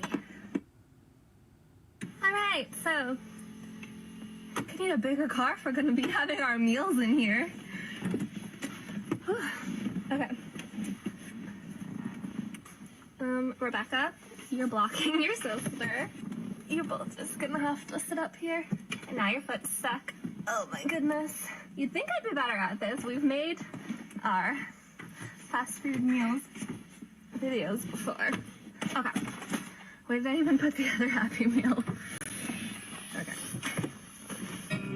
Oh gosh. The radio says we're a lot tonight. Huh. Okay. Ins can sit on my lap, and you will sit right there so that we can show everyone your Happy Meals. Okay. Anyway, toy, French fries, French fries, chicken McNuggets. They forgot our sauce, but the girls will live. Another toy, another 4 noodles, and a French fries. Let's just see if the toys are the same one or not. Do you think they're the same or different? Same. What the? Yeah, we usually get the same toy whenever we get more than one Happy Meal, which I swear, like, when I was little, they had lots of options at each store, but now it's like I only have one or something. Anyway, what is that? Nick hiding out. Yeah, we both got Nick hiding out. Zootopia, I don't know. We've never seen this movie. Man, this is some pretty wild So stuff. let's eat French fries. I guess it rolls, maybe. Almost over. I don't know. I liked when they had the minis. Those were such keepers. Like, I Yeah. still have what I got, and I should have gone way more because they'll probably never have good ones like that again. Yeah. Good night. Good night. Oh my gosh. Oh boy. If you came home late one night, you heard someone talking, you go in your room and it's that lady and she's sitting on your bed with those 2 dolls, having a conversation about which one of them gets to take your life. Walmart customer was trying to get assistance, but all 5 employees she encountered told her they couldn't speak English. This is a problem. This is a problemo, I should say. Be culturally correct. Here we go. Third person that don't speak English in Walmart. Who can help me that actually speaks English? He speak well. Get Migo. He speak Spanish too? Yes. No, I need English. Yes. Speak English. I need English. So you work here. Can you go get me someone that speaks English? Not speak English. I know that, but go get somebody that speaks English. You still have to assist the customer. Go get somebody that speaks English. Come on, let's go get English. English. Vamonos. English. Vamonos. I know it. Look, she work here. I need English. You the third person that don't speak English. I need English. Who speak English? Huh? Oh my God. No, for real, ma'am. You the third person I done stopped for help that don't speak English. Can you go get somebody that speak English? No. Who else speak? No. You gotta send this to I don't Icy. think she said no because she don't understand what I'm saying. Where he at? How you say big? Icy. I was gonna say how you say black in Spanish. She still the Negro people. No, for real, like, and she think it's funny. Oh wait, how you doing? Do you speak English? Oh my God. Oh my goodness. Oh my Lord. Excuse me, how you doing? Do you speak English? No, mami, pero oh my Lord. You the fifth person that speaks Spanish. I'm trying to find the junk charms. No, you're okay. I'm just appalled. Seriously though, that's so screwed up. Please, no problem. Walmart, y'all got me, my ancestors, Thanksgiving, Christmas, everything. Y'all got everything because listen, I couldn't find. I had to help myself in here. You see, I done went to 4 different people, and nobody speak English to help me. That's a problem, Walmart. And then y'all talking about shipping all these people. You got them all in. Yeah, that is a problem. Well, she needs to send that to the appropriate places then. It's an issue. It's a big issue. I mean, somebody that has a connection to the people on the other side of the border got a position over there, I'm sure. The right position to be able to do that, I would think. 19-year-old pilot flies solo into Antarctica without permission. Detained, released, now he's gone. This was just posted a few days ago. I thought it was pretty interesting stuff. I never heard this one. Maybe some of you guys have heard this, but I think it's like a brand new thing. It just happened. Okay, so it's been months and there's still no word about Ethan Guo, the 19-year-old who took his Cessna, landed in Antarctica without permission, and the Chilean authorities detained him for over 90 days. Then they made him pay $30,000 to get released, but they ended up keeping his plane and made him leave by ship to go back to Chile, and now nobody's heard from him. Okay, if y'all don't remember the details, let me run it back real quick. Ethan, 19-year-old pilot, very young pilot, builds a great social media following because he wants to go to all 7 continents. Already hits about 60 countries because this man is trying to raise money for research because his cousin had Hodgkin's lymphoma, right? Ends up getting to Chile, supposed to go across Punta Arenas, ends up getting the permit for that. You know what? But he says he has the plane. You know what's crazy is Punta Arenas is the first place I moved to when I moved to Costa Rica. That was my first city. It's right on the water. Malfunction, ends up landing at a base, a Chilean base in Antarctica. Because I don't know if you guys know, there's over 30 countries with bases in Antarctica, even though you're not allowed to go there. Yeah, you could take a tour, but you can't just decide, oh, I'm gonna go to Antarctica. That's not how it works over there. And the reason that's why is because they're hiding something, but we'll get there in a second. Anyways, ends up landing there, and the Chilean authorities come out and they're like, what are you doing here? You have no business here. And he's like, no, I told y'all I had an issue with my plane and y'all said I could land here. They were like, nope, you're getting detained. And then after they detained him, they say he lost all this weight. Mind you, Mans was already slim, lost all this weight.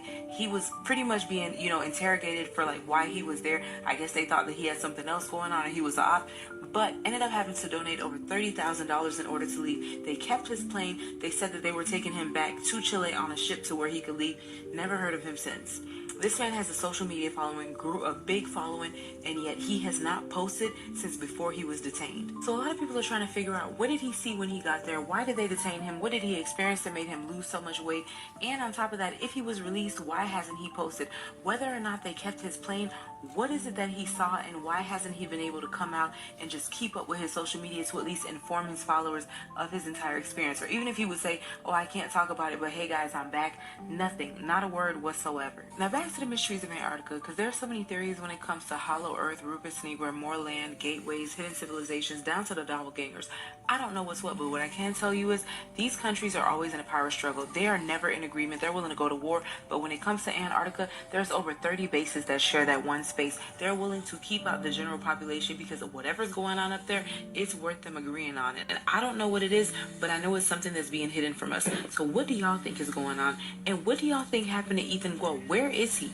Let me know if you've been keeping up with this. Drop your thoughts in the comments. If you don't know what I'm talking about, save this video, go look into it, come back, let me know what you think. Per usual, this is all alleged. I cannot confirm or deny anything. I do not want to misinform you. I absolutely encourage you to do your research, but whatever else I find out, I will be back. So make sure you like, follow, stay for some more. We would if I just knew your handle. Unfortunately, some of these get cropped. You know what I'm saying? What, sir? Oh. The master of the house wants to go outside again. I see. Kimball's is in a panic as people refuse to buy its products now. Yeah, we can lose the music on that, but just check this out here. Get this thing out of the way. Hey, come here. Oh, goodness, chunks. Goodness gracious. Go.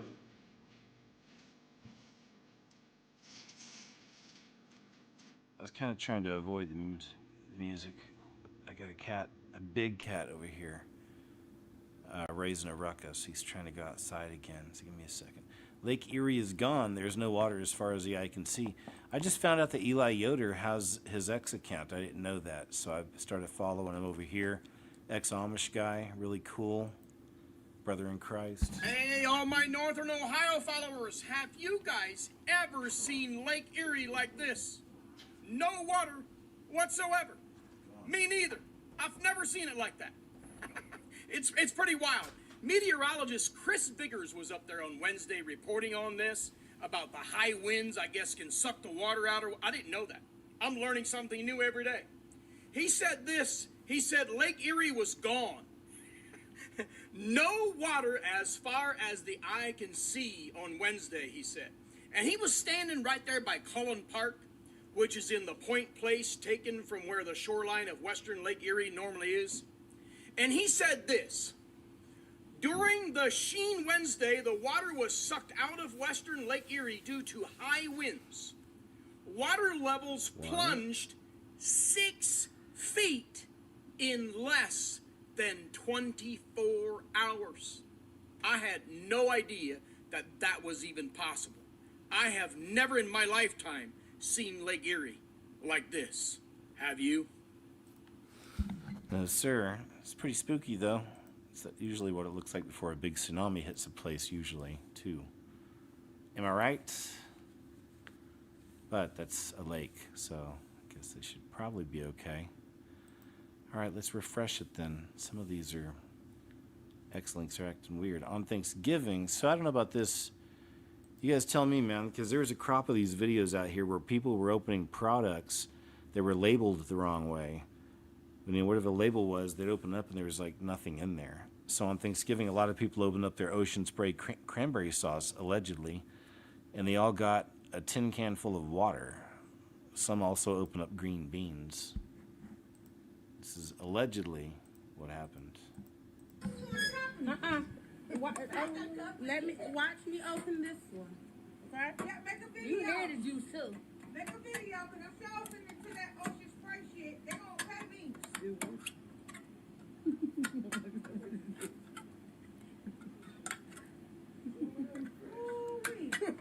All of them like that? The fuck is this? That is sold us cans of water as cranberry sauce. Where you get from Focus House? Let him in here. We need to take that shit back. Look at this.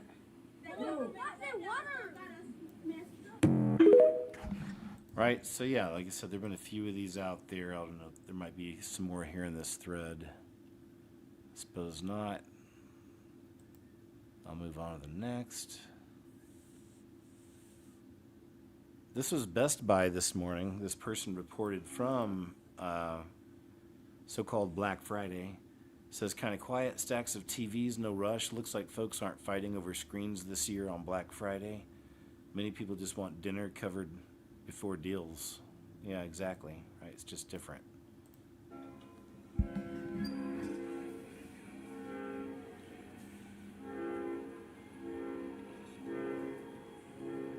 Man, what a difference. Like I said, man, it used to happen so often. It was just expected, unfortunately. And every year on the show, we'd see tons of examples of it. People just going crazy out there on each other. Shopping for a deal. Biblically accurate depiction of heaven, this says. What non-believers think heaven is like. Okay, let's check this out.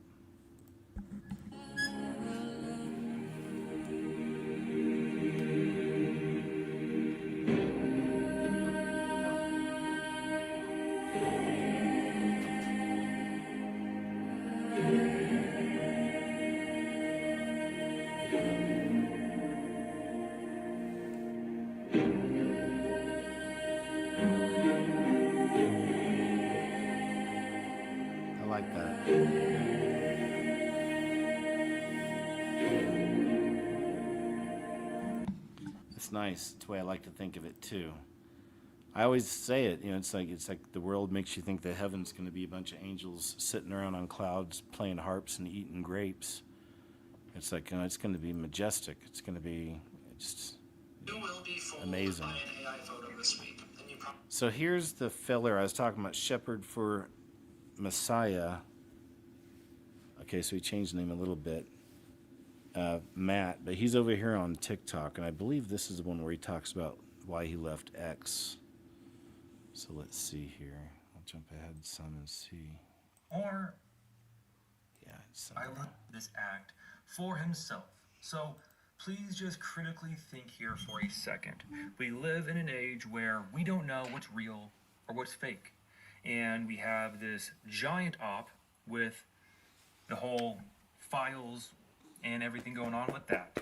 And everybody is so focused on that, which makes me think how that is clearly an op, clearly a distraction. But even if something is released and photos are leaked, this is going to be implemented. The more I look into this, Trying to find, there's a of the enemy, and really do not allow your lean into the Lord, understanding that we do not wrestle with flesh and might be blood, it. but against principalities in the heavenly realm, that we need the full armor of God on to stand against the schemes of the enemy, and really do not allow your emotions to be invested into things of this world, to get riled up for division, for distraction, for confusion, for chaos. Do not be pulled into it. I cannot stress that enough. And I can only speak for myself here, but ever since I deactivated my X account, I will activate it for like a couple minutes to look on there, and I immediately feel heavy and sick to my stomach. And I can almost feel the war that goes on in my mind once I go back onto that app. It has been so relieving to get rid of that app. It is, I mean, I understand, guys. I get it. Everyone says, oh, well, TikTok's not much better. YouTube's not much better. Trust me. I've gone days without TikTok. I've gone days without X. X is the worst. By far, my opinion, it is the beast app. Literally the X, the mark. He wants to make that the everything app, Mr. Chip to their frontal lobe. I digress in that area, but my point is, they want to distract you. It is a war of the mind, which is a spiritual war, and we need to lean into the Lord like never before. And I did a cool little study on Psalm 46, verse 10 today, where he says, be still and know that I am God. And in the Hebrew, that word to be still, you can also translate it as sink into. So like sink into the Lord and know that he is God. And also the one I really liked is let go. So to sink, or not to sink, be still can also let go and know that he is God. So let go of this world. Let go of the things of this world. Let go of your selfish desires, ambition, stress, anxieties of this world. Let go of them. All right, I'm going to stop there, but I was mainly wanting to just kind of, if anyone's wondering where he's been, I was wondering where he'd been. That's where he's at. He's still out there, just took down X. China situation that just happened not long ago in New York.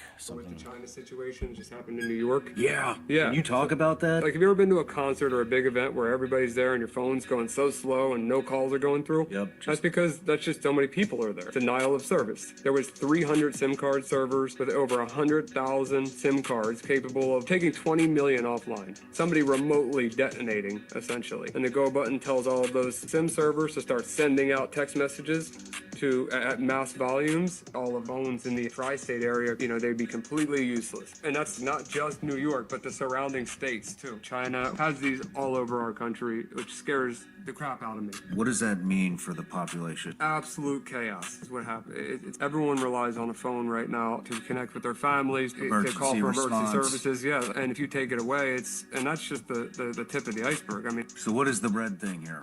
Have you heard of Meshtastic? No. So it's super cool.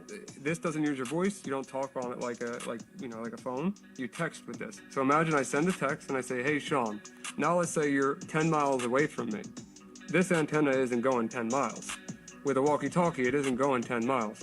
The reason why they call it Meshtastic is because it's using all of the devices in between you to mesh together to get that message to the intended recipient off the grid. This has no cellular connection, no monthly bill. This is straight up using its own transmit and receive right from that antenna.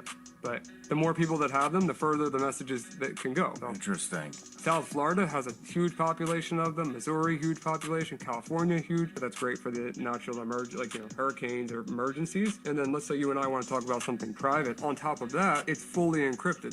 So the message goes from your phone to this through the mesh network. I'll show you right now. It's so easy. Man, that's wild, isn't it? But that's something you could see people may need to use someday. Could actually come in handy, outside of the system.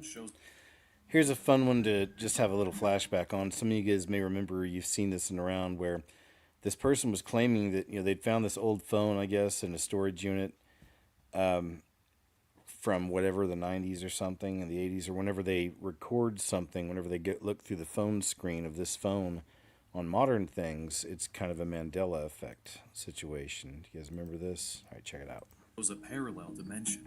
So this person has an old phone that when they record with it is able to identify a parallel universe where a Mandela effect has apparently occurred. So many people remember Britney Spears having a plaid skirt in this video.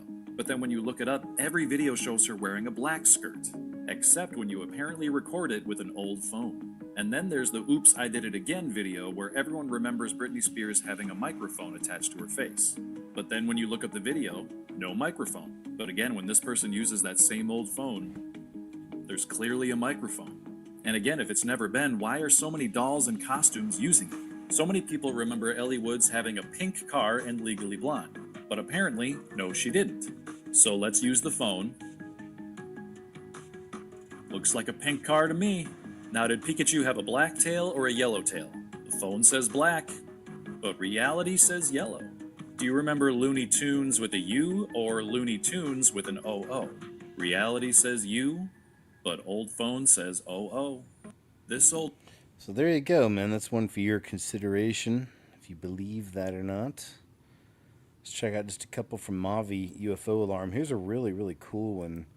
Looks like we got video of giants once again. This is Cordera, Colombia, and it looks like some giants to me.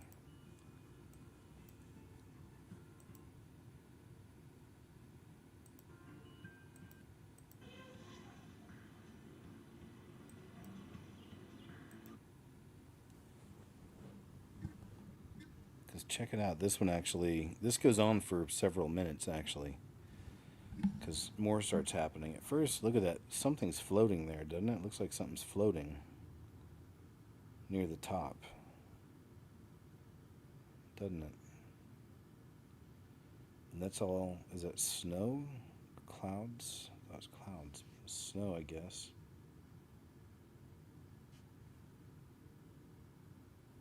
Is it a portal with something sticking out? Let me see. And it changes up here. So yeah, it goes from this, so I'm not sure what it is, and it bounces over to this other one here. Which looks like it's in the same area, right? Yeah. Now there's that up there, and that something's moving. It looks big, doesn't it? Doesn't it? And on the left, you can definitely see it looks like a big giant something moving around.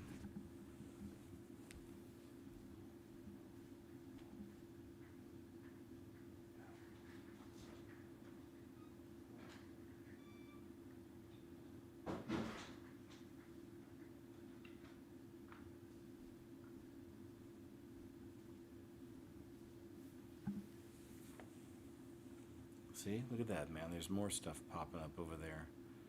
Like, this is a classic. Because remember how far away this thing's being filmed from. So keeping that in mind, these things are really big, whatever they are.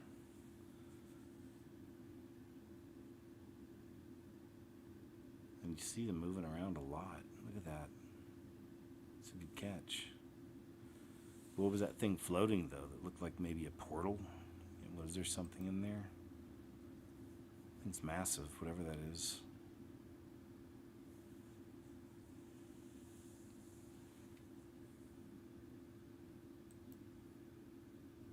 There's more of it up there, just walking. There's that thing again.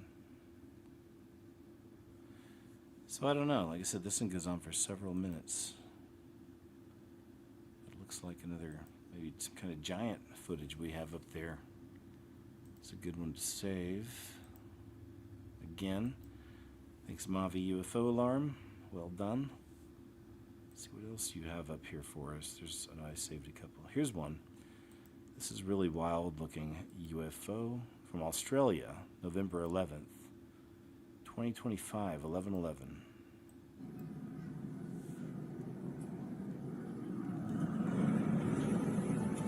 an airplane.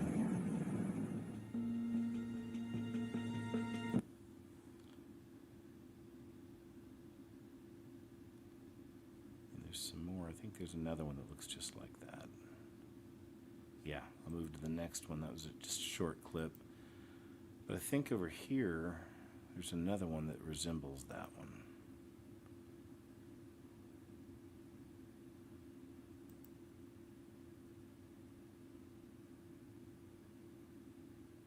There it is. Check this out.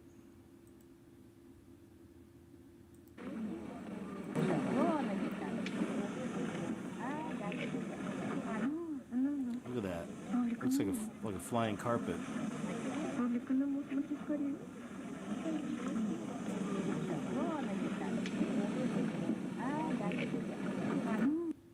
that. It does look like a floating platform, doesn't it?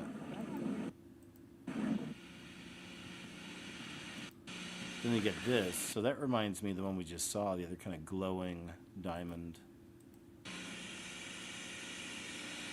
It's old footage here. So there you go, just for your consideration. Thanks, Mavi UFO Alarm. That one just said Watson. I had another one of those weird ones that said Watson, whatever that is. Billboards encouraging military members to dissent against leadership are now beginning to appear, with one billboard near Fort Bragg, North Carolina, directing service members to a website that tells them to contact them via encrypted chat. So this is like real stuff, man. Some crazy ass internal warfare in our government right now. For the last clip, Hollywood actress Kate Beckinsale claims her daughter Lily's boyfriend laid 2 eggs in 1 week while speaking to Jimmy Kimmel. This is a very strange one. I kept waiting for it to turn into the joke, but no, man. Like, it appears she's being very serious about this. So, as always, you decide. 2 eggs in a week is what the bright spot was. Who did? The boyfriend did. He laid 2 eggs in a week. Is that a British thing? No, he's from New Jersey. He's a Jew from New Jersey. What does that mean, he's laid 2 eggs in a week? Well, he said, I've laid an egg. And of course I was like, okay, trying to pull focus on the cancer operation, you know. But it had a shell and a yolk. Hold on a second. Yeah. And the egg came out of his body? Yes, I'm not out of his mouth or ears. It came out the route that it would come out of a hen. It came out his egg hole. Well, not his vagina. Yeah. I mean, he went to the bathroom and then was very surprised to find that he had laid an egg. He was genuinely scared, and he was like, it's got a full shell, it's got a yolk, and What? It's the size of a bird. Well, he crushed cracked it. Yes, he crushed it to see what was inside. A yolk. 2 eggs in a week is what the bright spot was. Who did? The boyfriend did. He laid 2 eggs in a week. Is that a British? No.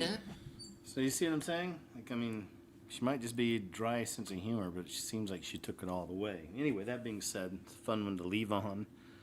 I just want to say thank you so much. Still have over 800 awesome, cool, interesting, critically thinking individuals. But man, thanks for spending your Saturday with me for some of it. I truly appreciate it. Thank you, Tamara. Thanks to all the support out there, whichever way you choose. I recently wrote some cards. I just picked up stuff from the past week, so I'll be writing some people back in the next few days.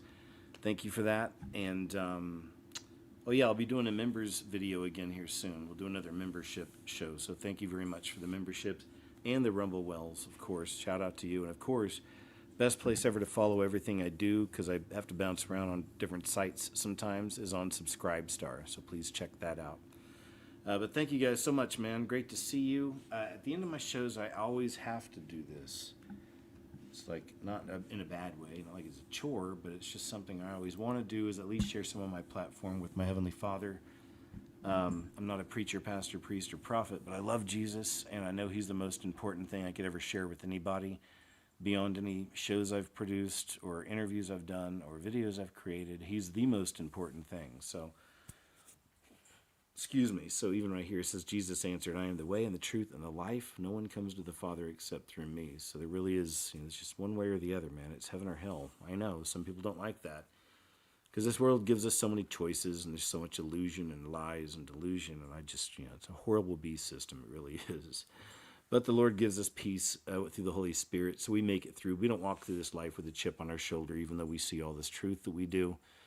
We still continue to try to be a light here and be like the Lord wants us to be, help people, all that, right? So be encouragers and lead people to Christ best we can. So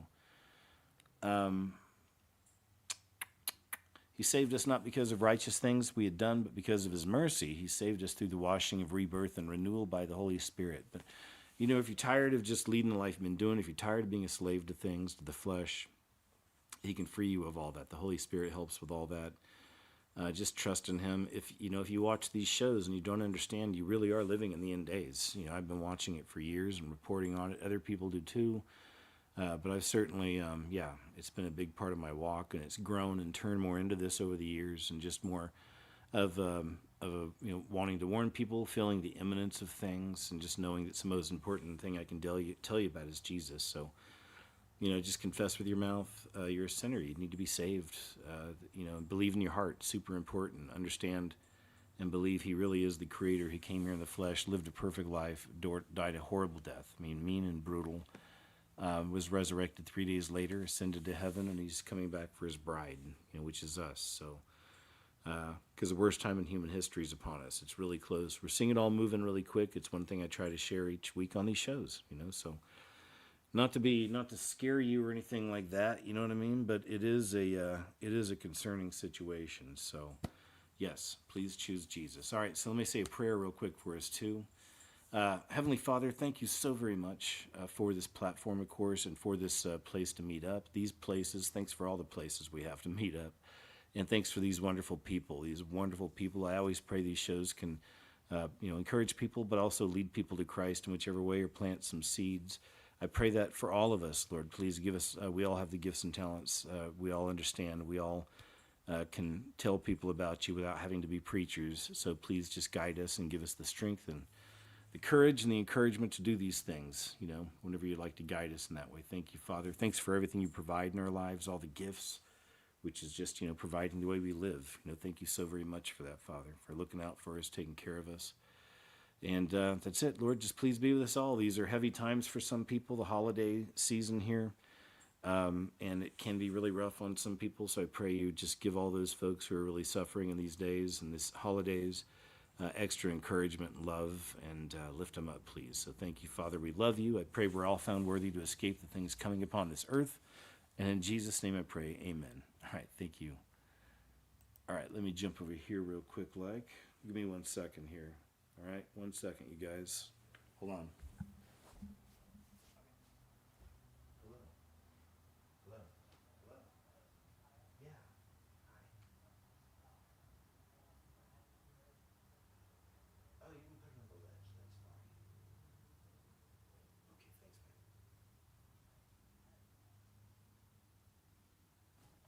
Come on, Chubbs. Sorry, I gotta keep scooting little Chubbs around here. Sometimes during the show he can be a little stinker. He wants attention, and it is hours, of us chilling and talking, so I can understand him getting a little edge. But besides that, he's perfect. But thank you, guys. Great to see you. Thanks again, Tamara. I appreciate the help. Once again, really appreciate all the support, folks, in any which way you can. I appreciate it, or have, or do. Thank you. It's always a blessing. Appreciate y'all so much. Like I said, man, this week, plenty to do. I'm still got some plans to do some things on the Scariest Movie Ever channel. If you didn't know, that's my original YouTube channel. Almost 500,000 subs. They froze it at a point a long time ago. That's another story altogether. But go check it out. The Scariest Movie Ever. I'm super grateful I got it back. It was down for almost a couple years, I think, there. But it's back. Go check it out. I'll be doing some things over there pretty soon, something. But my main channel is and remains, KJ's What Happened. I'm building this one up. It's been nice. It's growing more, so I'll be doing that. So thanks again, man. I appreciate it. Yeah, so this week, Monday, over on KJ Osborne channel, OZBORNE on Rumble, we'll be doing the Uncensored show. And then brand new video coming up this week. Can't wait to get that out to you. And then I'll plan something for Friday for sure, like something live here on YouTube. But sometime either this week or next, I'll for sure do a members show. Okay, so thank you guys for the memberships. And again, just appreciate it. All right, y'all, man. Hey, much love to you. Really appreciate you. You guys are awesome. It's always nice hanging out with you. So enjoy the rest of your weekend, and I'll just see you here in just a couple days, man. Cool? All right. Thanks. Take care. I'll talk to you soon.